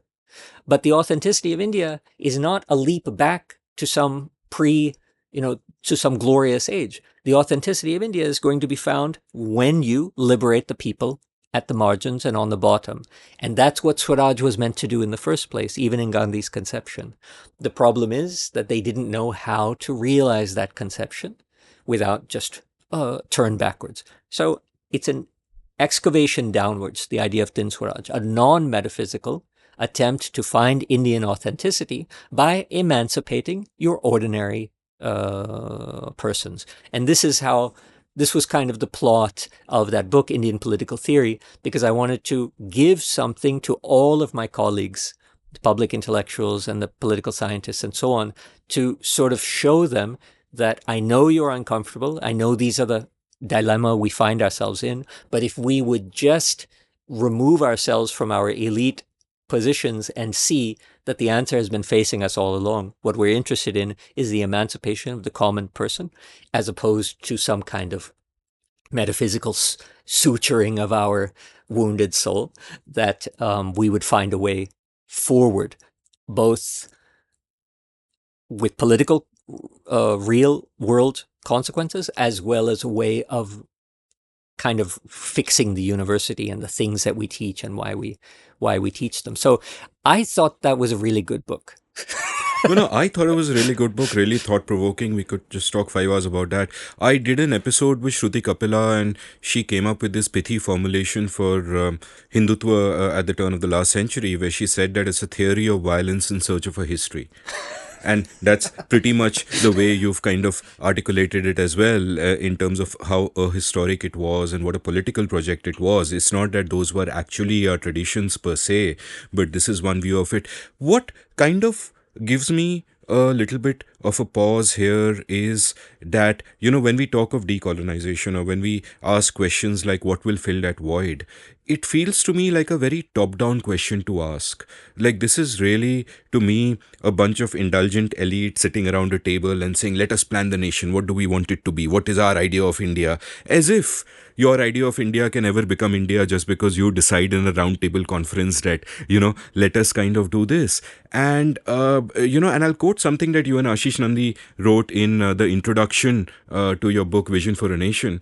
And you wrote there, where you were talking about one particular idea of India, but you wrote, quote, one amongst innumerable alternative visions, rival conceptions, and yet still ensconced firmly within the fundamental ideas of India established in our constitution. We take it for granted that within any vision for the nation, competing ideas of India must battle it out within the area delineated by the constitution. This is a very meaning of the term India within a phrase such as rethinking India, for we are rethinking the potentialities available to us to be imagined in line with the vast but not infinite horizon of our founding document. Was this you and Nandi in that book, or was it you in the introduction of one of the other books? I think it was. That sounds like vision for a nation. Yeah, yeah, that is. And my question here was about sort of the centrality of the Constitution, which many people treat over here as a holy book. So many will treat the Constitution as a holy book here in the same unthinking way that many on the right will treat the Manusmriti as a holy book or the Gita as a holy book. And I have a problem with that because when I think of the founding of India, I see that number one, what we did was we did hand the nation over from white sahibs to brown sahibs. We took the same colonial state apparatus, a coercive state apparatus that was designed to rule and oppress a people rather than. What gives me immense disquiet, and very few people speak about it, is what Patel and VP Menon did during those few months when they put the nation together, where they got all of these princely states, either through coercion or through promises that were later broken, to agree to be part of this union. And that seems to me to be like a kind of fast track colonization. What the British took 2-3 centuries to do, we just did in a few months. And that founding moment gives me disquiet, and I think not enough people question it. And to question it doesn't mean that I'm questioning our nation state or I'm questioning an idea of India, etc., etc. I also have my ideas of India, as do you, but I think those ideas must be fought for in the marketplace of ideas. Cannot really be imposed from the top down. And in many ways, the Constitution has many parts which are deeply illiberal as well. For example, the First Amendment, the way free speech is not really protected, only lip service is paid to it, and so on and so forth. So this disquiet that I have, that if one section of the people say that, hey, more than India, it is some fictional, traditional notion of this country that really matters, and we must go back to the Manusmriti and the Varna system or whatever, even if that's a little bit of a caricature. But if there's one section that says that, I'm equally disturbed with the other section that says that the Constitution is our holy book and that's what it is. And I think that if we have ideas of India we care about, and yours and mine would be pretty much along the same lines, we have to fight for it in the battlefield of ideas. And I think in a fundamental sense, a failure of our project is that our society was never as liberal as the Constitution that was imposed upon it. Even if the Constitution may not be liberal enough for you and me, but it is still much more liberal than society. And today politics has caught up with society. And we can't just sit around and bemoan that. It is a battle that has to be fought, but not fought among elites in rooms discussing in lofty tones, how do we decolonize? But it's a battle that one actually has to kind of go out there and fight. And this question sounds like a harsh question. I'm not criticizing any of what you said. You've shed fresh light on many of these ossified ways of thinking, and I'm really glad about that. But what do you sort of feel about this? Like, especially the fact that the Constitution is today treated like such a holy book. And what I'm more worried about is the state of a society, and I don't think that can be sorted in a top-down way. Yeah, I think you're bringing in a crisscross of questions. Correct. So one is at the, let's say, the horizontal level, we have an inability of rival ideologies to communicate, to even have any shared axioms for a debate. And this is in itself hugely problematic, given how top-down the modern state tends to be. So a kind of historical, philosophical point worth mentioning is that the formation of almost every modern state, not only modern one, is undertaken through violence. This goes back to, even biblical tales, Cain and Abel, the brothers in the Old Testament, one murders the other, and then the next line in that book of the Bible is, and he went on to form the first city. And so that, really shook me when I read that, the first murder, fratricide, and the first city formed. And isn't it the case that every state is formed out of that kind of fundamental violence?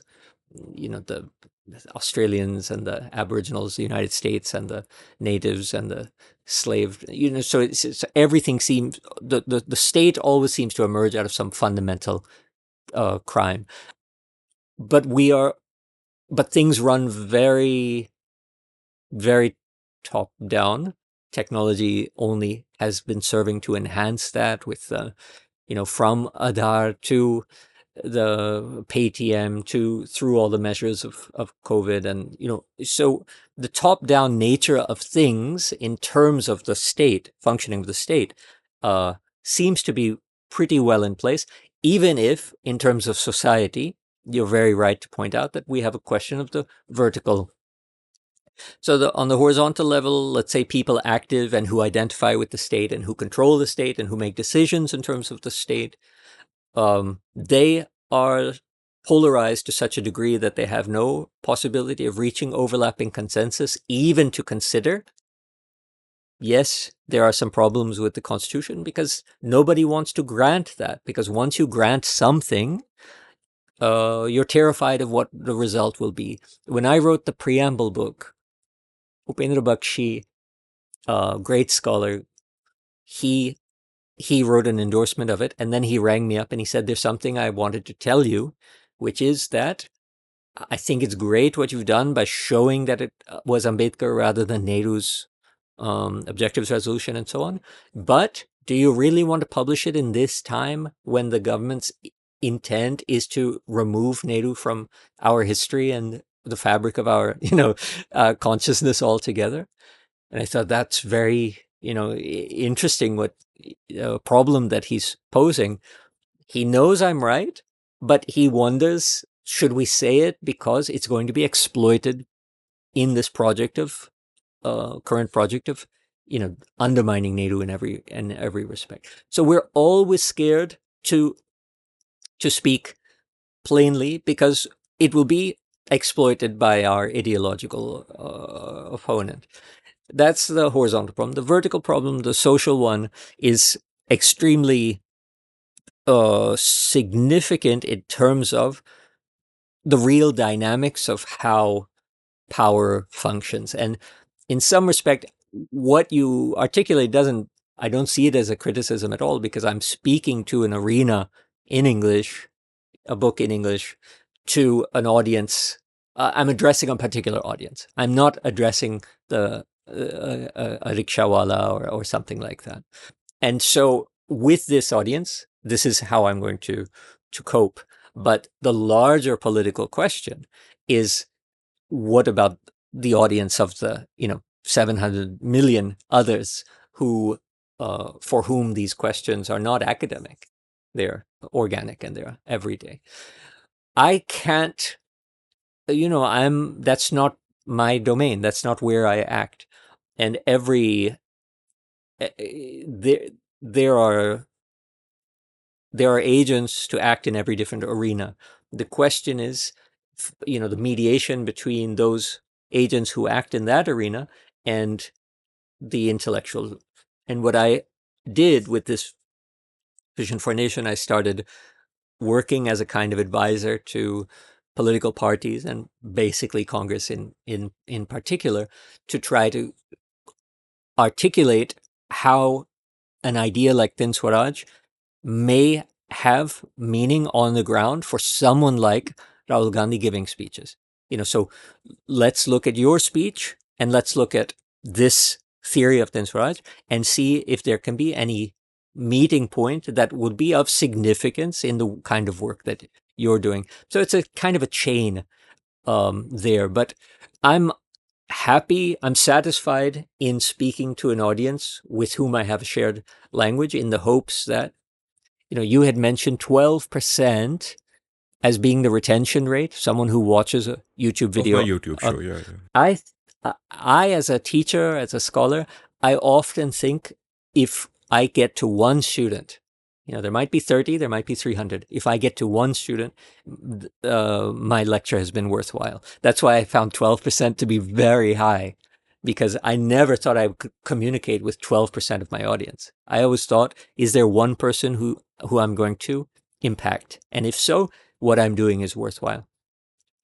So I don't think solving the vertical question is necessarily the job of a political theorist, but there is a chain where one should take very seriously how things are going to move up and down that chain. So you shouldn't just think, I'm a I'm in an ivory tower, so what I say has no significance, no meaning, and I don't need to worry about it. I just learned yesterday, Osmania University social science and humanities faculties have stopped teaching because the government had announced the state civil service exam openings, and since they haven't done it in 8-9 years, there's so many jobs available in the civil services now in the state.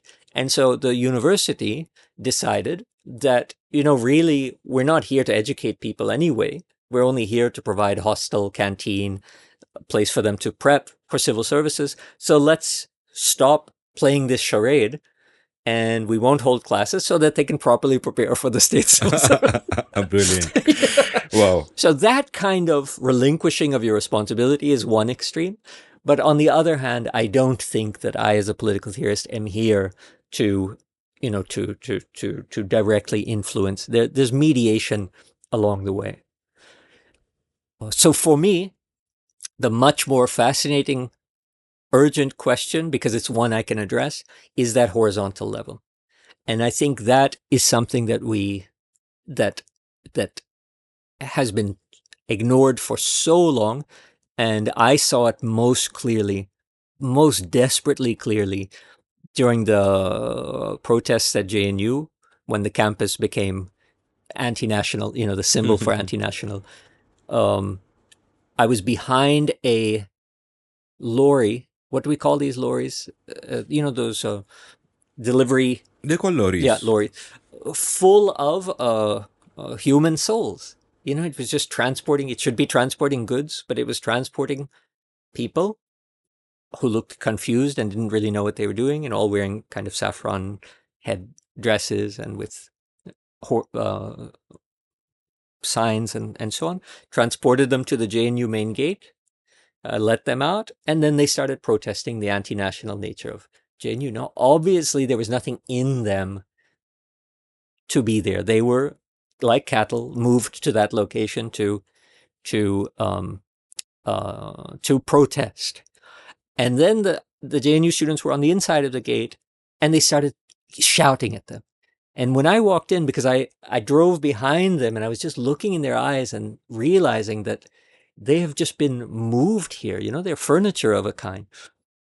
When I got into the main gate, the first thing I did was I said, stop yelling at these people and get them chai, do something for them. Be human, because they're not here protesting ideas. They don't know who you are. They don't know why they're here. They've been moved here by a politician who's exploiting the situation. And when I started saying this, the students at JNU started screaming at me. We always knew you were right wing, and all of this kind of thing. So they could not step back and see the absurdity of this situation. They were engaged in this performance where you have people protesting and then you're doing their counter protest. But those aren't people protesting, right? Those are puppets who are, being used just like you by your own, political party professors or whatever. And just stop this, take them tea, and treat them as human beings. And that is something that has, till date, not happened on the campus. And if it's not going to happen on a campus where you said, we need to hash these ideas out, how are you going to do it when you don't see the other person as a human and you share no axioms? And I had very early on spoken about walls around a university. And this is the key point.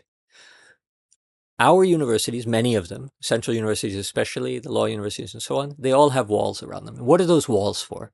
They're to keep people out. Now, why are you keeping people out? There's only one good explanation for why you're keeping people out, which is to create a sanctuary inside. And that sanctuary inside is specifically designed not to be the external world. Because on the external world, the only way you confront your opponent is through violence and screaming and shouting. But on the internal world, when you have a wall and you've created a sanctuary, this is the key moment and the only moment that an Indian will have to see her ideological opponent as a fellow human being. And for this reason, I'm very, very opposed to having national parties have a youth parties in a campus, on a campus. Okay, if students from the campus themselves form into some kind of party or whatever, that I can understand. But once again, we had talked about Nietzsche and Marx and the future and so on. What we're hoping to achieve on these university campuses is a new generation of insight about how to approach the questions that our generation has created. How to solve climate, how to solve communal riots, how to solve all of these things.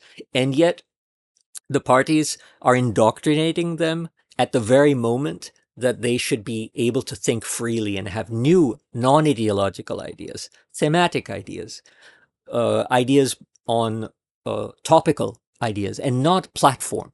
This is what we must think about UCC. This is what we must think about the First Amendment. This is what we must think about reservation. On the contrary, that means we're locking the future into the politics of the past. Very dangerous, especially when our politics is careening off the rails right now. So the wall is around the campus, which means that the right-wing student and the left-wing student and the Bapsa student, the Ambedkar Phule group, the radical and the moderate and so on, need to sit around the table together, be colleagues or associates, if not friends, and hash out their ideas in a way that 20 years later, when they're in parliament and they want to, intellectually destroy their opponent, they don't think the means to do it is also to physically destroy them, because they shared space together, they shared meals together, they had long conversations, and they recognized that they don't meet ideologically, but they meet as human beings, as Indians, most with the best interest of the country in mind. And every university that I have been to in India, and that's a lot of them, does not have this space and does not even permit, as I had mentioned to you, I think off the air, going and meeting someone from a rival ideological position. You cannot shake their hand, which means that they are not human beings, which means that the only way to vanquish something that is not human is to destroy it. And that is where our politics are, this horizontal level. And the universities are the only sanctuaries, because when you get into the so-called real world, where there are no walls protecting you, you don't have gentle, civil, there are no rules to the game. Right? Around in an academic space, there are rules to the game. You have to speak to the argument, not ad hominem against the person. You have to allow another person to speak. You have to interpret it charitably. Purva, paksha, articulate the position of the other before you dismantle it. All of these kinds of practices, which are, of course, intellectual, are fundamentally based on the fact that you're sitting in the same room and you're not violent and you're not hurling abuses at each other and you're not screaming. Why on earth are people chanting slogans on JNU campus? This is the most right-wing thing I can say, right? And yet I believe it, because you have 3 to 5 years to have a conversation. The rest of your life is slogans. The algorithm is nothing but a slogan. You have 3 to 5 years to have an actual conversation, to see the other person as a human and to understand their ideology, to understand it intimately so you can destroy it, dismantle it later.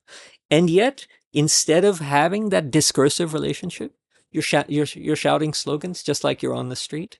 This is a great loss of opportunity, and one that is just going to have disastrous consequences decade after decade as we, as technology and so on continue to polarize us and make us not meet merely ideological rivals, but as fundamental antagonists.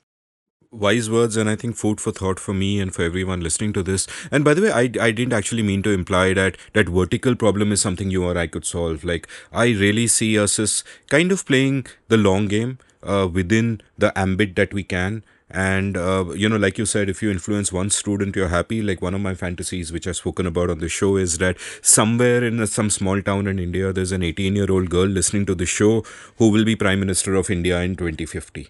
So if that is a long game that I think people like us can aspire to sort of play. Here's a question: when we talk about the horizontal problem, though. I'll sort of go back to our freedom movement. Like, I won't even mention Savarkar's books because the ideas are just so half baked and so shabby. But when I read something like Hind Swaraj, for example, what strikes me is that, and Gandhi, of course, is a kind of a black swan event. He was very different from many of the liberals and the moderates he admired in the party, like Gokhale, Naroji, Agarkar, and so on, in the sense that all of them had read Mill and Bentham and Smith and all of that. And Gandhi was kind of all over the place. Some Tolstoy, from where he got the admirable idea of non-violent resistance, then the idealization of the village life from Ruskin, and so on and so forth. It was a mishmash of ideas. But reading Hind Swaraj, you realize that there's nothing coherent in his worldview unless distrust of the West is coherent. Like, he rants against railways, he rants against lawyers, he rants against doctors, and I had a couple of episodes with Ram Guha on this, and I asked Ram about this, and I said that, look, he gets all of these things wrong. And of course, he contains multitudes, he changes his mind on many things, but he gets all these major things wrong. There is nothing coherent. He gets one thing right, which is non-violent resistance, satyagraha. How did that happen? And Ram's answer was kind of illuminating to me. He said that the reason he got that one thing right is that is the one thing he had experience of. He had actually done it, and it is a different matter that all his satyagrahas kind of failed in their proximate aims. Like the last one in South Africa, half the aims happened, but otherwise they failed in their proximate aims. But they rallied the causes, and he managed to kind of build a nation around those. Now, that's important because when I look at all of our great freedom fighters from that point onwards, let's say from the time Gokhale dies, there is not much happening in terms of coherent philosophy. A lot of it is tactical, a lot of it is rhetoric against and righteous rage against the state, which at the time are the colonial powers, and then independence happens.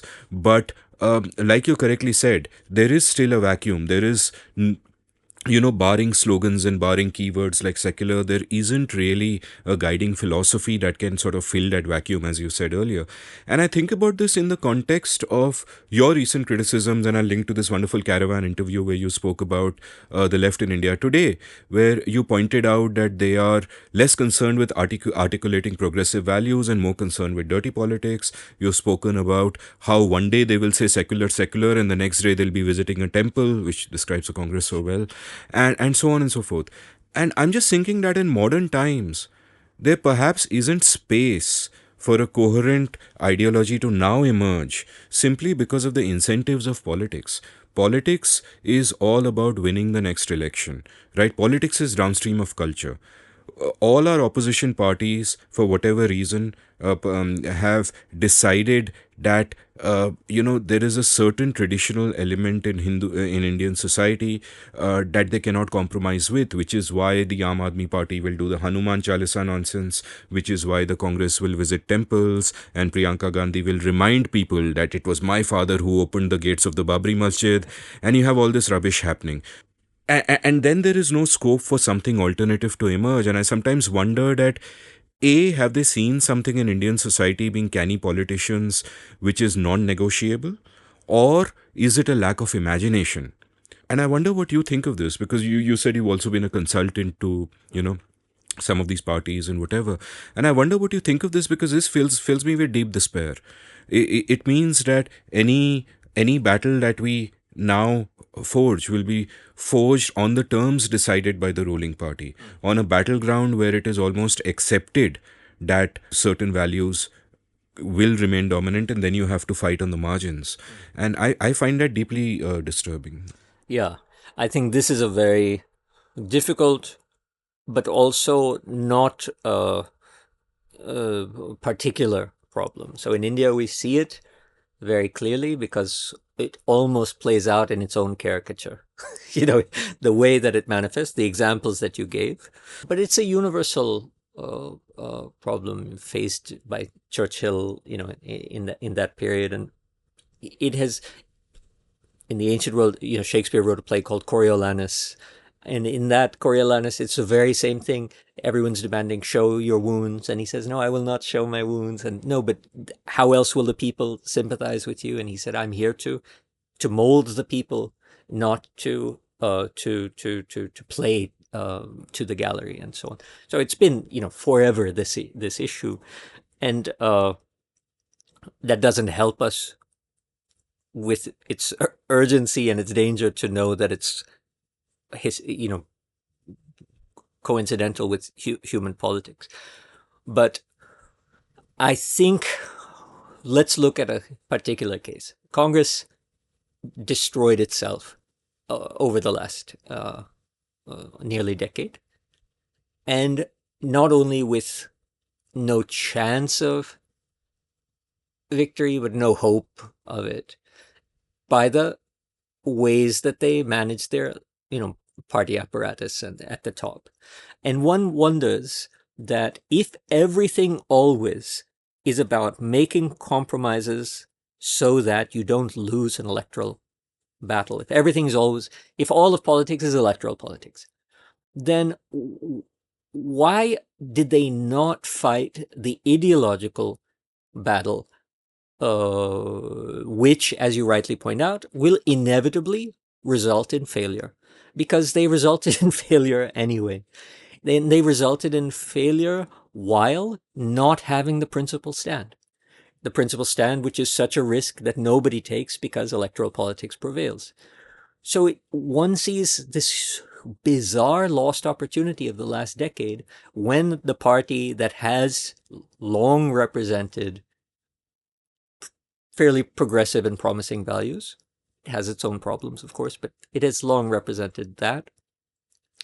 Nehruvian values in some respect, and his qualities and virtues and so on, irrespective of his vices. And if they're going to lose election after election, and that is the reason one doesn't take a principal stand, why did they not take the principal stand and have us 10 years later in such a better position where at least we understand what the terms of engagement are, that, we will have to play to the everything bad in our natures. We have to give the people what they want in order to win.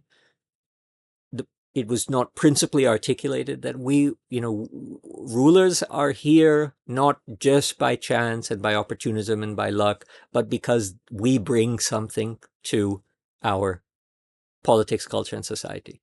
And I believe that every time I've met a prominent political person, I have noticed something about them. There's something special. And that pops out in different ways, in more ways for certain people than others. I remember the first time I met Ramvilas Paswan, I thought there's something magical about this man, that matches the kind of Guinness Book of World Records of his enormous electoral win and so on. There's something about this person that is, great in some respect, in some way. Lalu, almost everybody I have met, whether I like them or not, whether they're my ideology or not, I've noticed, these people are here for a reason. It's not just as we like to think that they're, I could do better. I personally know, as much as I want to criticize Rahul Gandhi from top to bottom, left to right, in every possible way, if I were in his place, I would probably be worse. It's not every person is suited to this kind of. So there's something about them, and why not double down on that and say, I'm not just here to go to the temple and show you that I'm why I am a Hindu in Shashi Tharoor's soft saffron politics or whatever. Why not take that principle stand? Now, obviously, one knows why not take the principle stand, because you're going to lose. But they've lost, and they knew they were going to lose. They knew they were going to lose again and again and again. So that opportunity, that missed opportunity, is kind of historically missed opportunity, because no party shot itself as badly as Congress in the last decade, and yet they did nothing principled to compensate for it. So I'm not giving you any answer, but I'm mourning the fact that we know electoral politics doesn't allow the principal stand. We also ought to know that politicians are not just the idiots and the corrupt kind of people that we characterize them as. there is something that has put them where they are. Not always, but very often. And that ought to be recognized in a way that they should be not just giving us what we want, but also giving us what we need. I did an episode with Mukulika Banerjee, and one of the books we spoke about is a magnificent book, The Pathan Unarmed. And that came out of her quest, I think, for a PhD thesis to figure out how the Khudai Khidmatkar, formed by Khan Abdul Ghaffar Khan, believed in non-violence. Like, why were they such a non-violent party where essentially the stereotype of the Pathans is that they are violent people? And I love her conclusion, and the conclusion is that non-violence did not come from Khan Abdul Ghaffar Khan being influenced by Gandhi. It did not come from Western values. It came from within Pathan culture. That non-violence was also a part of their traditions, and that was what was expressed. And I sometimes think that all these so-called Western values which you and I hold so dear, secularism, tolerance, diversity, all of this is also an intrinsic part of Indian culture and Indian history, because we do contain multitudes. And yet we don't see our parties kind of doubling down on that and trying to unravel those strands and building narratives around those. And this is just a lament. It's just, I think it's such a lost opportunity. We have 5 minutes left of the time by which we are supposed to end. And I know you'll be coming out with the second volume of your Ambedkar biography. So I am going to ask you to promise that we do a full 8-hour episode on Ambedkar after that is out, because I definitely have so much to talk about that I don't want to hurry through it in a few minutes.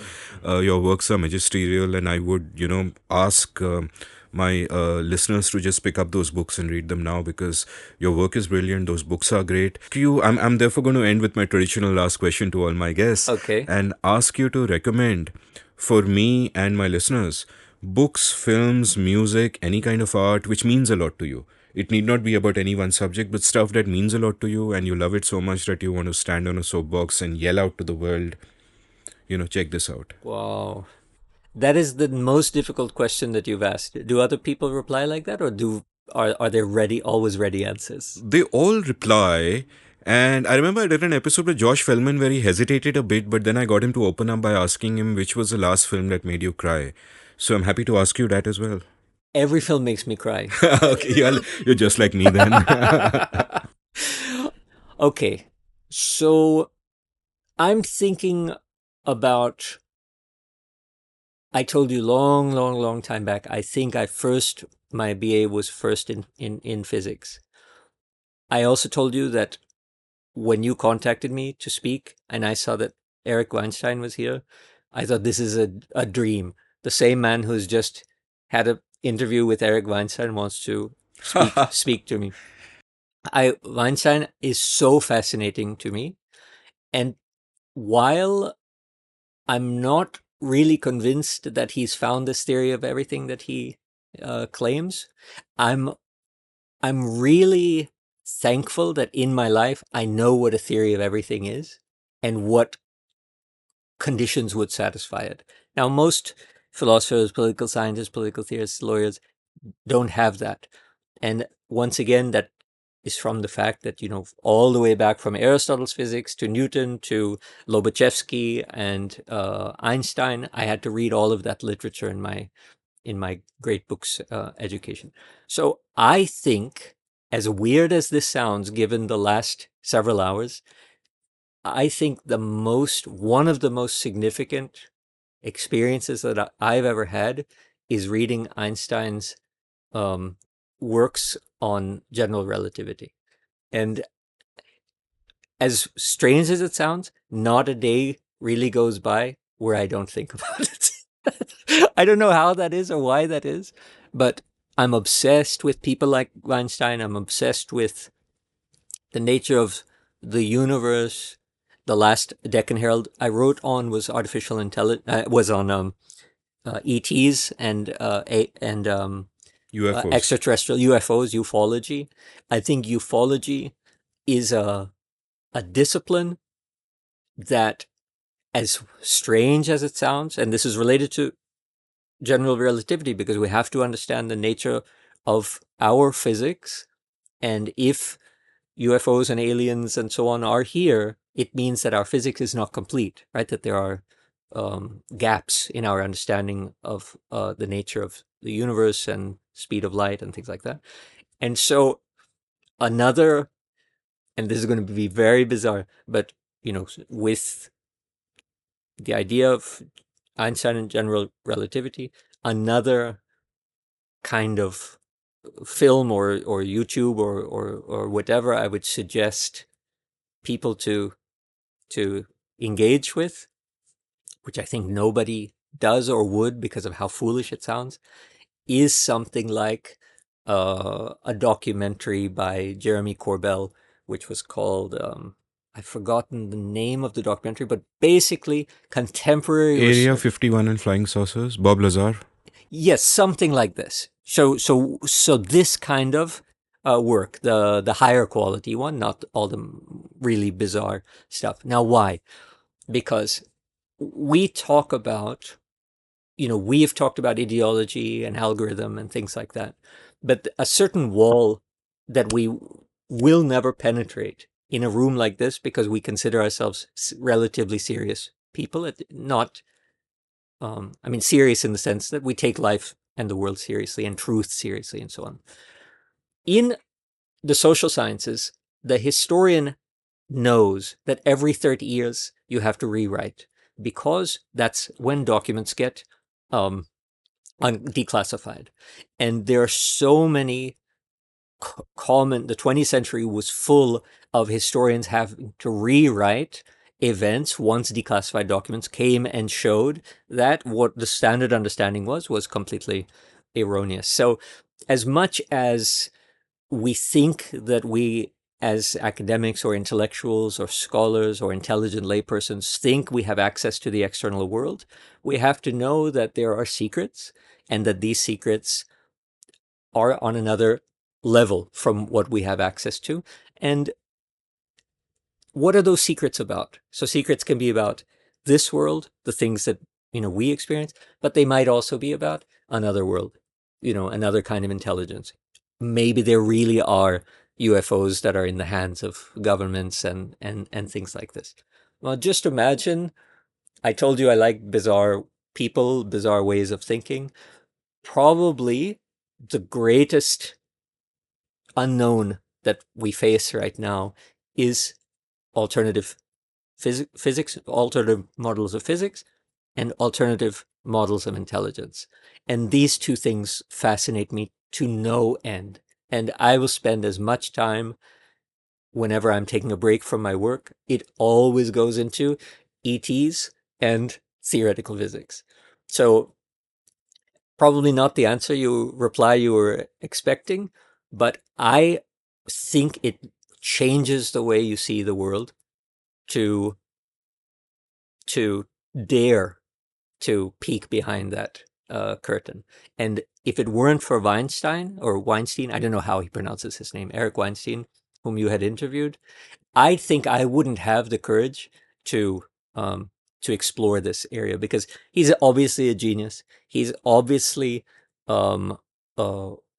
extremely knowledgeable. He's beautifully articulate and eloquent, I'm sure you found.